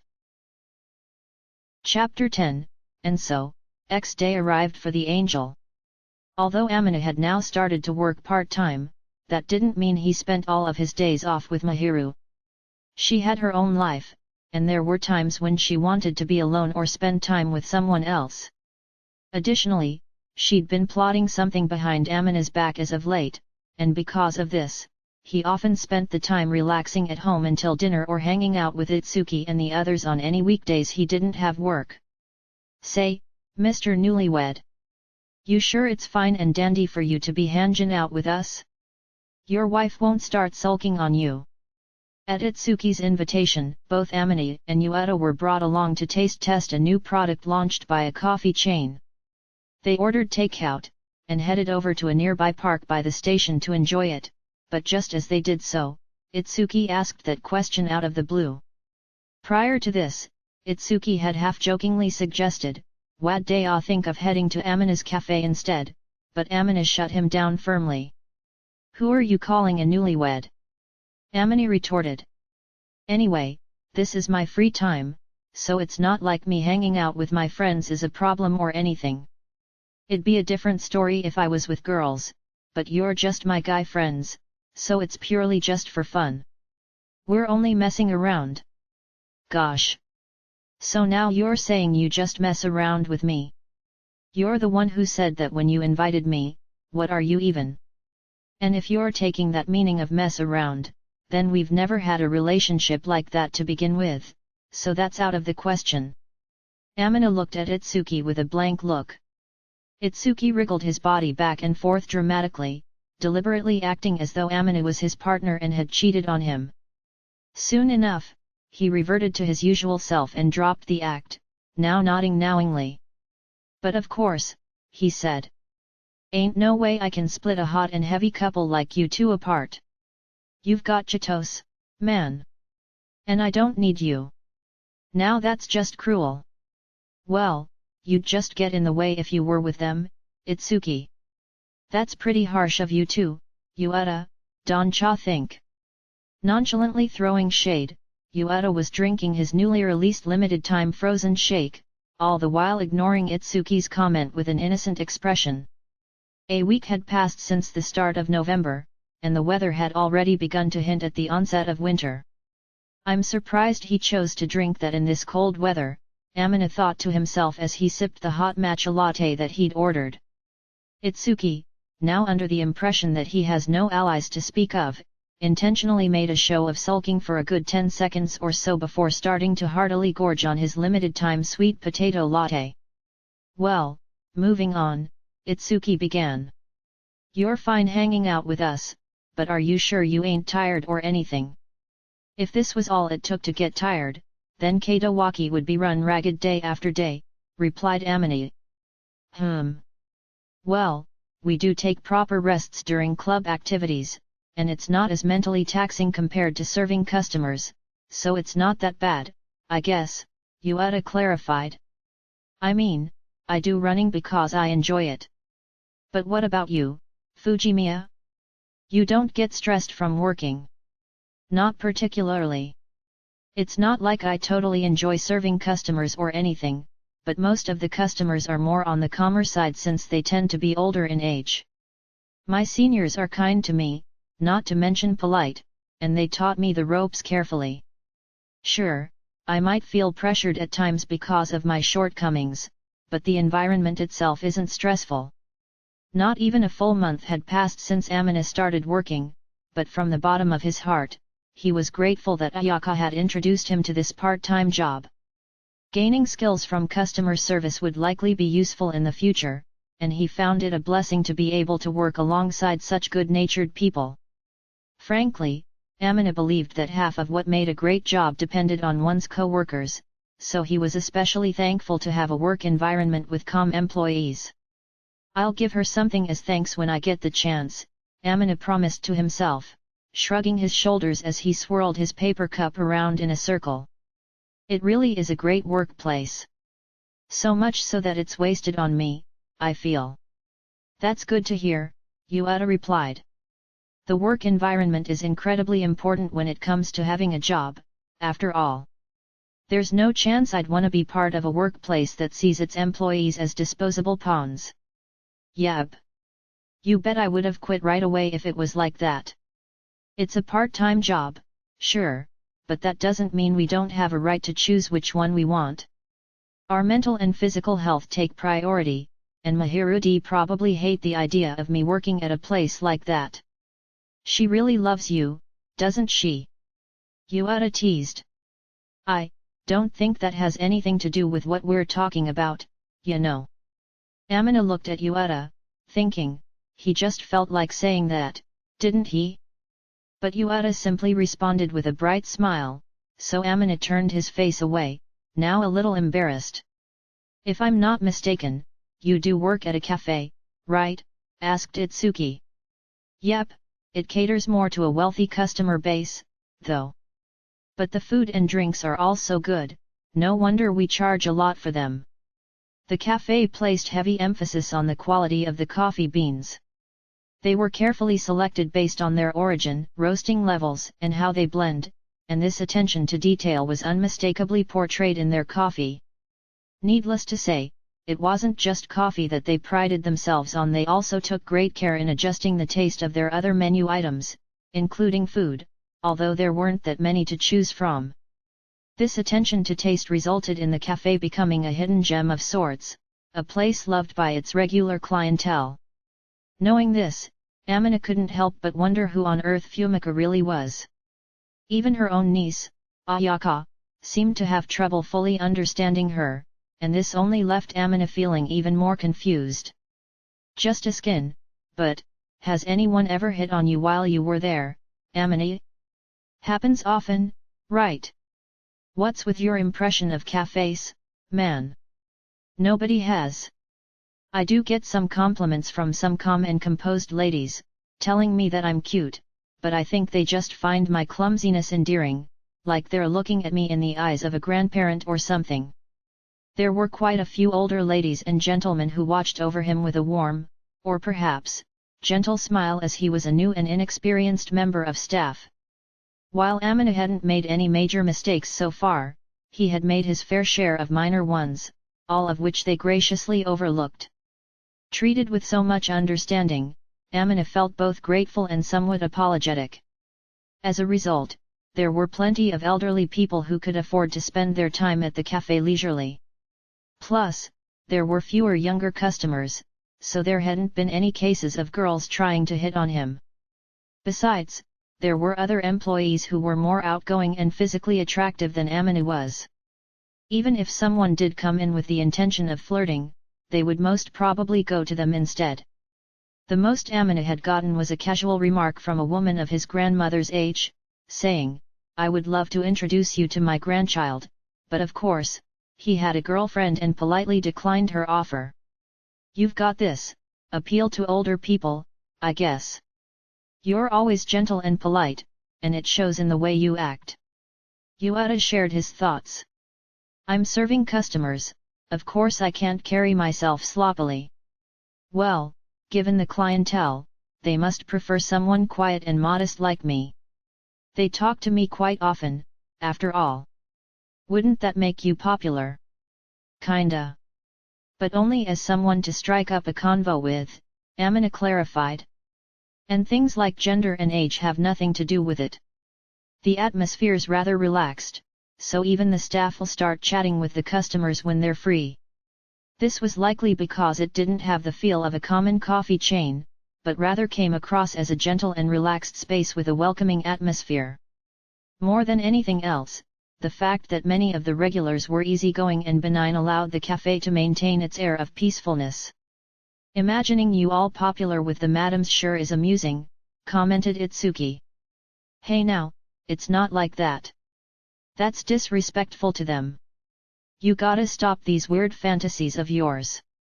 The fact that I can actually see that happening is a little scary." "Not you as well, Katawaki," Amina shot him a bewildered look, but Yuata wore an even more serious expression in response, which prompted Amina to make a firm clarification. Not a chance that'd happen. After all, Amina already had someone he truly loved with all his heart and had practically promised his future to. There was no way he would ever be swayed by other women. In fact, he was confident in the fact that he wouldn't even be tempted.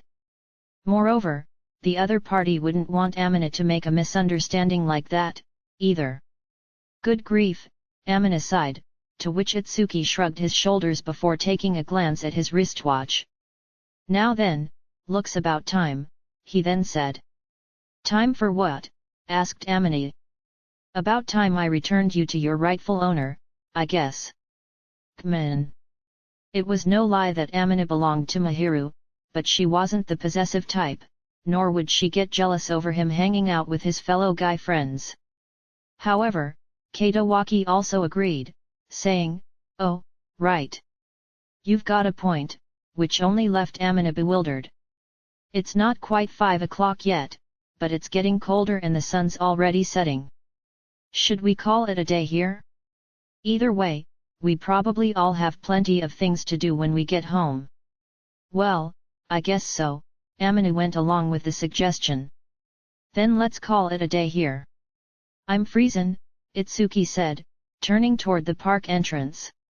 Having promptly decided to head home, Itsuki appeared eager to leave, but all of a sudden, he changed his mind. He turned toward Amina. Hey, Amina. What is it? Tomorrow, there'll be plenty of things I'll wanna say, and plenty of things I'll wanna ask. So prepare yourself. Amina was taken aback by Itsuki's grin and his sudden, yet strange comment as he left. Yueta, now letting out a bittersweet smile, also bid him farewell. As do I. See you tomorrow, yet. Conflicted, Amina felt like he'd been left behind in an odd manner. He tilted his head and wondered what was going on before heading on home. Upon arriving home, Mahiru greeted him like she usually did. Or not. Instead, she came up to him while showing the biggest of smiles. Her eyes sparkled brightly, and her unreserved smile looked both soft and gentle. But above all else, the faint blush that spread across her cheeks was clearly a testament to her high spirits. Welcome home, Amina-kun. I'm home. Seems like you're in a pretty good mood.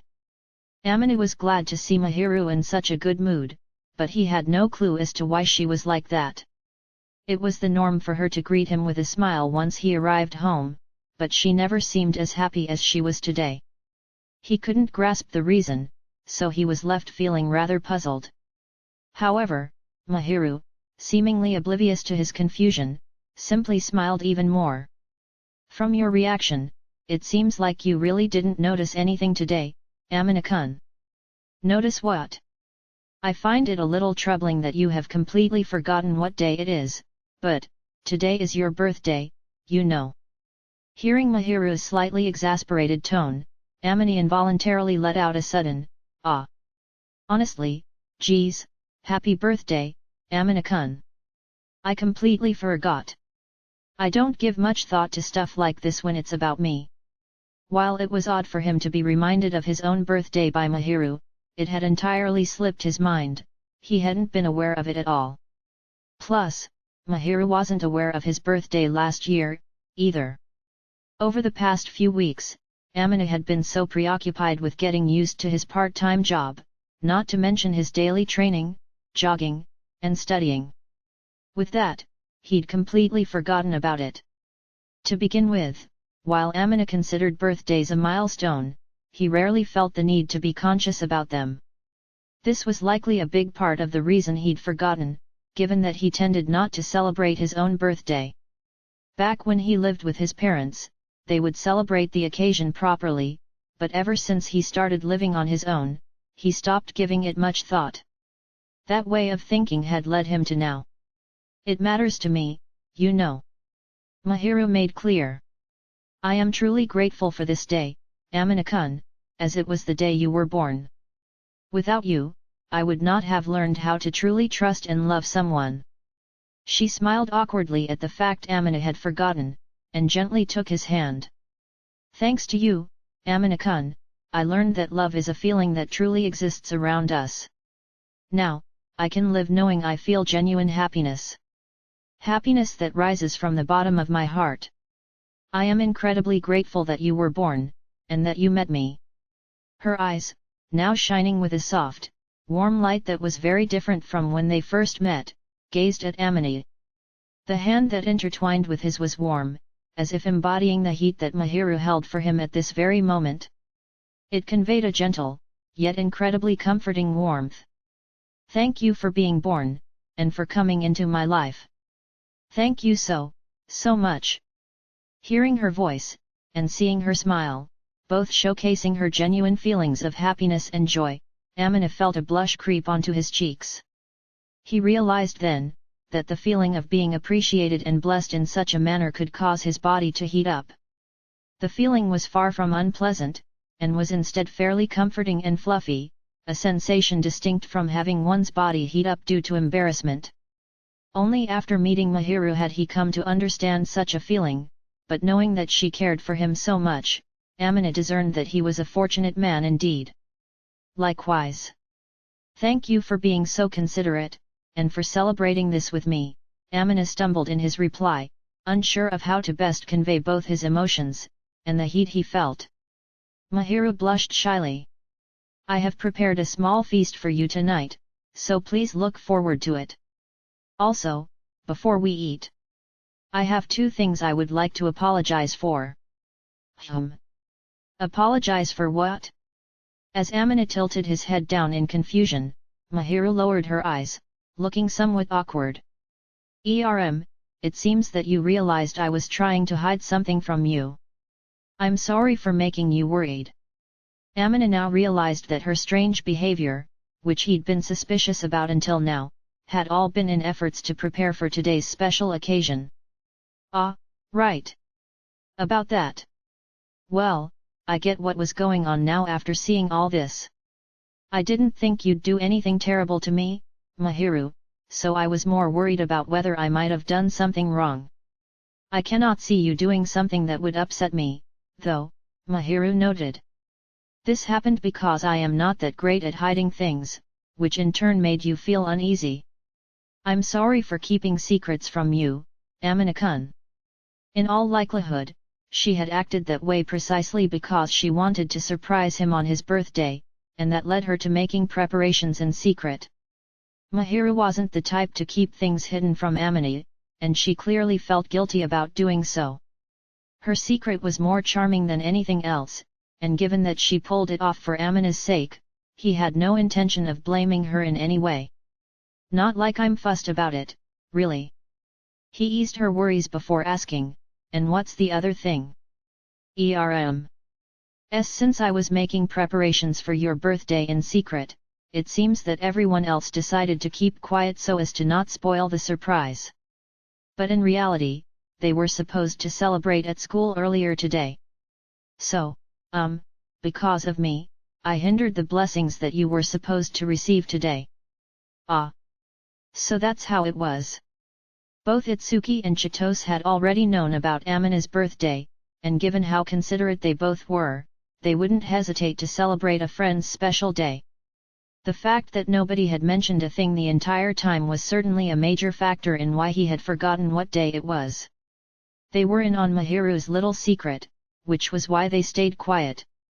Amina figured that they invited him to hang out after school just to keep him occupied for a little while. Those guys, while Amina muttered that somewhat irked line under his breath, he knew better than anyone that he meant it in good faith. Mahiru looked apologetic for what she'd done, and Amina was at a loss for how to respond. Her head was now pointed toward the floor. Amina gently tapped her head. Truth be told, I don't think it matters too much, not the date, the location, or whether they were able to give me their blessings in person or not. I mean, I completely forgot about it cause of how busy I've been lately, and it's not like they have to celebrate it today, right? I think they're being considerate in their own way. But still, Mahiru's hesitance rang clear. I'm going out on a limb here, but they probably believe that I'll be happiest if I accept the celebration that you prepared for me, Mahiru. That's why they all worked together to keep it a secret, I think. They all had the desire to celebrate Amina's special occasion in their own way, and that led them all to cooperate with Mahiru. Even if he wasn't given words of celebration on the day itself, Amina didn't mind. He was fully aware that they were wishing him well without being told. I realize that I'm blessed with thoughtful friends who care about me, and just knowing that makes me feel celebrated. There's no rule saying they can't do it indirectly, and I don't judge friendships based on whether they do that or not, anyways. Different people had different ways of celebrating, and if this was their way, then that was fine by him. Amina was never the type to quickly judge others based on their words alone, nor did he remember becoming that kind of person. Plus, the relationships he had built were not at all shallow, their feelings alone were more than enough. Nevertheless, Mahiru still looked a tad dejected at the outcome, prompting Animate to let out an awkward smile. He stroked her head tenderly and gently peered into her face. Besides, he began. By the looks of things, I'm gonna get swarmed tomorrow. So, I ask you to keep me all to yourself today, Mahiru. They'll probably bombard me with questions, so let's make sure we have enough to brag about, okay? Yes. Amini adorned the end of his sentence with a mischievous, teasing smile, and Mahiru was swept along by this, breaking out into a smile of her own before nuzzling her face into his chest. You've made quite the feast. Amina couldn't help but share his true thoughts, his genuine admiration leaking out as he scanned the array of dishes laid out on the table. The dishes Mahiru served for his birthday were, in a nutshell, all Amina's favorites. Usually, she would plan their meals with nutritional balance in mind, but not today. Perhaps due to Amina's self-proclaimed love for eggs, she had prepared a variety of egg dishes for him to enjoy. But no matter how much he liked them or how nutritious they were, eating too much of the same food was far from ideal, so Mahiru typically limited how much he'd consume, but it seemed that those restrictions had been lifted just for today. The most eye-catching dish on the table happened to be the omuris, a dish consisting of fried rice covered in a hard, omelette-like shell, which Mahiru then topped with beef stew. She didn't make this dish often, as not only did she have to start preparing the dish a day in advance, it also cost a considerable amount of time and labor to make. Other dishes laid out before him ranged from shawan mushi, a variant of egg and custard, to a potato salad served with plenty of boiled eggs, to even tamago kinchaku, a dish combining both fried tofu and soft-boiled eggs simmered in dashi stock and soy sauce. The servings were of typical size for your average high school boy, but the sheer variety of food was nothing to scoff at, and they consisted purely of Amina's favorite foods. While there was a plain lack of vegetables, that was more due to his love for eggs rather than him disliking his greens. 10. This is an assortment of your favorite dishes, Amina-kun. I made them without any consideration for nutritional balance or a specific cuisine. It's okay to indulge yourself once in a while.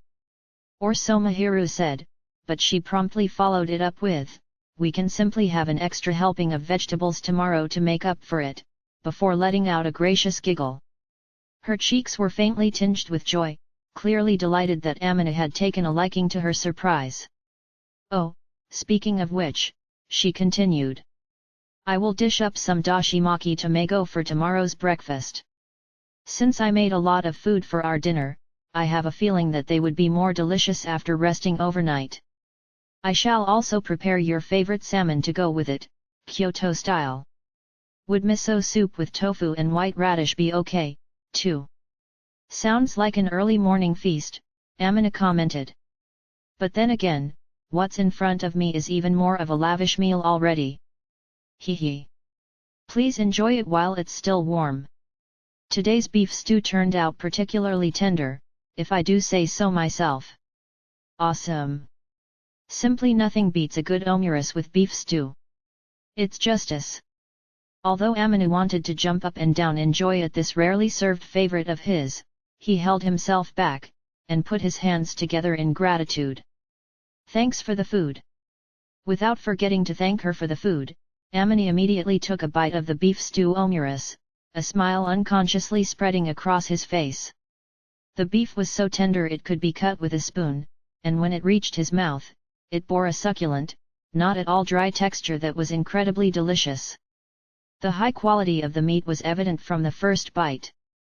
This careful combination of the stew's rich flavor and the omuris is something to die for, Amina nodded. As he reached for the other side dishes, moving at a pace that was fast yet not unrefined, Mahiru watched him with a warm smile as she ate elegantly. Is something wrong? Amina asked. Nothing, Mahiru replied. It's just that as the one who prepared the meal, seeing you eat everything with such enjoyment gives me a feeling of accomplishment. Well, that's because it's really good. Even saying it's the best wouldn't be an exaggeration. I will be satisfied as long as you think it's the best, Amina-kun. But rest assured, I won't rest on my laurels. Amina smiled wryly at the relentlessly stoic Mahiru, and he happily continued to devour his food. In the blink of an eye, the plates were soon emptied. There were quite a few dishes, but Mahiru had given him a reduced serving of each, so Amina was able to finish them easily, especially since he'd garnered an increased appetite after getting a job. Looking at Amina, who had neatly finished his meal, Mahiru beamed a satisfied smile, then slowly rose from her seat to place the dishes in the sink. However, just as Amina tried to stand up to help, she told him in a gentle but firm tone, the star of the day should take it easy, leading Amina to reluctantly sit back down. Once all the dishes lined up on the table were finished, Mahiru turned back to Amina and wore a beaming smile. After dinner comes dessert. I hope it will be to your fancy. Would this be what you were practicing in secret, by chance? At this point, Amina could take a guess at what Mahiru had been hiding. The occasional sweet scent wafting through the air when he came home was probably from her baking a cake just for him. Yes. It felt wrong to serve something that I wasn't satisfied with myself, so I made many adjustments to ensure it was to your liking, Amina-kun. He had wondered why she was worried about gaining weight, but now it all added up. She had likely been testing different ways of baking cakes and eating them. Depending on what it was, desserts could be high in calories.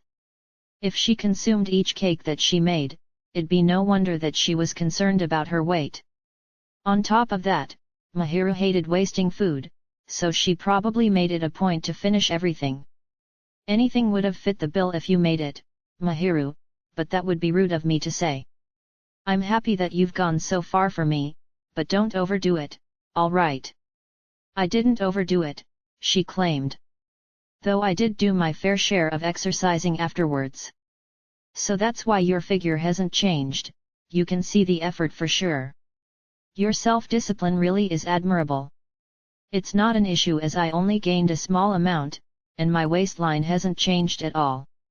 Now, I shall bring it over, okay? Saying that, Mahiru brought a plate from the refrigerator with what seemed to be a homemade chocolate cake. She gently placed it down onto the dining table, a small clink resounding as she did so. The cake was already cut into easy-to-eat slices, and Mahiru quietly served a piece onto a plate for him. Looking at the piece in front of him, it seemed to be a chocolate gâteau.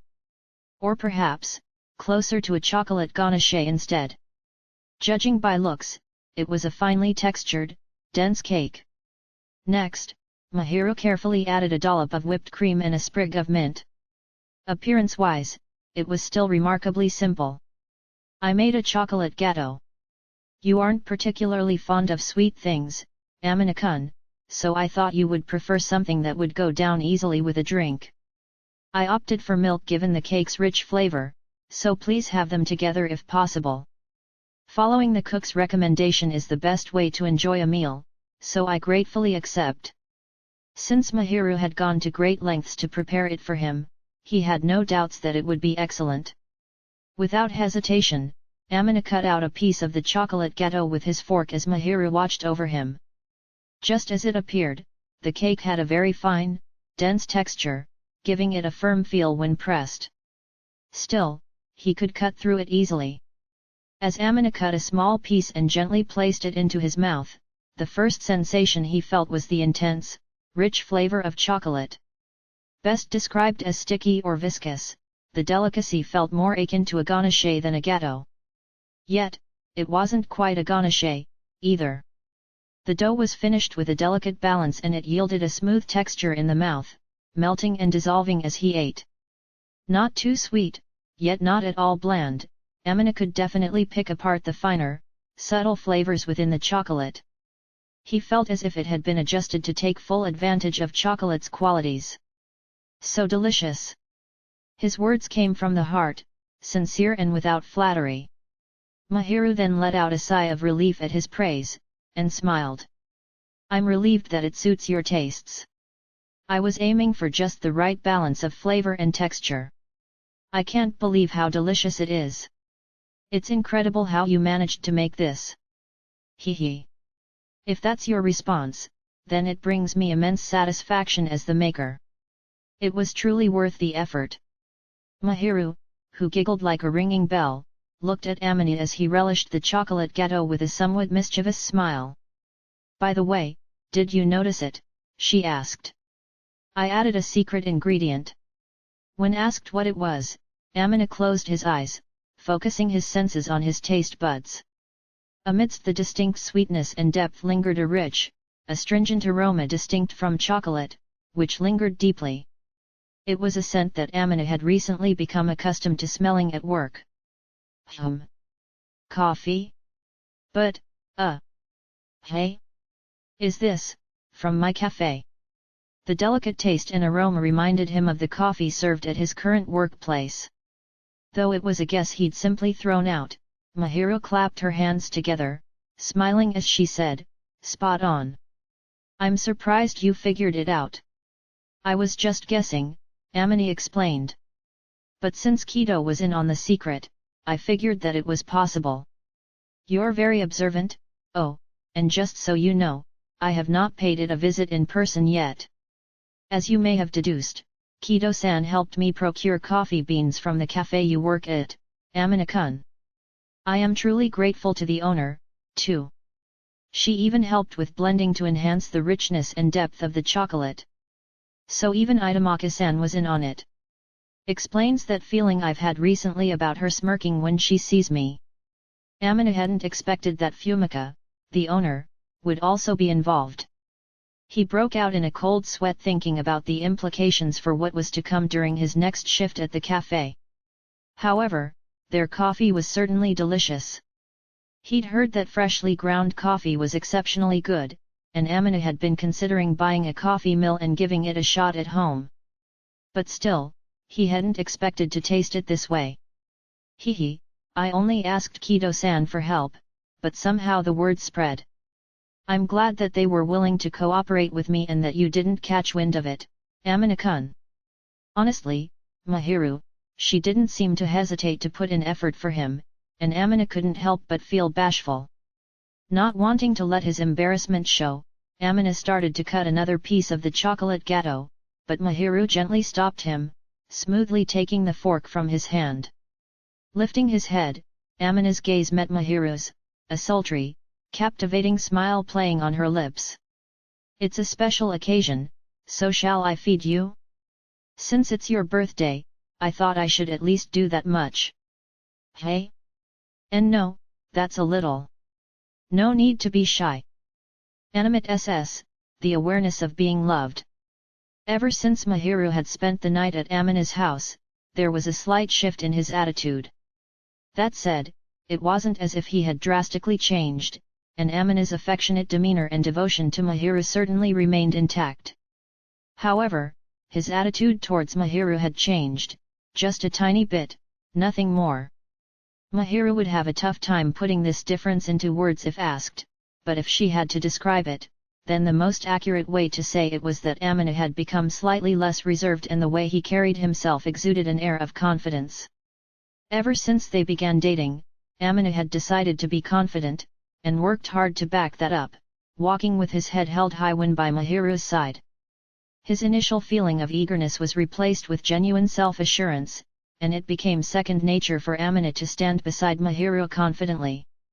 Mahiru now understood that Amine becoming accustomed to doing so was not out of arrogance, but instead from the true confidence he had built up from the realization that she loved him from the bottom of her heart in the same way Amine loved her.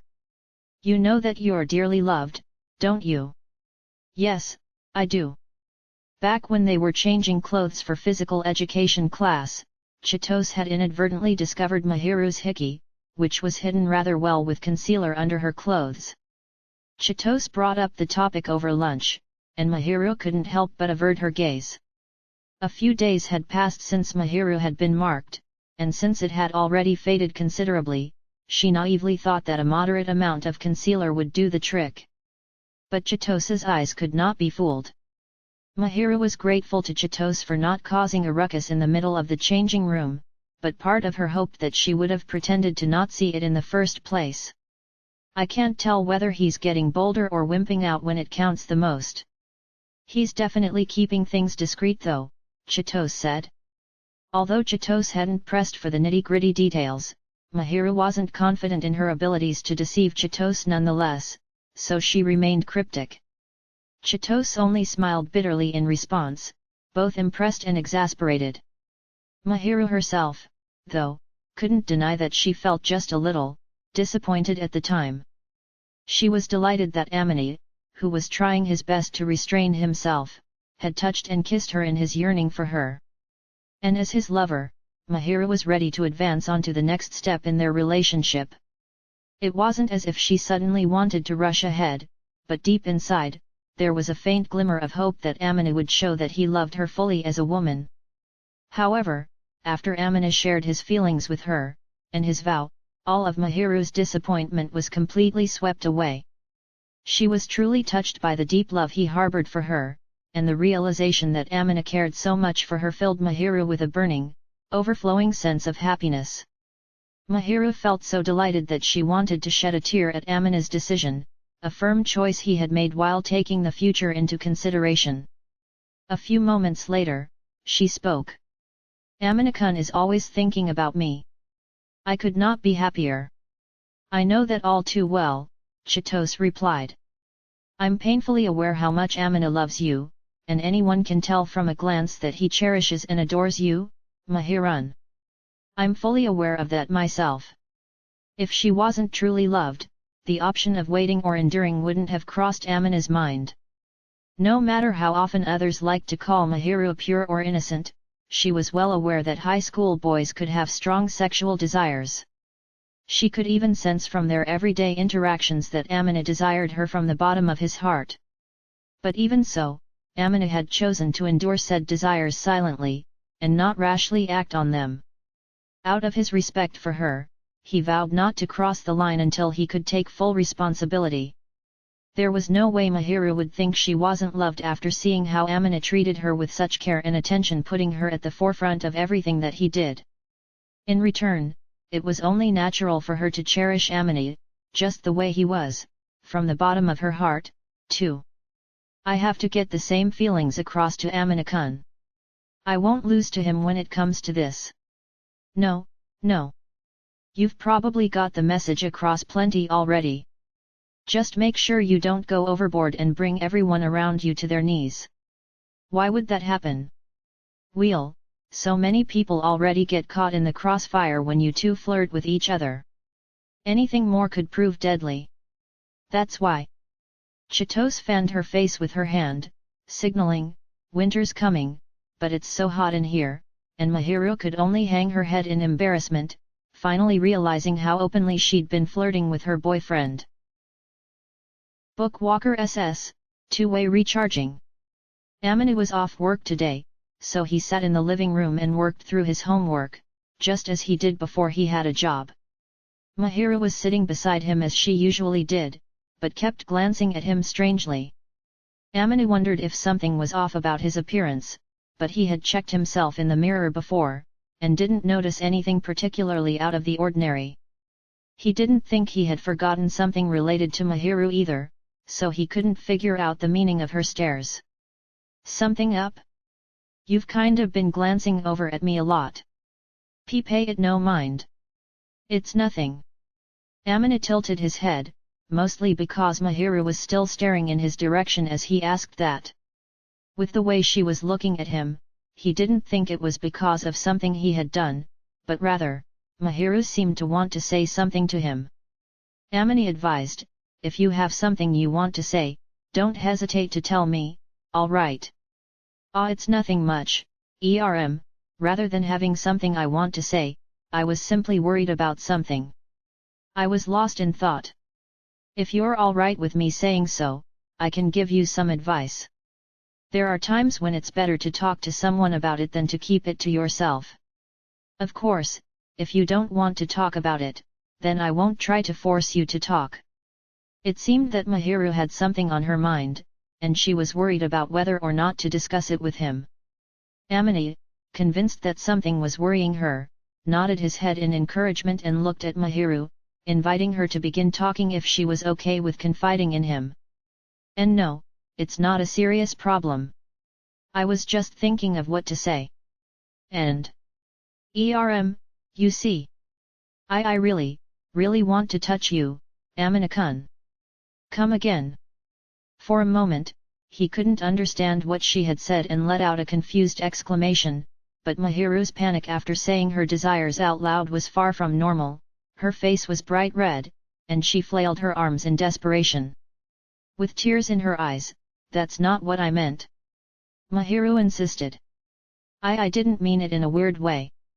I haven't had much time to be close to you since you started working, so, I feel like I haven't had enough contact with you lately, so I would like to spend more time with you, Amina-kun. If that was the case, you should have told me sooner. I mean, there's only a limited number of days off. You must be tired, so it would be bad to only spend that time with me, no? You may want to hang out with Akazawa-san or Katawaki-san, have something else you want to do, or just take a rest, so I thought it would be bad to be selfish. Apparently, she was worried about whether he was tired from his part-time job, had some other obligation, or if there was something else he wanted to do instead. He couldn't help but smile at her cuteness for a moment, but then the feeling turned into exasperation. There's no way I'd think you were selfish. You know that I don't consider that selfishness. Rather, it's asking to be pampered, which isn't the same as being selfish at all. It's not like I've refused you every time, so just try talking to me. You shouldn't limit yourself in asking for what you want for yourself. Amina wished she would tell him when she was pained by waiting too long, and he didn't think he had become the kind of man who would call that being selfish. Besides, even if I say no, it's because I happen to be a bit busy right now, Amina explained. I'd absolutely welcome it once I've finished my homework, okay? All we have to do is make time for each other for some pampering, so don't just assume it is impossible without asking. Okay. Now that you understand, see me. Once Amina spread his arms wide toward his cute girlfriend, Mahiru, who was usually very reserved when being pampered, she instead yelped this time. Hey! Didn't you want to touch me? Amina asked. But, you were doing your homework, Amina-kun. It doesn't have to be right now. I haven't been given a deadline for this yet, so satisfying your heart takes priority, Mahiru. And also,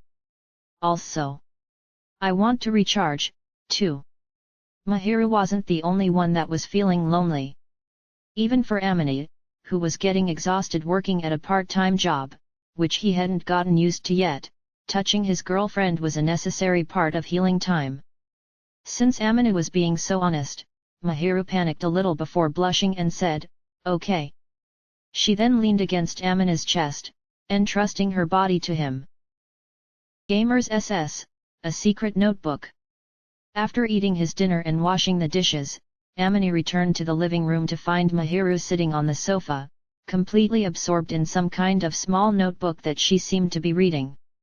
Amina figured that it'd be rude of him to sneak a glance at its contents, so he tried not to look at what was written, though he tilted his head at Mahiru's enthusiasm towards the notebook.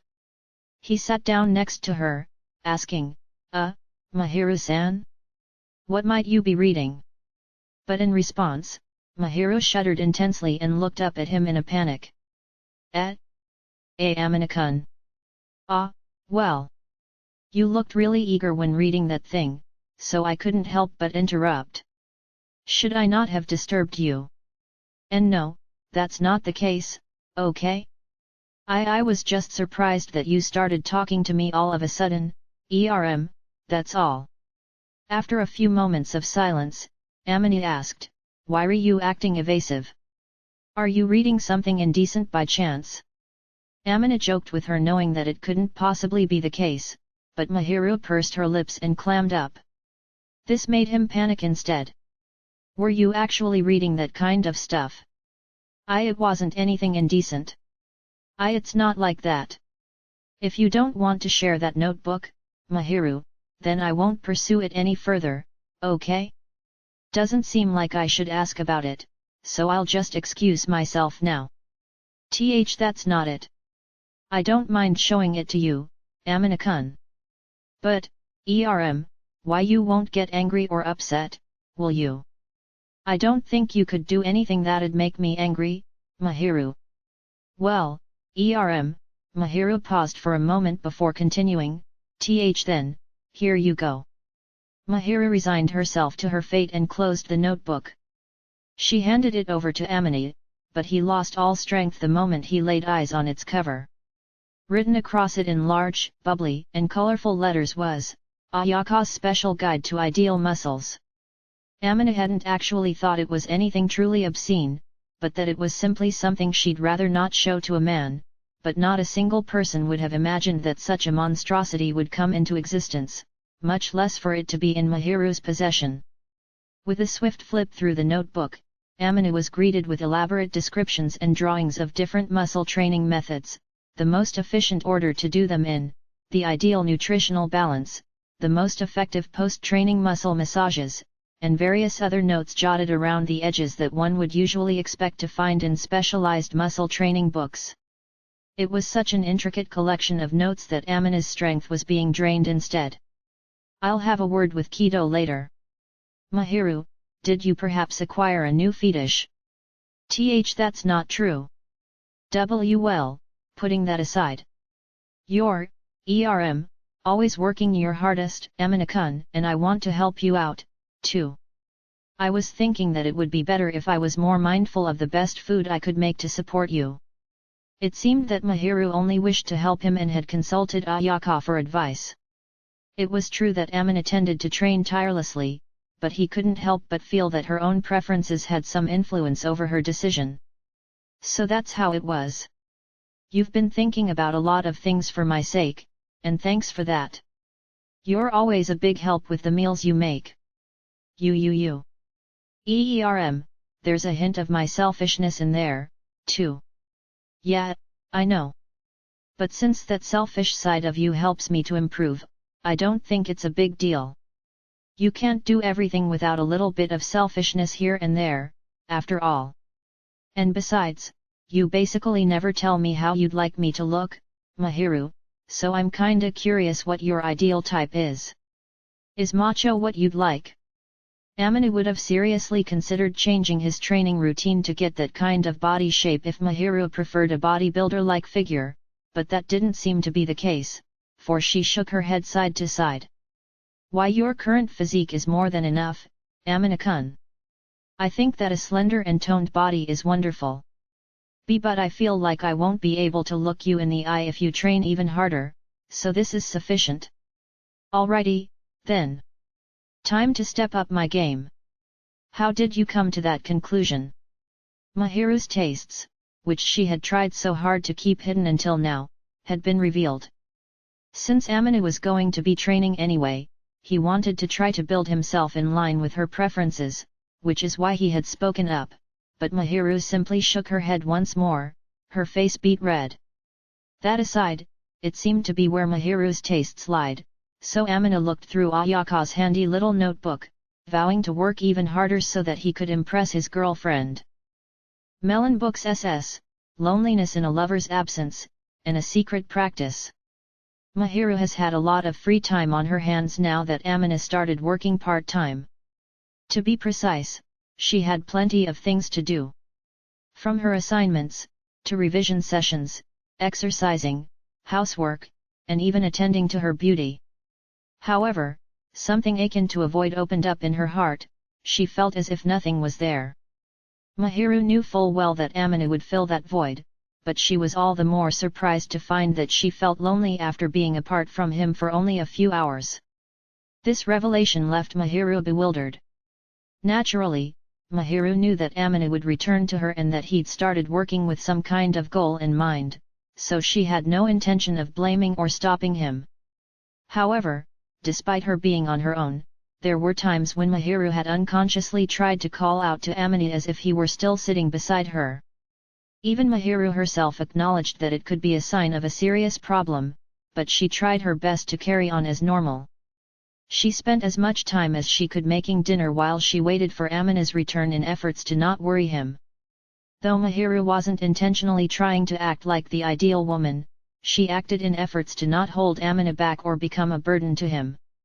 Conscious of her affection for Amina, which was so passionate that calling it an obsession wouldn't be strange in the slightest, Mahiru whispered, "I wish I could loosen up a little more," under her breath, and gently took off the apron she was wearing. A sweet fragrance had completely permeated through the house, and while that in itself was no problem, the smell had stuck to Mahiru, too. She had to take a bath to carefully remove the scent before Amina returned home. All she could do was deodorize herself lightly when she didn't have much time to spare, but today, she had enough leeway to take a proper bath.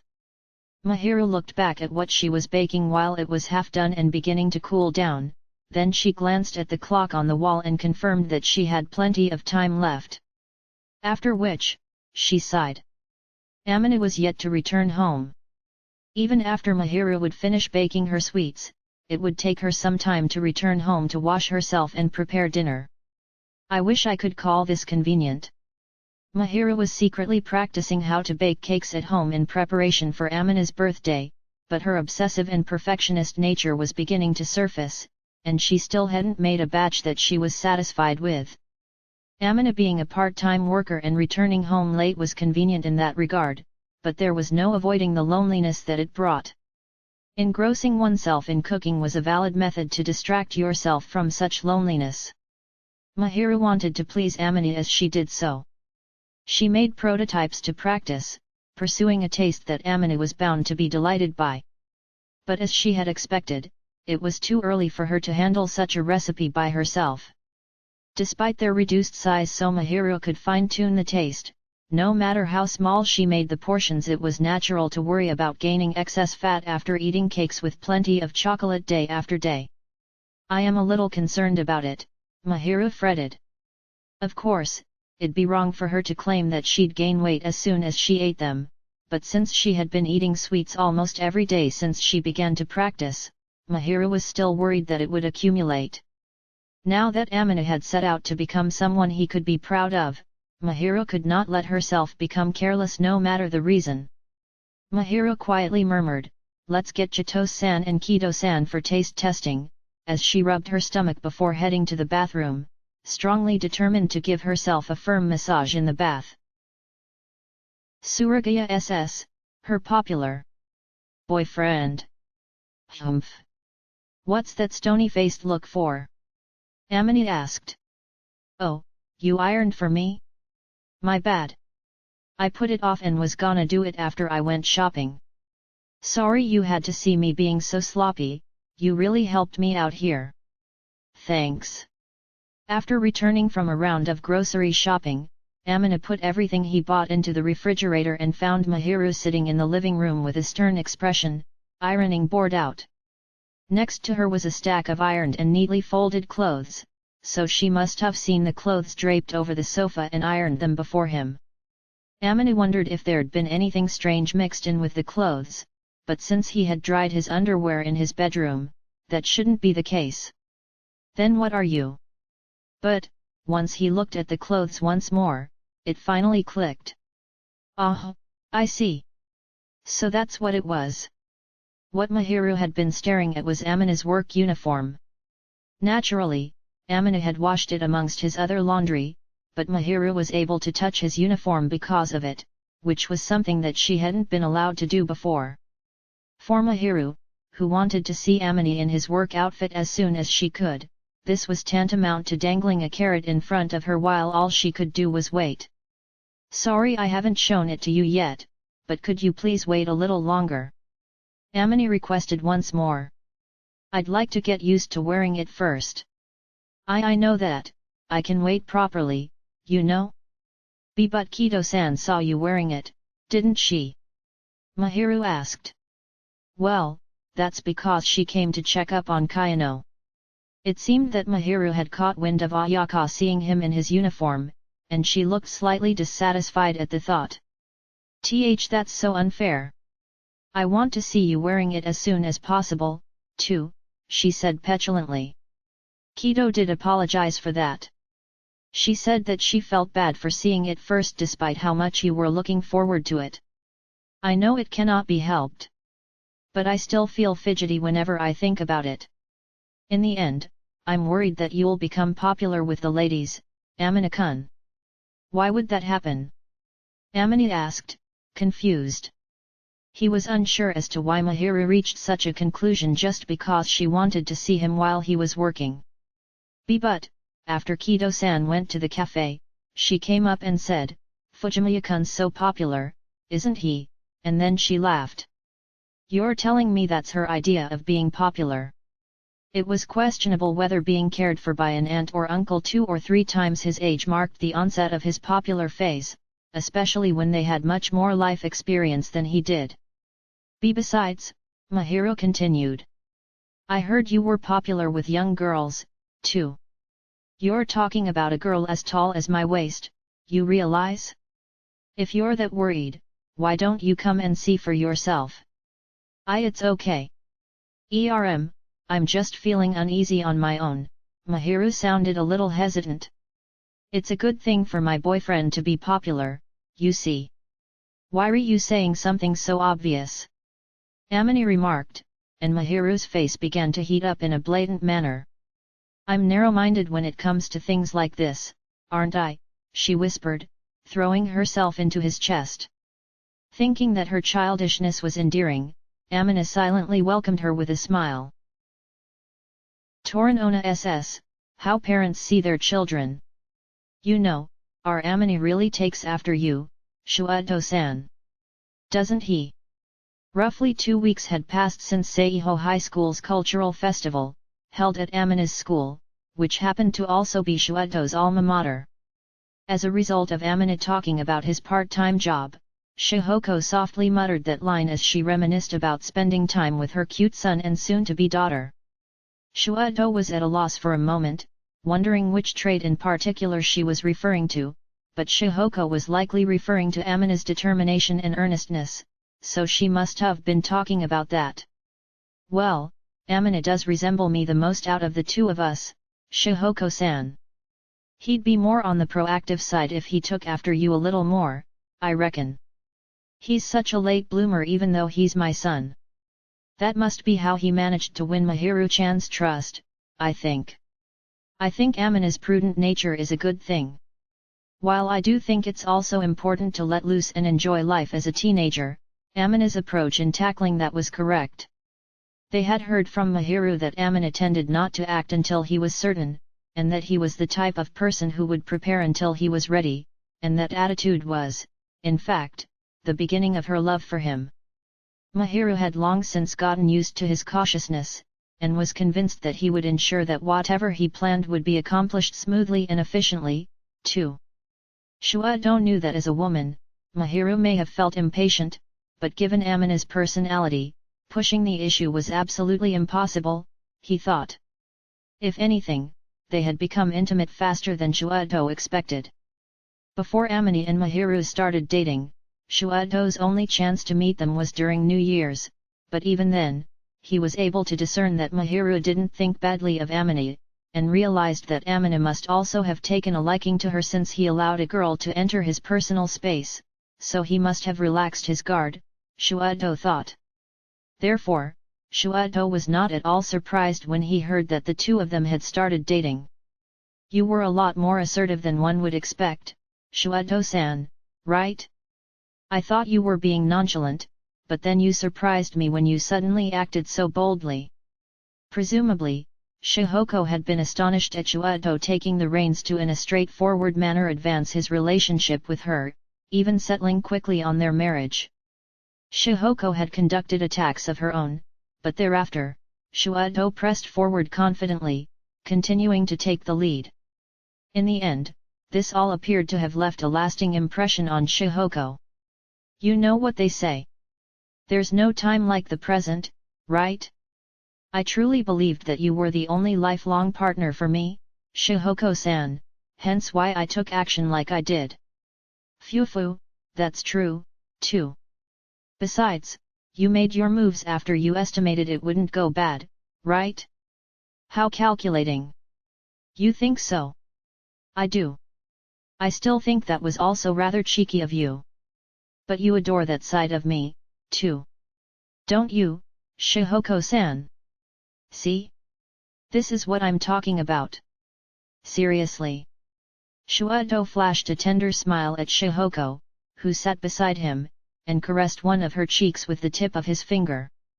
Shihoko turned away, embarrassed, tapping his thigh once in retaliation.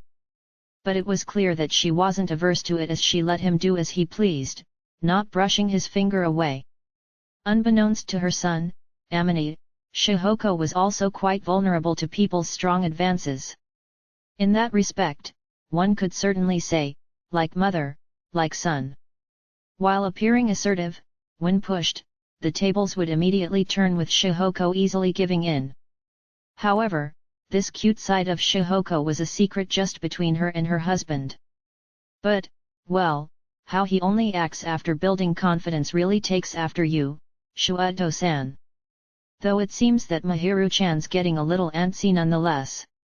Though in exchange, he properly takes action once he's reached that certainty, and I think Amin is a lot sharper than I was in regards to planning ahead and working hard to achieve those plans, Shuado admitted. He's my pride and joy. They had heard from Amini about why he'd been wanting to work part-time.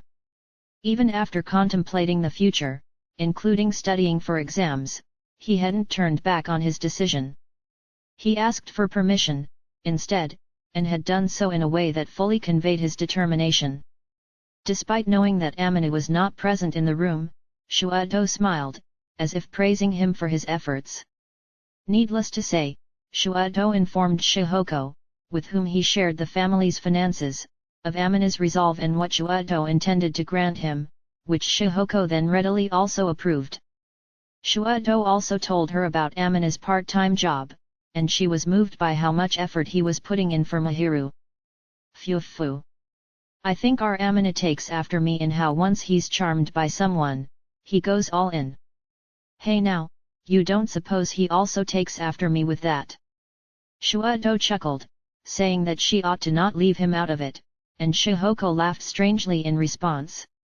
I'll allow it, this one time, that clearly he takes after both his parents here, she added, happily.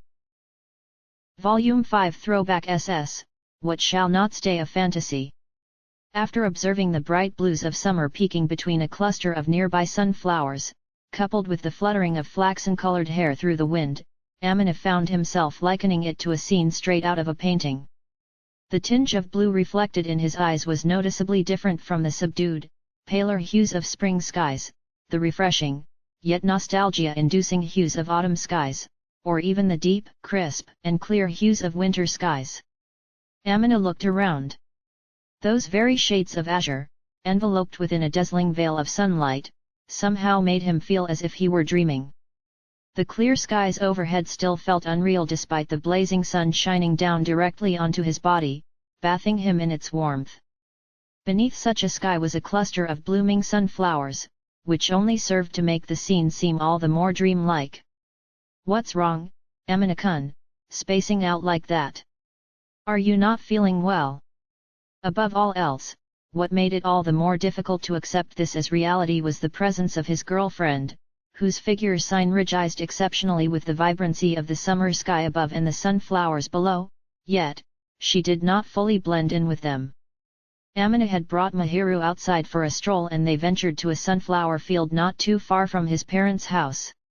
But Mahiru, dressed beautifully in a blue and white sailor one-piece dress, suited the scenery so remarkably well that Amina had forgotten this was real life. Mahiru approached Amina, her braids swaying as she did so, and she peered up at him with a worried look. Her appearance was vividly emblazoned upon the scenery, yet it seemed almost fleetingly impermanent. Amina slowly shook his head, agog at the spectacle, trying to convince himself of its actuality. Melonbooks 2023 Winter Fair SS, Home Café, another way to enjoy a drink. It's snowing, isn't it? Yeah, it sure is.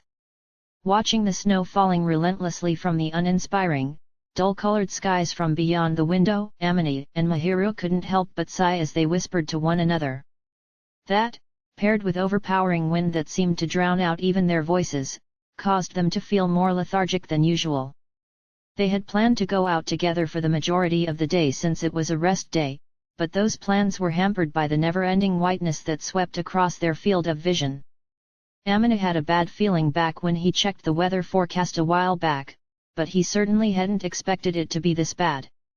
The conditions outside were intense to say the least. As such, they had decided to cancel their plans for the day. Even if they went out today, they'd only end up getting chilled to the bone. Amina was against them heading outside just for Mahiru to face such cold conditions. "I'm really glad today's a rest day," he began. "If it was a weekday, everyone would be despairing right about now. Both students and the employed." "I agree. If there were no warnings issued, we would be walking toward school in this weather instead, and people from the workforce would have to trudge through a hellish commute," Mahiru replied. "Would the trains even be running in this weather, to begin with? I wonder." While a region with frequent snowfall would no doubt have the appropriate countermeasures in place, unfortunately, their area didn't get that much snow. However, judging by the amount of snow falling, which was better described as a raging gust of wind than a gentle trickle, it was only a matter of time before most public transportation services would come to a halt.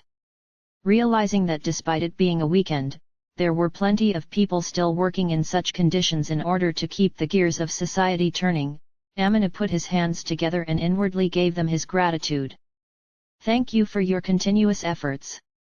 Peering outside, Mahiru noted, "It does not look like the snow will stop for at least the rest of the day." Pure white snowflakes of considerable size began to pile up. While a small amount of snow akin to a powder would be considered pretty, these flakes were big enough that one could tell they would accumulate significantly if given time. "With this much snow coming down today, no doubt we're gonna be in for quite a big pile tomorrow. Removing all of the snow will likely be quite the challenge, too. Especially for transportation," Mahiru noted. "I have a feeling that public transport will be unable to run. It makes you wonder how much money will be lost because of events like these."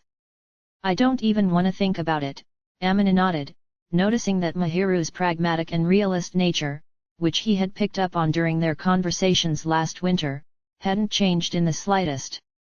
He quietly looked at her as she talked somewhat seriously, but despite that, she appeared to show a hint of anticipation. "If it piles up enough, do you think we can make a snowman?" While she was devastated that they had to cancel their plans, it seemed that Mahiru didn't dislike snow in itself. Amina got to thinking. "It'll probably pile up enough for us to make a decent snowman, yet. Looks to be the type of snow that doesn't melt that easily. In that case, I shall give it a try if it stops snowing by tomorrow." Last year, they had managed to make a snowman the size of a palm, but not the kind that could be rolled into shape, so she must have wanted to give it a shot. "The snow kept us from going out, but if she's found even a little enjoyment from it, then I'm glad," Amina thought, smiling quietly. "I'll go get us some drinks," he added, gently moving away from Mahiru as she continued to gaze out the window. Originally, they'd planned to head out to a café, but Amina suddenly remembered something his seniors had taught him at work, and decided to put it into practice. "Since we've got the chance, let's recreate the classic café atmosphere here at home," he decided, reaching out for the milk in the refrigerator. "Mahiru, come on over. I've prepared our drinks." As he carefully placed the nearly overflowing drinks onto the table, Amina called out to Mahiru, who had been looking outside in a daze. He'd been making quite the racket in the kitchen, but Mahiru didn't seem to pay much attention to the noise. She swiftly turned around and began to make her way over to Amina. As she did so, her gaze locked onto what was on the kitchen table, and her eyes widened in surprise. "Did you make all this yourself?" she asked. "Sure did. How about we have a home cafe today?" On the table was a drink with a snowman-shaped figure floating on top, which had slightly melted and spread out.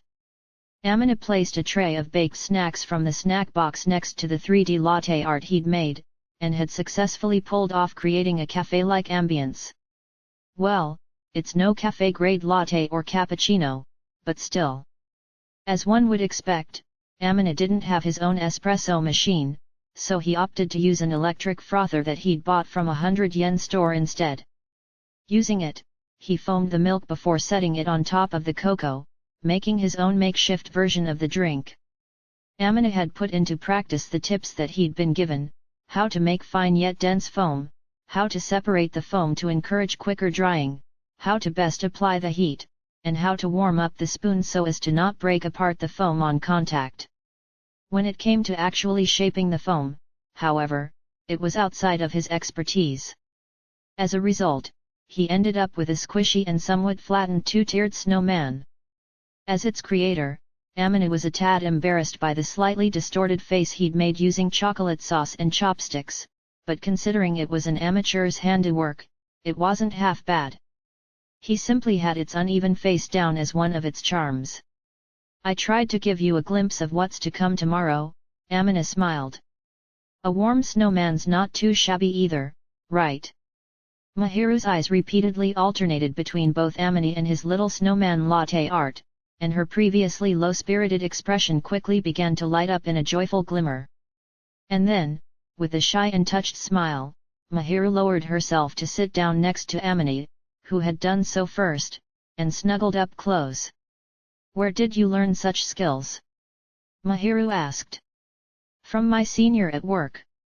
They said it'd make you my girlfriend happy, so they taught me how to do it. I think I did pretty well for my first attempt, if I say so myself. From my perspective, it looks like you managed to nail it on your first try, and on the spur of the moment, too. You're always like this. After thinking for a moment, am I being blamed here? Animate replied.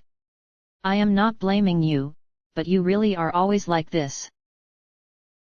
Ga Bunko 16th Anniversary Toranoana SS, the feeling of wanting to pick on the one you love. I heard boys like to pick on the girls they have a crush on, but is that really true? Mahiru was relaxing on the living room sofa when all of a sudden, she asked a peculiar question, a curious expression showing on her face. They were currently watching television together, and a romantic drama depicting a quarrel between two childhood friends, a man and a woman, was playing. As the conversation flowed, the characters touched upon the idea that boys have a tendency to tease girls that they like, and it seemed that this tidbit left Mahiru intrigued. It depends on the person, I'd say. Everyone's different. I thought that was the case, she replied. And what about you, Aminakun? Me? Well, I don't fully understand the want to pick on them, to be honest. Animate only had one point of reference since the only girl he'd fallen for was Mahiru, but not once had he wanted to be mean to her, or treat her in a way that she would dislike. One could say that he lacked the assertiveness to actively approach someone in such a way, but Animate believed that even if he was the assertive type, he would still treat her kindly, like he usually did. If I'm to take a guess, they're probably embarrassed to show their interest in the girl, so they choose to make fun out of her or play the fool to gauge how she reacts, or perhaps just to get her attention. It's not like I don't understand their mindset or anything, but I can't imagine it'd be a good move to pull off in reality. As a fellow man, Animate believed that they probably struggled when it came to effective communication, but he still couldn't fathom it. Rationally speaking, the more one thought about it, the clearer it became that they hadn't thought things through. No matter how you cut it, they're just going to end up on the girl's bad side, Animate continued. Any girl who would like the boy for being mean to them must be in the minority, I think. I don't think anyone enjoys being made fun of or even bullied. Well, that's true. If you like somebody, it's better to express it with your words and actions. They should not use being mean as a mask or an excuse for showing their affection. I agree, he replied after a pause. Hearing her comment about expressing one's love with words and actions left Animate with a slight sting in his heart, but it was his just desserts, there was nothing he could say in response. What was that just now? Mahiru asked, looking suspicious. It was nothing. For the time being, Amina couldn't see himself confessing his feelings for her, so he tried to fool her instead. Mahiru gave him a puzzled look, but he couldn't say anything in return. She turned herself away for a while, seemingly having given up on an answer. Before long, however, Mahiru sighed and began to speak. What would you think if the roles were reversed, Amina-kun? If I were to start teasing you or treating you harshly, how would you feel? Honestly, I don't think I'd mind if it's you, Mahiru. Why do you say that? I know you'd never do anything that'd go against your morals, and even I would be able to recognize and accept that since we trust one another. I'd only see the way you'd treat me as nothing more than normal banter. Hypothetically, if no, Mahiru did tease him from time to time, but she never touched on any topics that would make Amina feel uncomfortable. She had both common sense and common decency, so she never crossed the line of offending him. You're awfully level-headed about it, Mahiru remarked. Of course. At the end of the day, it just boils down to how much you trust each other, and whether you can respect boundaries. If the relationship lacks trust, even making fun of the other person a few times can become a nuisance. And if there is trust in the relationship, cross the line once and you've dropped the ball. I could not agree more, she nodded quietly. His curiosity now piqued, Amina asked, and, I'm really just asking, but, what would you do if I started being mean to you, Mahiru? Seemingly surprised, Mahiru let out a blink before responding. Let's see, she said, gently turning her head in the opposite direction. Amina felt a small hand grasp at the end of his sleeve, and found himself captivated by the sudden sensation. At that very moment, Mahiru looked down toward the floor with a sorrowful expression. Her caramel-colored eyes, so clear and full of clarity, seemed to shimmer with a mixture of emotions. Please don't be mean to me. Amina's body tensed up instinctively, now faced with her hesitant, yet still soft-spoken voice, and her eyes that brimmed with emotion as she glanced up at him ever so slightly. However, Mahiru returned to her usual demeanor in no time at all, nonchalantly saying, See? If I do that, I can make you freeze up with an immense feeling of guilt and wrongdoing, and you may even start to behave suspiciously, too.